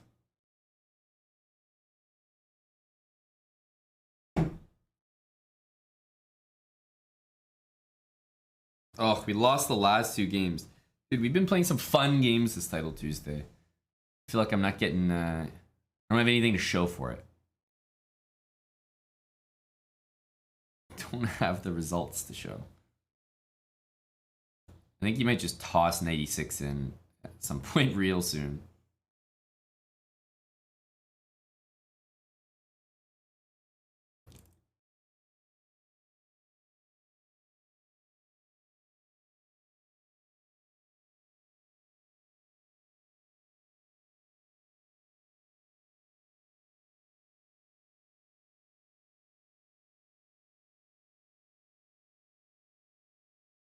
Yeah, my play looks not right. It looks off. Yeah, I think that's a good move.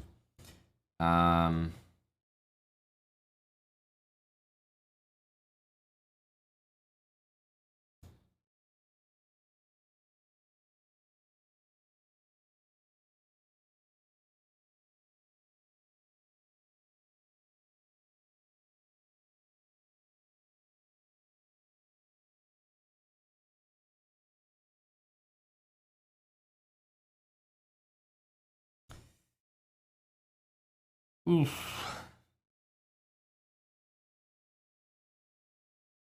Maybe knight d3 was a move there. I'm just kind of playing very fast, but not very well.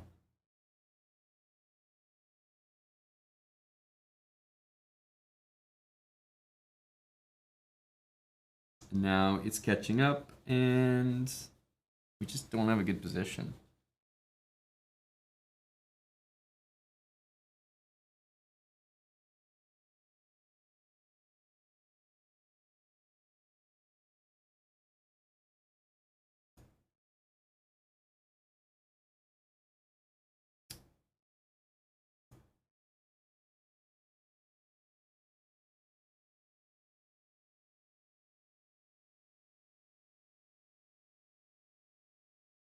Which means I have to invent some BS.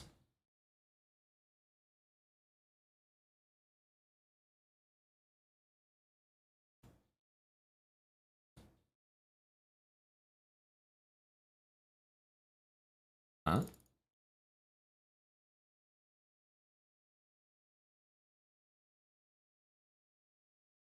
This is high T.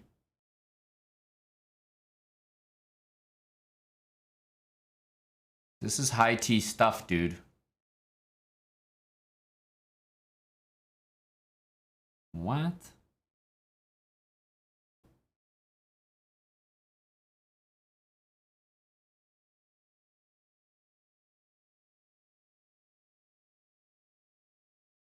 Bishop here, d5.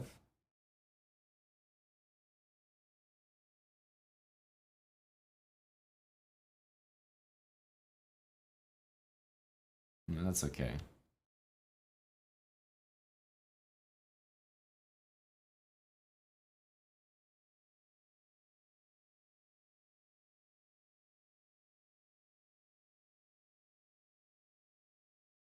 What's the material here? Queen for bishop, basically queen for bishop knight and a protected pass pawn. That's the material.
Another very tricky game.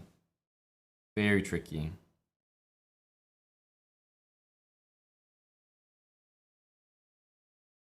I think I'm playing some fun games today. I've given a lot of heart attacks. I've definitely messed up some good ones, some very frustrating ones. We've had some fun finishes as well. And I think we have one more game. Rook takes f2 is working. I didn't trust it. Rook takes f2, e8 queen, we could say is working. But rook takes f2, bishop takes f2, and this is how you lose a game in time pressure. White's queening, my bishop is hanging, my queen is hanging, all at once. Easy way to lose. All right, it looks like Eric literally spent every second on his clock and played the move a3. So he basically went into the entire position and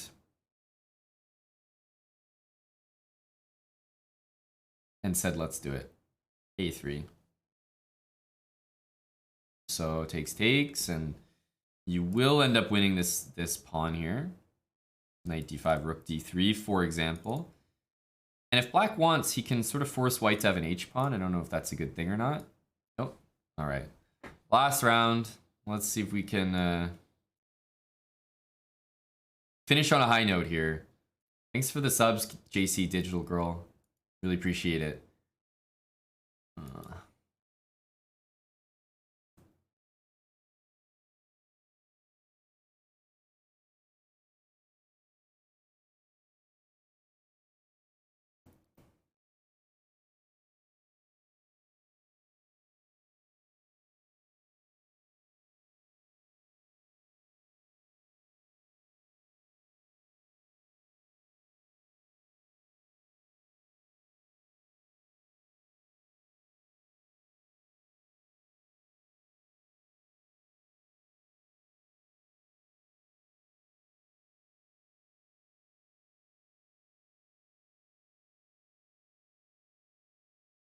Interesting move. E4 looks kind of correct here.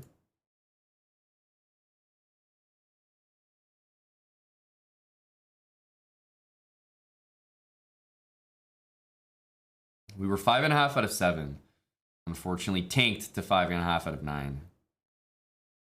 That pawn's hanging. Bishop d6 is possible. No. Bishop d6 has to be quite good here. Because now the knight is stupid. He's going to lose the knight. I'm also threatening this pawn. I don't trust what he's doing. We can take and go g4, but... Ugh. Is that really it? Is that the vibe?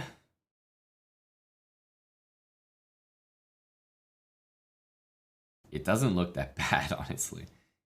It kind of looks like the move. Here's the thing. If I go bishop c2, how does he defend this? Is he going to go f5? Do I like that position more? Because it's definitely looking principled to take here and go like that. We got to be principled here in the final round. We got to be principled.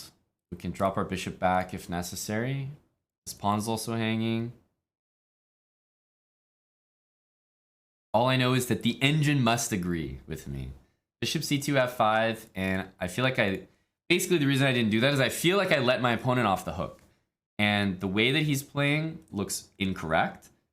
And so I don't like to let my opponent off the hook when it feels like they're playing incorrect. Bishop here. There's no knight takes. Let's go back.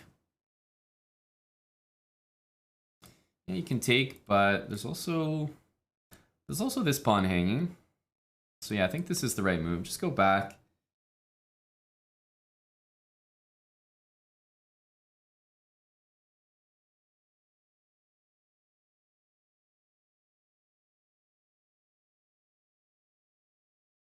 Wow, okay. Well, the threat is obvious. E4. If knight takes c4, e4, knight d6, I don't think we want to get into that. We're going to lose our knight on f3 for sure, so I think it's time to take like this. I'm threatening queen e6. He was queen d7. Something, something don't feel right, boy.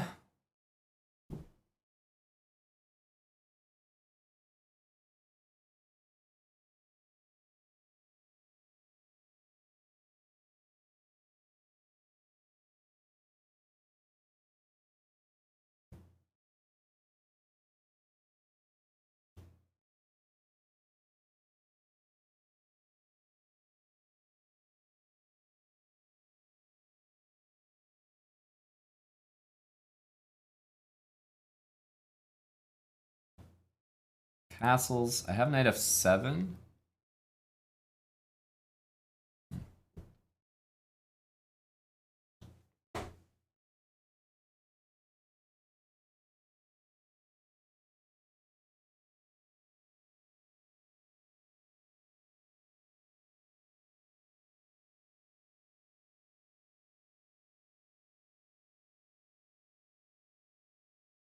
Yeah, I had a feeling he was going to do that. I just have to hope this works.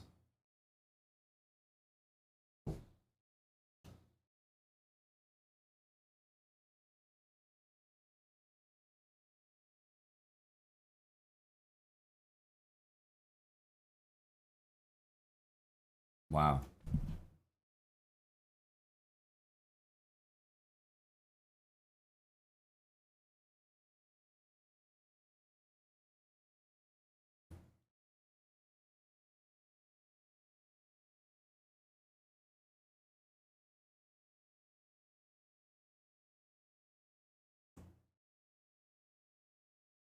All right, let's just do it. Bishop e2, I'll take. Here, I'll go here and pray that it works.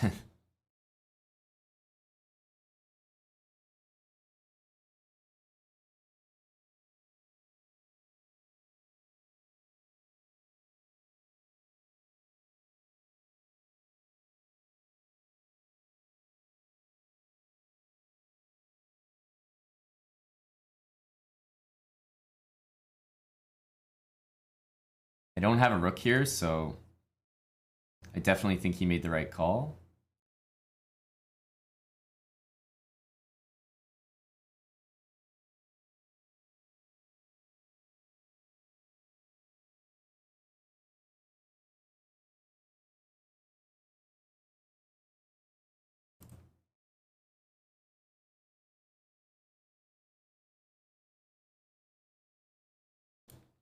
Ooh, the rook's hanging.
Sweaty. All these games super sweaty.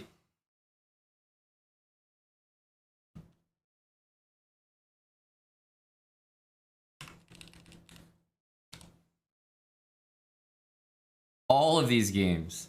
I don't know what the hell is going on here. All right, we ended at 7.5. But dude, I was 5.5 out of 7. It's 5.5 out of 7. We lost 2 games, but at least we won the last one. This is definitely just not updated.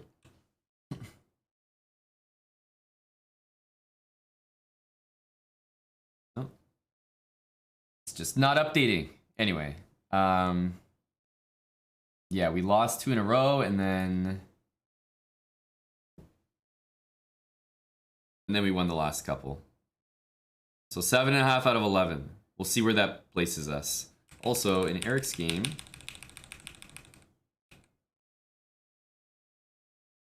yeah, the thing is here, if you queen, you go knight takes, and h3, king g3, you actually lose your knight.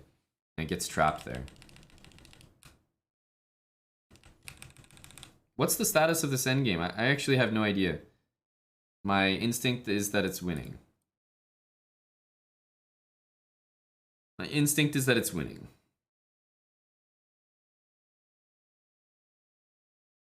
Thanks, Marius. Let's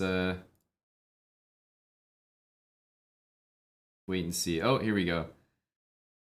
Hickey dominated. Hickey dominated. No Magnus, because Magnus was in the tournament. Hickey dominated. Let's see how we did. Oh man, we really had a chance in this one. We had some of the best tiebreaks at 7.5 points. That's, you know, we scored top 25. We placed 27th. Top 25 is something. But man, 5.5 out of 7. We could have made that a much better score. We scored 2 out of 4 in the last 4 rounds. Damn. Damn. He played A3 FK gun. He played F3. All right. Well, hope you guys enjoyed Title Tuesday. We're back to commentary here. We're back to commentary. We still have our guy Eric. He's fighting it out here in the trenches. The team has won every game, drawn the last board. So if Eric wins, they have the same result as the... They will have the same result as the first round. 5.5 to half team win. So let's see if we can get a dub here for Eric. I did not bad in Title Tuesday. So I'll take it. I'll take it. Let's see if it gets Eric any any good luck here. Yeah, we had some highlights today. We won a game where we only had 45 seconds. We had some pretty intense time scrambles. I was feeling it today. Feeling it, not like feeling great about my chess before I played it. Turned out I didn't play badly or didn't play poorly, but I meant I was feeling it like I was feeling the pressure. But okay, we ended up 27th place, 7.5 out of 11. Top 25.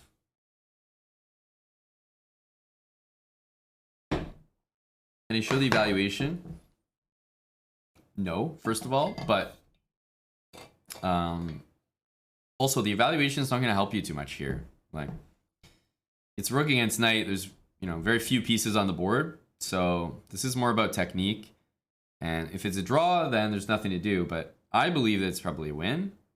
But it is the case where you're not sure if you should be moving your pawn, right? So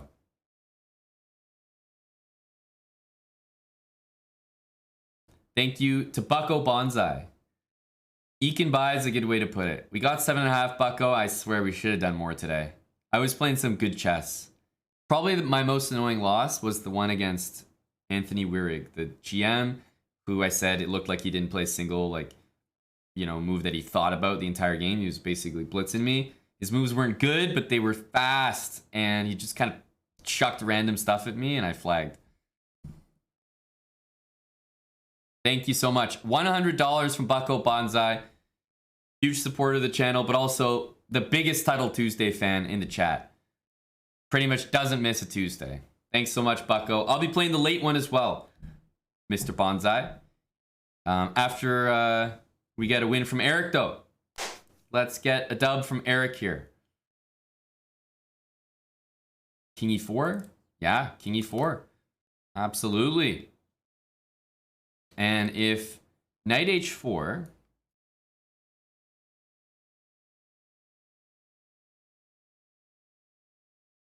So, not that this is the line that should happen, but let's say this move happens. Knight takes, king here, knight here. You know, the pawn is anchoring, so the knight can come back. But there are some cases where, let's say the pawn isn't there, the knight gets separated from the king, and that's how you win the endgame, rook against knight. If they're together, it's a draw. But let's say the knight goes over here, you know, rook here, these kind of things. You can see how there is a way, or in this case, rook here, because these moves run into rook check. You can see how there's a way to sort of corral this knight slowly. You know, maybe rook here, or maybe rook b4, cover all the squares, and then bring the king in to take it. So the rook works really well to dominate the knight. So it's just something to think about, that a lot of times, if the knight gets really separated from the king, you just give up on winning the game by going near the king, and you just go trap the knight. King and rook do a really good job trapping the knight on an open board. Thanks again, Buckle Bonsai. All right, I have been drinking water the entire Title Tuesday. I'm gonna leave Eric's game on the screen. We'll be back, or I'll be back to watch the finish. Hopefully he doesn't finish before I come back, but I gotta go to the bathroom, refill, and let's watch the end of this game. I will be back in a second. Thanks for watching Title Tuesday.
All right.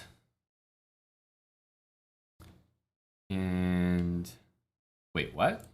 Is that a blunder? Rook h1.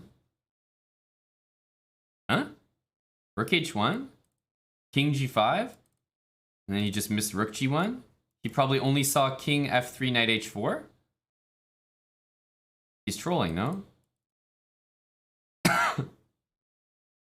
What the hell was that move? With 13 minutes on the clock as an IM? He's trolling.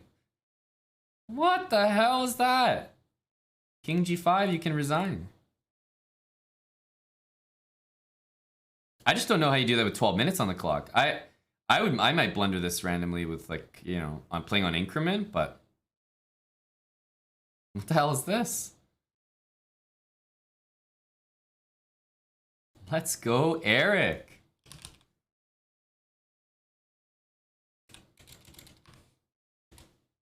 This looks done.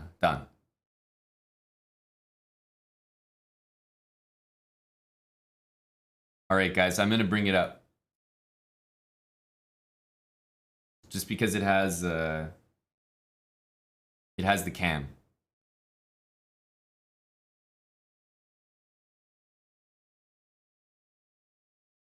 Yeah, I get to see the handshake. He missed it.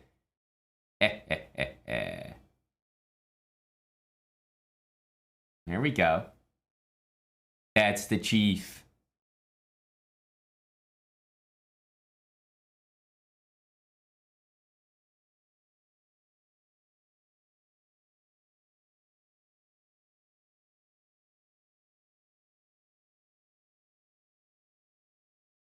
Now we can release the KOs. We can release the KOs. Ladies? Get those ladies off my screen. I'm here for Hansen. Ladies? Oh. Get them out of here. I'm here for Eric Hansen.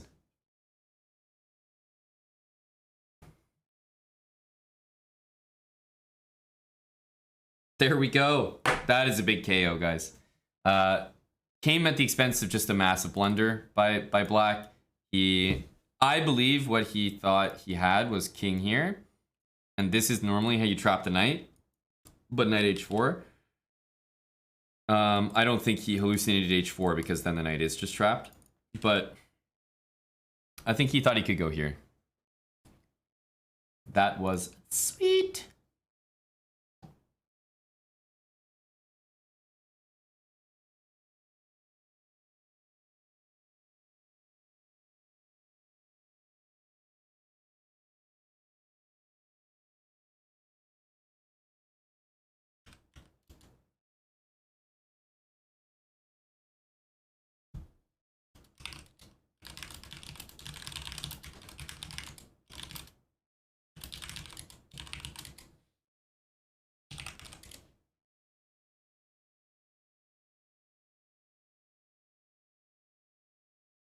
So if you just joined, we got a KO from Eric here. Everyone won. Magnus won. Aryan won. We did all right in Title Tuesday.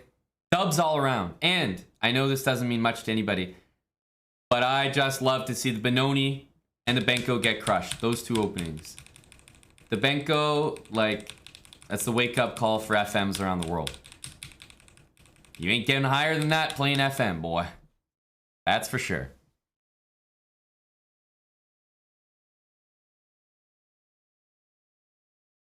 That's true, Tulk. We have to go and appreciate that it was the same rook, right? This rook. That's a journey. This is a journeyman. It castled, it played rook e1, it played rook e4, rook c4, right? Rook e4, rook c4, and then it got activated in the endgame. Rook b4, rook b6,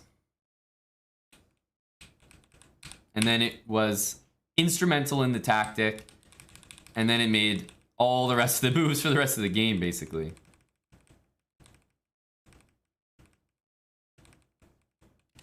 Because this move is so unnecessary by Black. He can just put king g5, right? And maybe there's g3, and probably not that, but king here, and okay, you keep playing the game. But that is, that, you know, that is a blunder we will take. Rook h1, let's go. Oh, we got Eric in chat. Yeah, I have to say, Eric, the people were a little concerned for your pieces on the queen side for the most part. We were a little concerned. You know, you had us going in the first half here. We were concerned. But this was a crucial tactic. He missed a few things, honestly. Poor guy. He missed this tactic here, and then he missed the tactic later as well.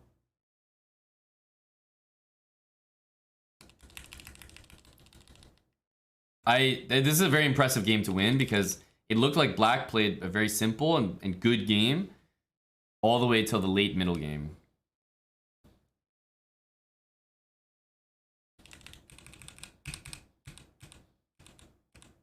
Yeah, this looked normal, and then I didn't know how, because 97 looked really strong. The big thinks from Eric, let's not forget. 30-minute think on bishop a4. Right, and then just being in time pressure for the whole game. Very impressive to come out of this one. Yeah, he never played b5 the entire game. I was saying, I was impressed. I was impressed.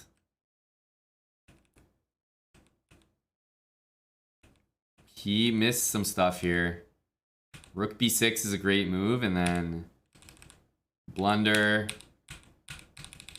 And yeah, I wasn't really sure about this this endgame, actually. I got the feeling that a3 and should be winning. So I don't know. e2, okay. Interesting.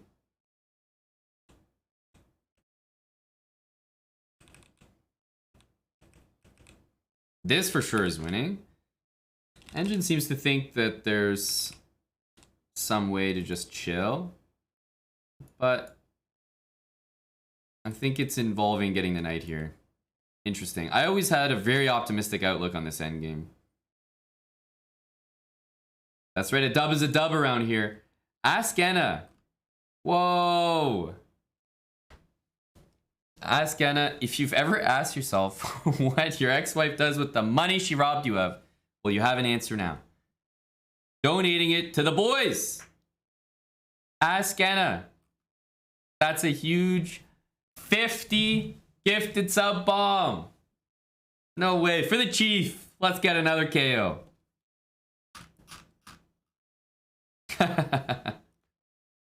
Ask Anna, you are an inspiration for ladies everywhere. Send that money in.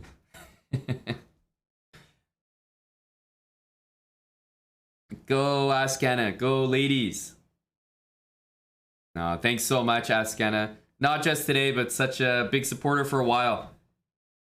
But it's nice to get the donation when we got the win as well, you know? It's hype in here. So this also, I can show you guys the tournament standings. So this is Eric's event.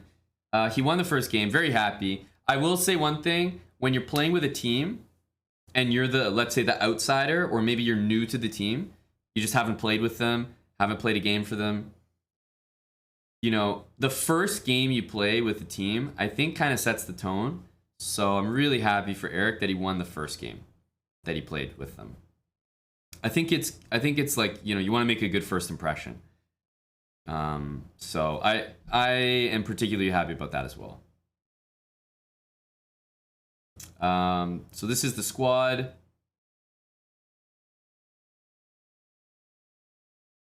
They haven't quite updated it with the round 2 results, I think. But yeah, they got the job done. They won 5.5 to half, so another great score as well.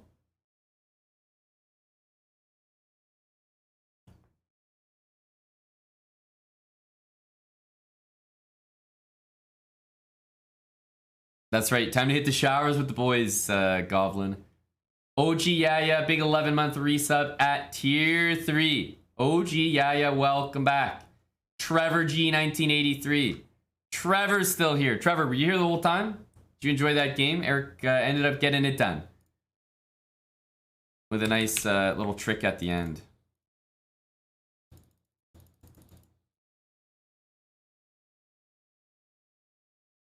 Oops. And rook h1. And you can't go here without losing your knight, and, well, the knight's about to be lost anyway from king f3. Thanks again, Trevor, Ask Anna. A lot of sub bombs. So we had Java Bandit as well with a huge one. How did Amadon do today? That's a great question. Let's double check.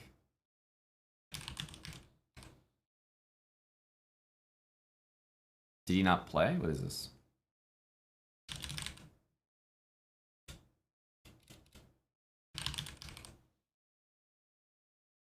What's going on here? Did Amadon refuse to play his opponent in protest?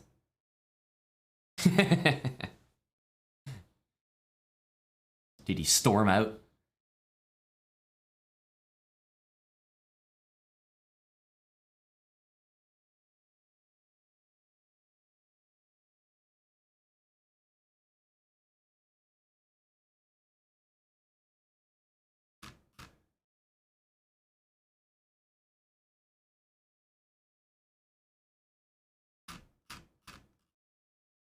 So here, yeah, so the interesting thing is like Amadon had a very tough game against 2550 GM who's cheated before.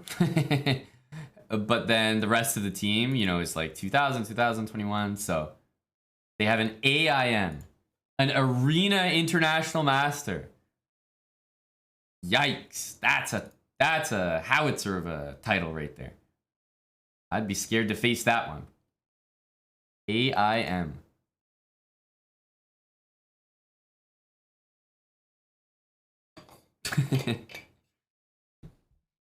Yeah, it's funny because there's probably people that just don't even have any clue, but on FIDE, you can actually play chess on FIDE.com. They have like an internal play server that's the worst you've ever seen. I'd rather play on like fucking Yahoo Pogo Chess or something. Like, it's so bad. It's so bad. But if you play in it, you can get titles in their like online platform, and those titles transition to over the board. So the A is like Arena. And so you can get titles by playing on the terribly shitty FIDE platform. Can you imagine? You just play online, you become like an international master online according to their rules, which probably means, I don't know, win 10 games in a row or something ridiculous. And then you become an Arena International Master. I mean, the guy's like 2,000, 2,100 FIDE. And then you get that title beside your name over the board. Oh my god, it's ridiculous. What a concept. AIM, AGM, AFM, AG. Thanks for resubbing with tier 3, 27 months. Thank you, Alec.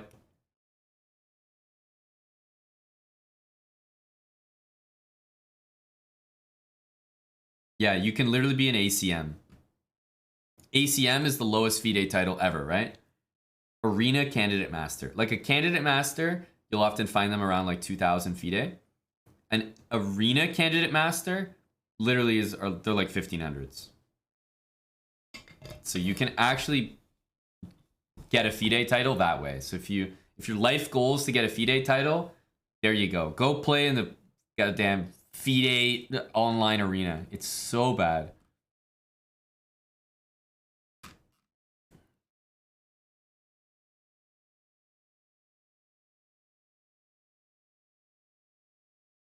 There's hope for you guys in chat. Exactly. Does it actually say the requirements, Wild Hacks? Is it like 1,100 FIDE rating, or is it 1,100 like in the... Let me see. Let me see here.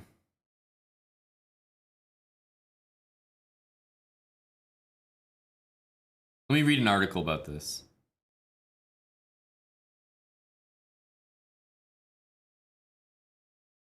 FIDE titles for the lower rating band.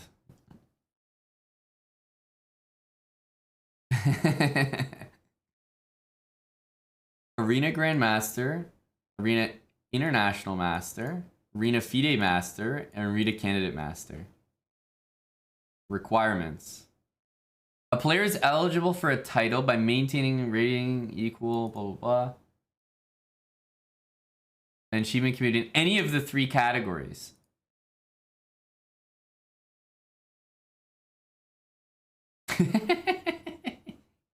You can be an ACM if your rating in their online platform is 1100. Look at this stuff. Look at this shit right here. This is ridiculous. AGM 2000. AGM. No, but this is just like poverty. Like, what is this?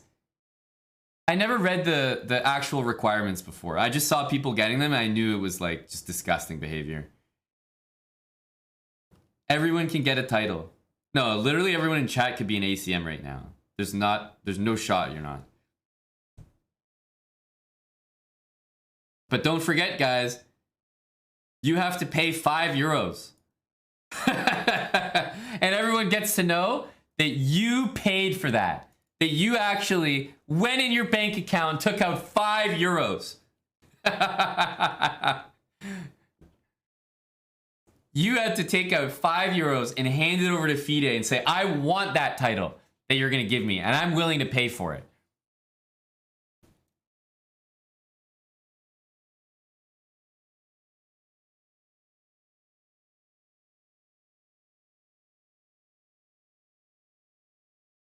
An untitled player is eligible for the ACM title. It's €5.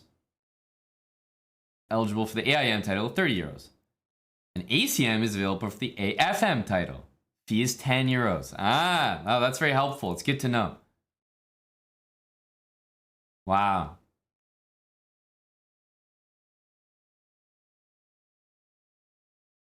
This is insane.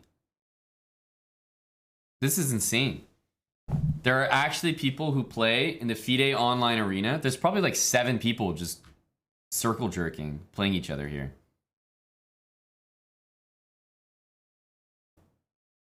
So here's the thing though. I'm not sure that chess.com recognizes it, because I've never seen that title on chess.com.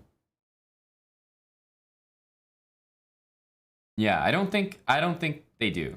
Because I think they realize how absolutely brain dead that is. Because you guys realize, if they recognize those titles, not only do those players get diamond memberships for free, sure, but you guys are missing the point. Those players can play in Title fucking Tuesday. Can you imagine a bunch of 1100s running around Title? Can you imagine Wild Hacks in Title Tuesday?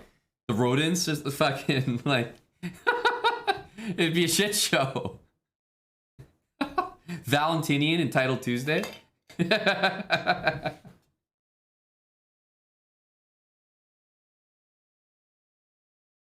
Like, that would just be madness. You got Magnus Carlsen playing Valentinian in round 1.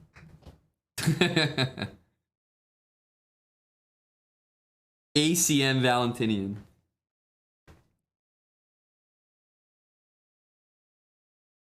So let me know, guys, if you if you guys if you guys go and get the title, let me know. Keep us updated. We all want to, you know, this is a safe space. We all want to cheer for one another. If we get like 500 new ACMs in the over the next week, I'll be impressed.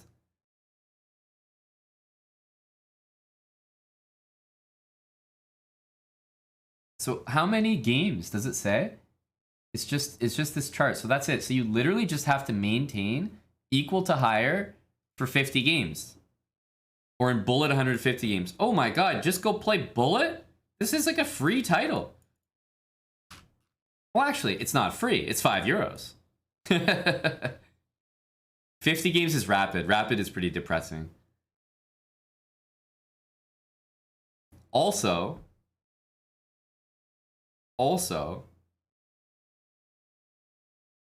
like, I guarantee there are people cheating, right? Why would people not cheat to get this? There's no regulation. Because, like, imagine somebody gets the ACM title, but cheats to get there. Let's say they're brand new to chess. They cheat, and they get the ACM title. What's FIDE going to do? Well, actually, we don't believe you can play at an 1100 level in the FIDE online arena, so you don't get the title. Actually, there's no chance you can play at an 1100 online level, so we're not going to give you the title. They can't do that. They have to approve every single ACM in the world. Which means you could, like, I'm sure there are people toggling right now.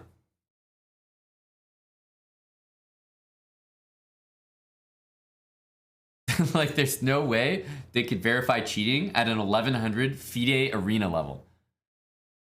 The €5 thing is just hilarious as well. So of course, ZChangji, I would never do this. I would never ever want this account or like this title to be associated with my name or my profile. But you go back to stuff like this and you just look at this person and you just pass judgment on them. Alexis. At one point, Alexis sat down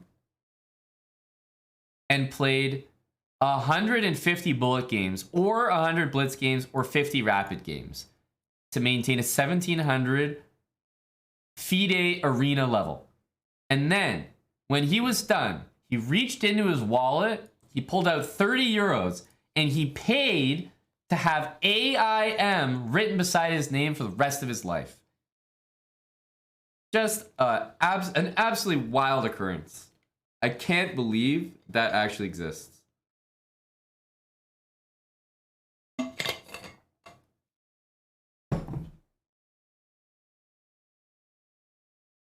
Hello, Johnny. Looking great with the new badge there, Johnny DJ. A sturdy orange for the boys. You're going to do it this weekend? Are you for real, ZChangji? Okay, real talk. Who is actually going to go do this now? I will think much less of you. Just letting you know. And I will definitely, please tell me because I would love to laugh at you. I already think it's funny.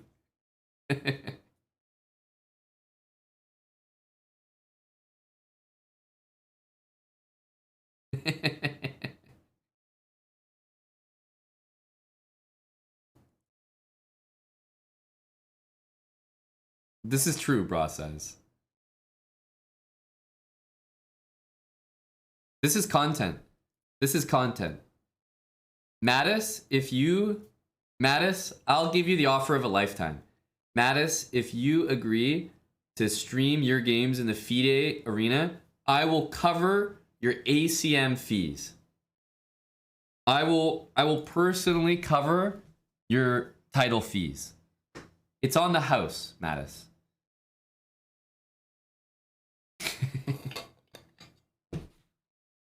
Listen, guys, I got it. It's on the house. It's on the house.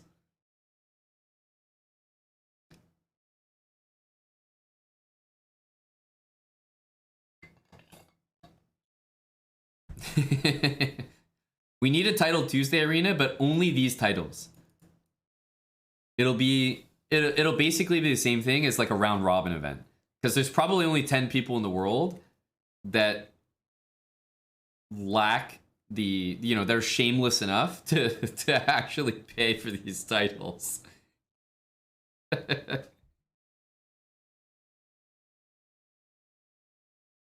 No, they're not, Johnny. We were just talking about that. Obviously, ACM is not recognized on chess.com. Do you think fucking Valentinian can go play 150 games, maintain 1100, pay €5, and then suddenly play the same tournament as Magnus Carlsen every Tuesday? No shot. No shot.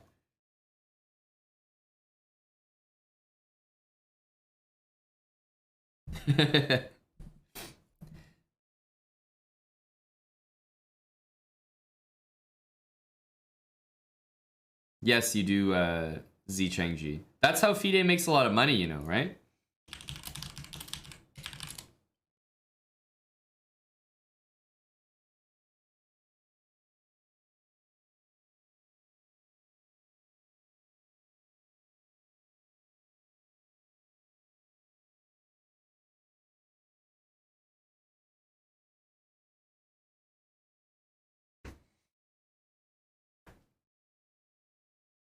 right? Then there's this, right?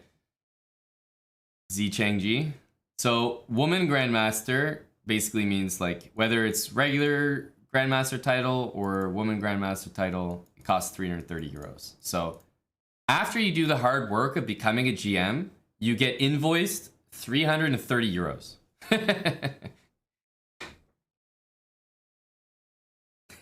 That's where FIDE makes all their damn money. 330 euros, international master at this. And the thing is, you don't just start at FIDE master and then pay the difference or whatever, right? For these ones, what happens is you pay 70, then you're probably FM for a while, and then you pay 165, you're probably IM for a while, and then you pay 330, you're probably GM. So if you add up like, you know, all these titles and all the prices, that's just the price to actually get the title at the end. Not to mention the hard work that goes into it. Yes, school instructor is like FIDE has courses that you can take, and then you get certified, and the certification costs money. But then you can say that you're an officially licensed FIDE instructor, for example. By the way, I think I am a FIDE instructor. I had to take this test while I was coaching the Olympiad team. So I believe I am like a FIDE trainer or something. I think I might be. I've definitely done it before.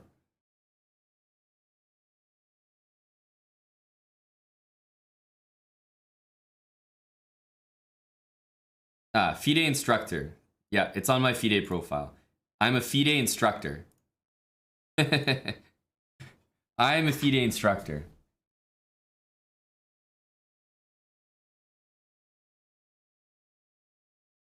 So yeah, I'm serious, guys. You actually have to pay for your titles.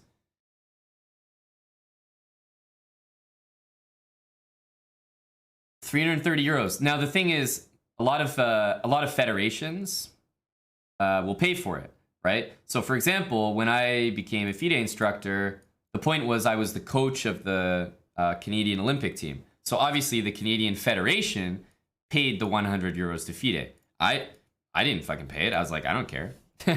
I don't care about being a FIDE instructor, but I think you had to be the coach. So the Federation pays for it. The same with my titles.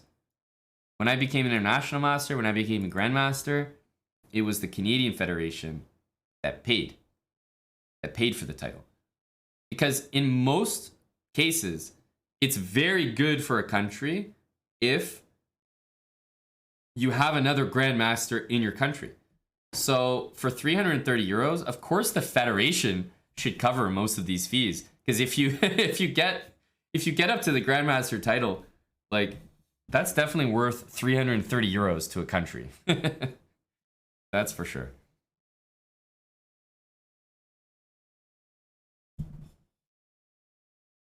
But yeah, they're not covering candidate master. Sometimes they cover FIDE master, in general, no. But international master and grandmaster, a lot of countries will pay for.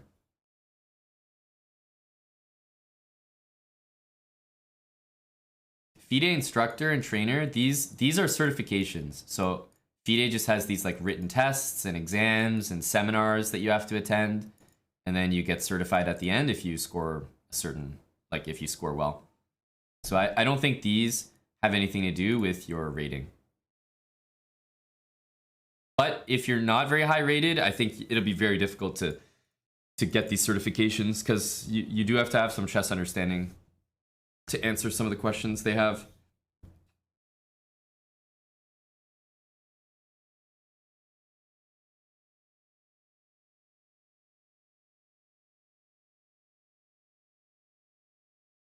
You can only get the arena title if you purchase premium account on FIDE. How much is the premium account, Lewis Cruiser?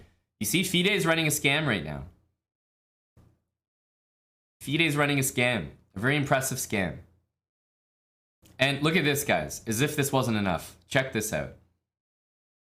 Every 4 years, holders of the titles, senior trainer, FIDE instructor, national instructor, must apply for renewal license. They're running a scam over here.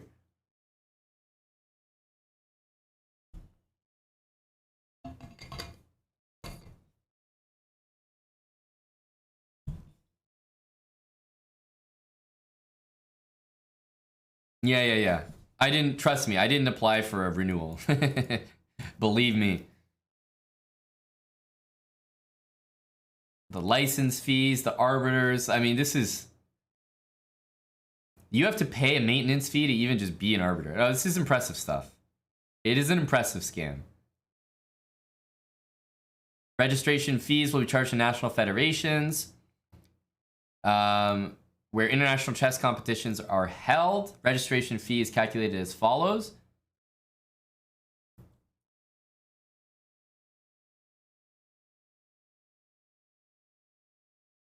It's just very impressive stuff. Anyway, this is whole like garbage handbook. But yeah, 330 euros for the Grandmaster title. There you go.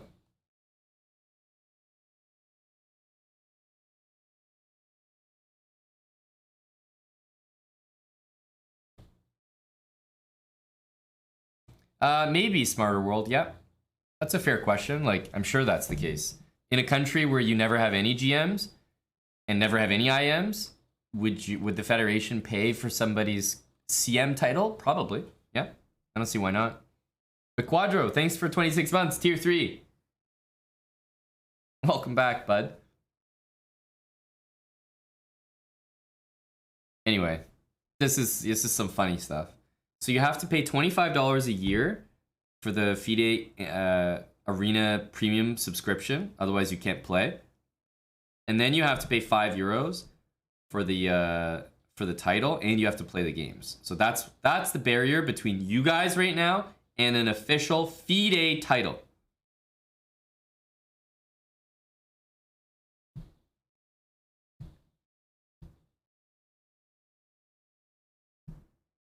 Yes, that is correct. I believe that is correct.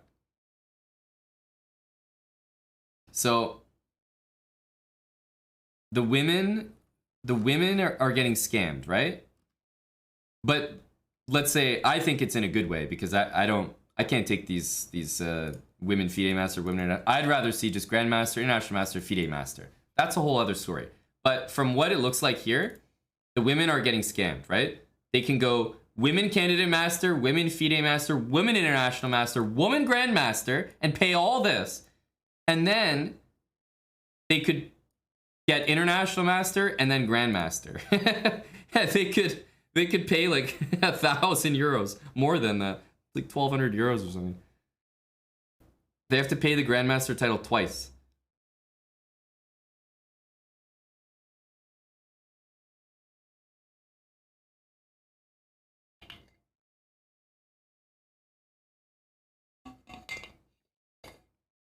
No, I don't think so, Johnny. I think it's pretty split. I've definitely talked to a lot of women in chess who think that the women titles are like stupid, like they don't want them.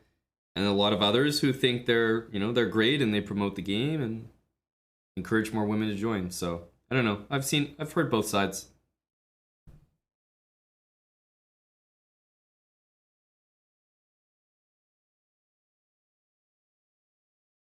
But anyways, pretty funny. Always, you gotta pay for everything. You gotta pay for everything in life. I don't know if this is true that ladies pay twice, but it certainly seems like it. How else do you interpret this? If you make Woman Grandmaster, you clearly need to pay 330 euros. And then if you make GM on top of that, it's not like it's just free. That's a whole different title. That's a whole other level. So it makes sense you'd have to pay for it again.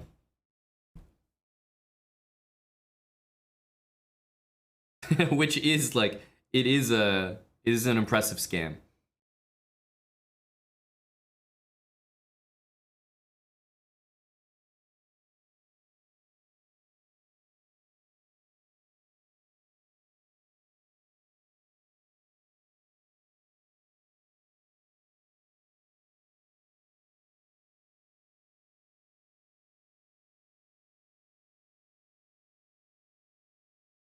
WGM is 200 euros.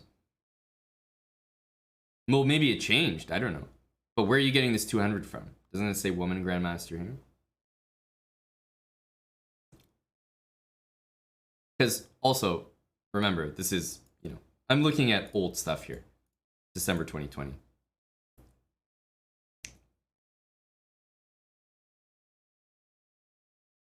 But this was just to show you guys that, yeah, you do have to pay for titles.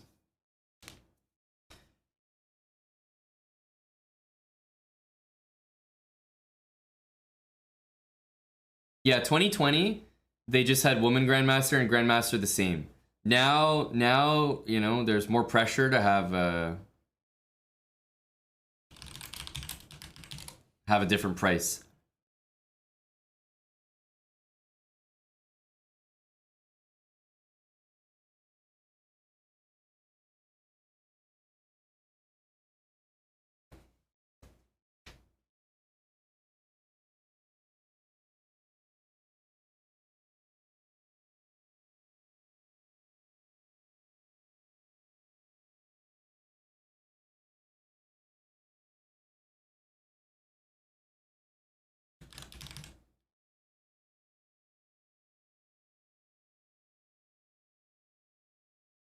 I'm trying to find the feed. It's not very obvious.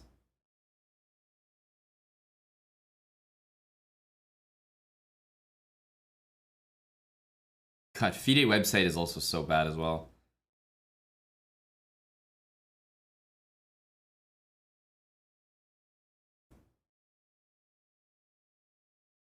More titles, more money. Yeah, FIDE makes a killing on these. Every title. But the thing is, they make a killing because it's not like in the arena, they say that, yeah, if you make ACM, you pay €5. If you make AFM and you are an ACM, then you only pay €10. So you save the difference. You know what I mean? You only pay the difference. So, but here, you become a FIDE master, you pay, and then it's not like you just pay the difference when you become an international master.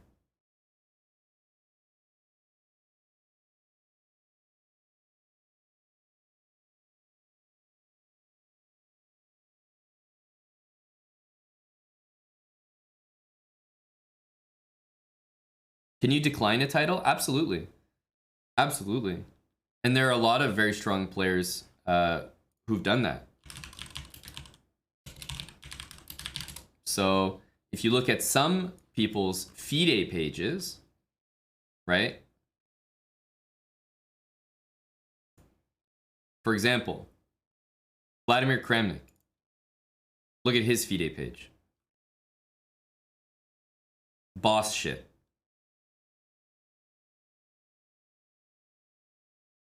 Just Grandmaster.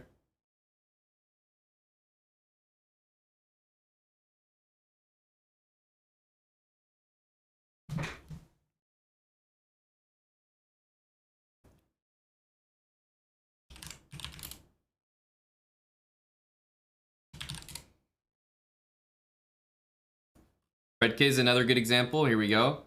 Yep, that's right, JK. Grandmaster.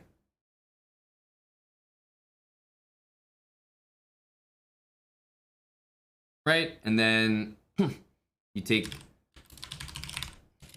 someone like Amon Hambleton, right? FIDE Master, International Master, Grandmaster. FIDE is feasting off of Amon Hambleton. Feasting. Count those euros, baby. FIDE is eating good off Amon Hambleton.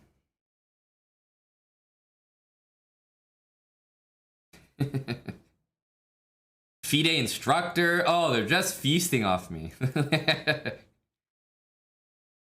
But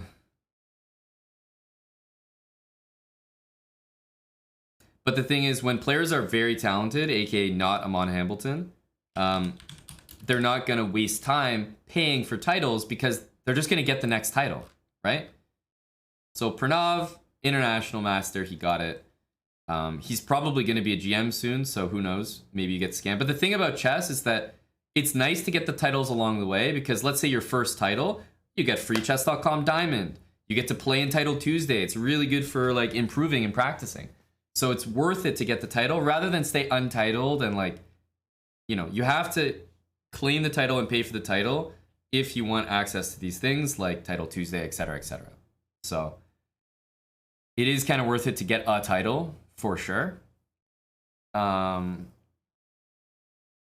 it's an achievement, but let's say that you're trying to wait until GM. Yes, you can wait till GM, but it's actually worth it to get it so you can play in events like Title Tuesday and that you know, get free diamond for life, whatever. Chess.com's not going to give that to you if you just say, oh, I'm an IM, but I'm just waiting. You know, that doesn't work that way.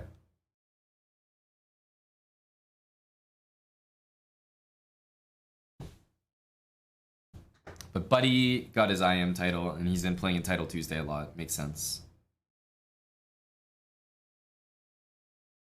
Hell the best. Thanks for the Prime for 2 months. I don't know. You don't have to pay money to keep the GM title, Sam Chess. You do not.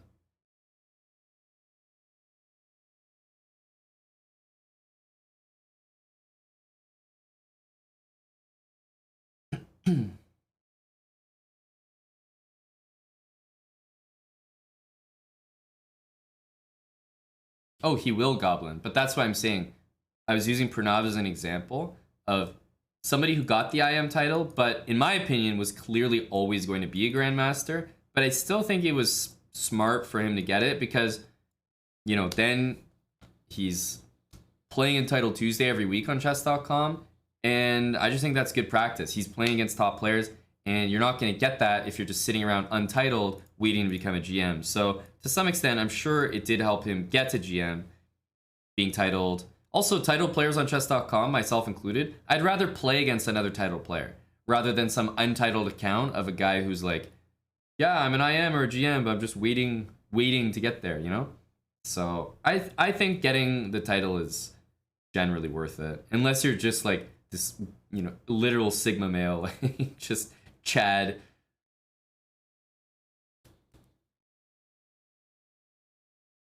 That's not me. I'm not a Chad. I'm a beta that has to cash in my achievements every single time because it might be my last one.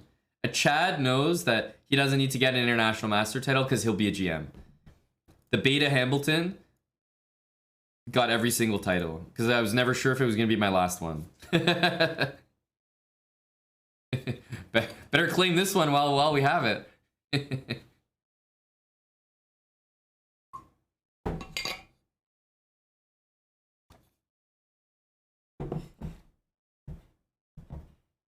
Exactly. So if anyone tries to give you shit about not being titled or not having a chess future, just let them know that it costs money to get an FM title, it costs money to get the IM title, and you don't want to pay.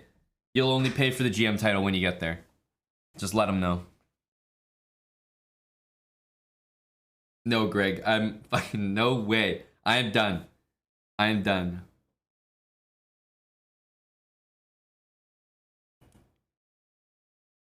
If Magnus paid to get a CM title, like on his way to GM, I don't think he would be the world champion. People that purchase the CM title on their way up, if you've already done that in your life, just accept that you probably won't be a GM. I think there's not many people that became a CM and then became a GM. That's a very unusual jump.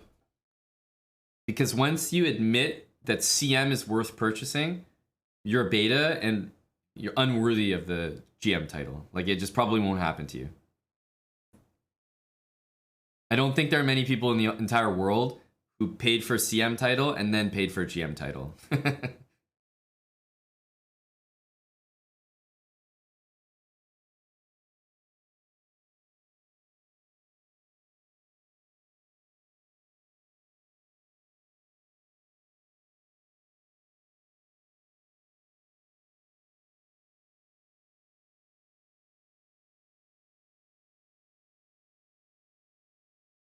Skipping GM altogether is pretty alpha, but I think at some point you have to get it.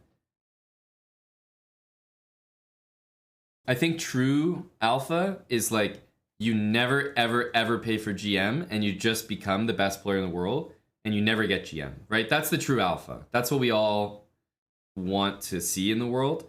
But I think at some point FIDE will force you to have it because FIDE doesn't want to have tournaments like the candidates. I think if you're in the candidates, you have to have the GM title. FIDE just like won't let you. they won't let you be in the tournament unless you recognize yourself with the GM title. Because when they're marketing their event, they want to say, we have all the best grandmasters, not like we have 7 grandmasters and a guy that just won't fucking pay us 330 euros. So I think at some point you're just kind of forced to, or you won't be able to progress in your chess career.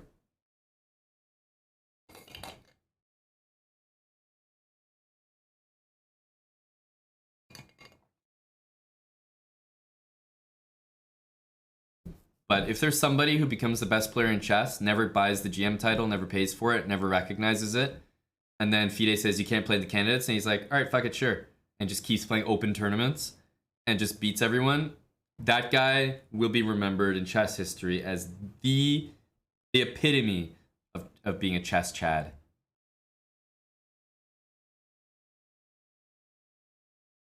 Fair question, Mattis. I actually do not know.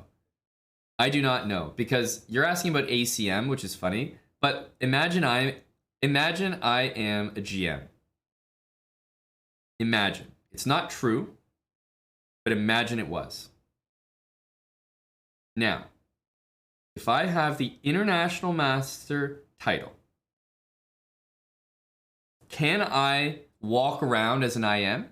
Am I allowed to do that? So I have the GM title. I've paid for it. I have it. But I also have paid for it and have the International Master title. Am I allowed to walk around and say, I'm International Master Amon Hambleton? You know what I mean? I feel like this is getting into like a pronoun discussion. Are people allowed to identify you as GM even if you want to be identified as an IM? I feel like in 2022 you can get away with that, you know?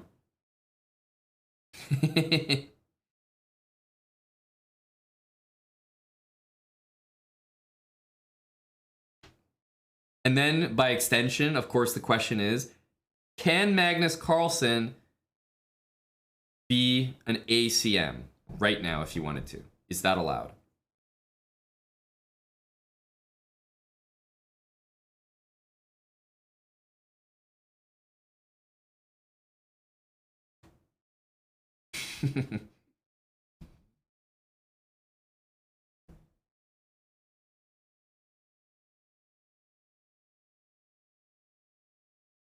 He has to pay the $25 premium membership plus the €5, guys.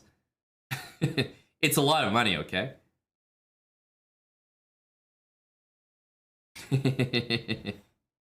That's right. That's right, Tiger Slav. Hans will never be an ACM because he doesn't have $5 to spare.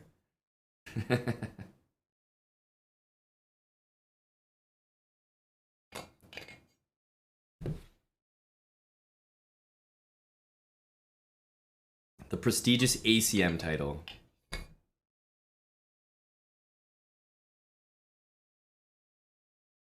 I'm not sure. You'd have to check all the profiles, Goblin. Yeah, I'm not sure. But it'll always be there.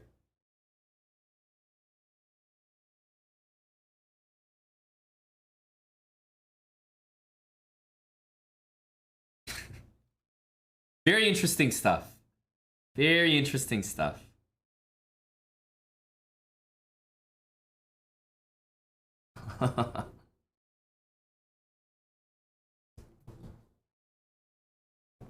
So yeah, that's the inside scoop on titles. Gotta pay. And anytime you see someone walking around with AIM, AGM, just know that this is what they've done.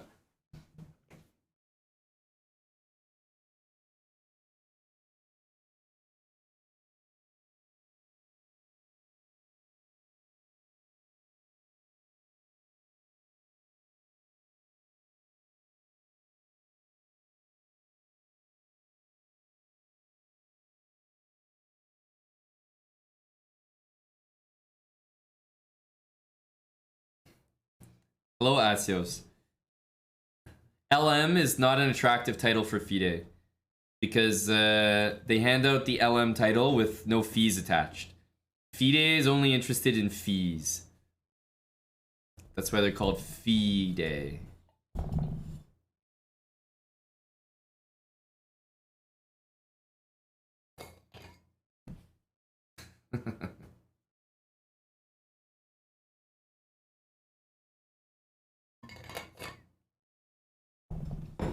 LM is doesn't qualify. Anything you can get for free, FIDE is not interested.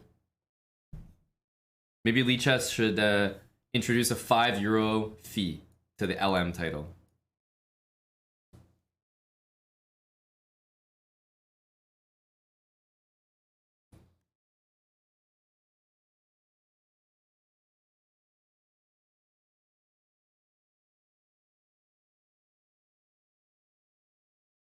Wow, Yasser got the FIDE senior trainer title, and it's lifelong, eh?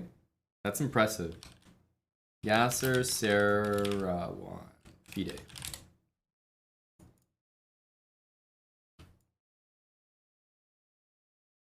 Lifelong license for Big Yaz. FIDE senior trainer. That's impressive, yeah? Some Chad stuff.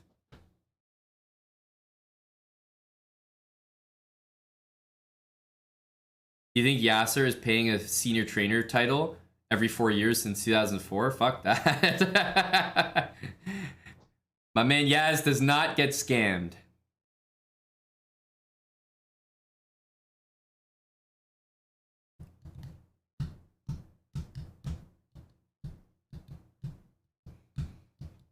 Go Yasser. No scams for him.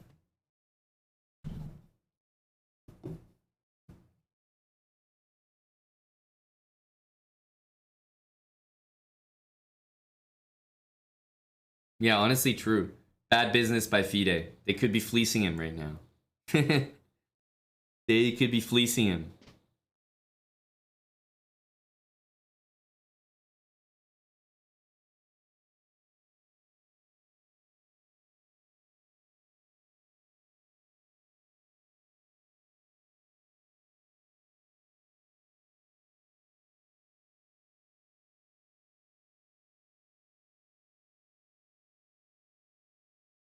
Scammed the scammer.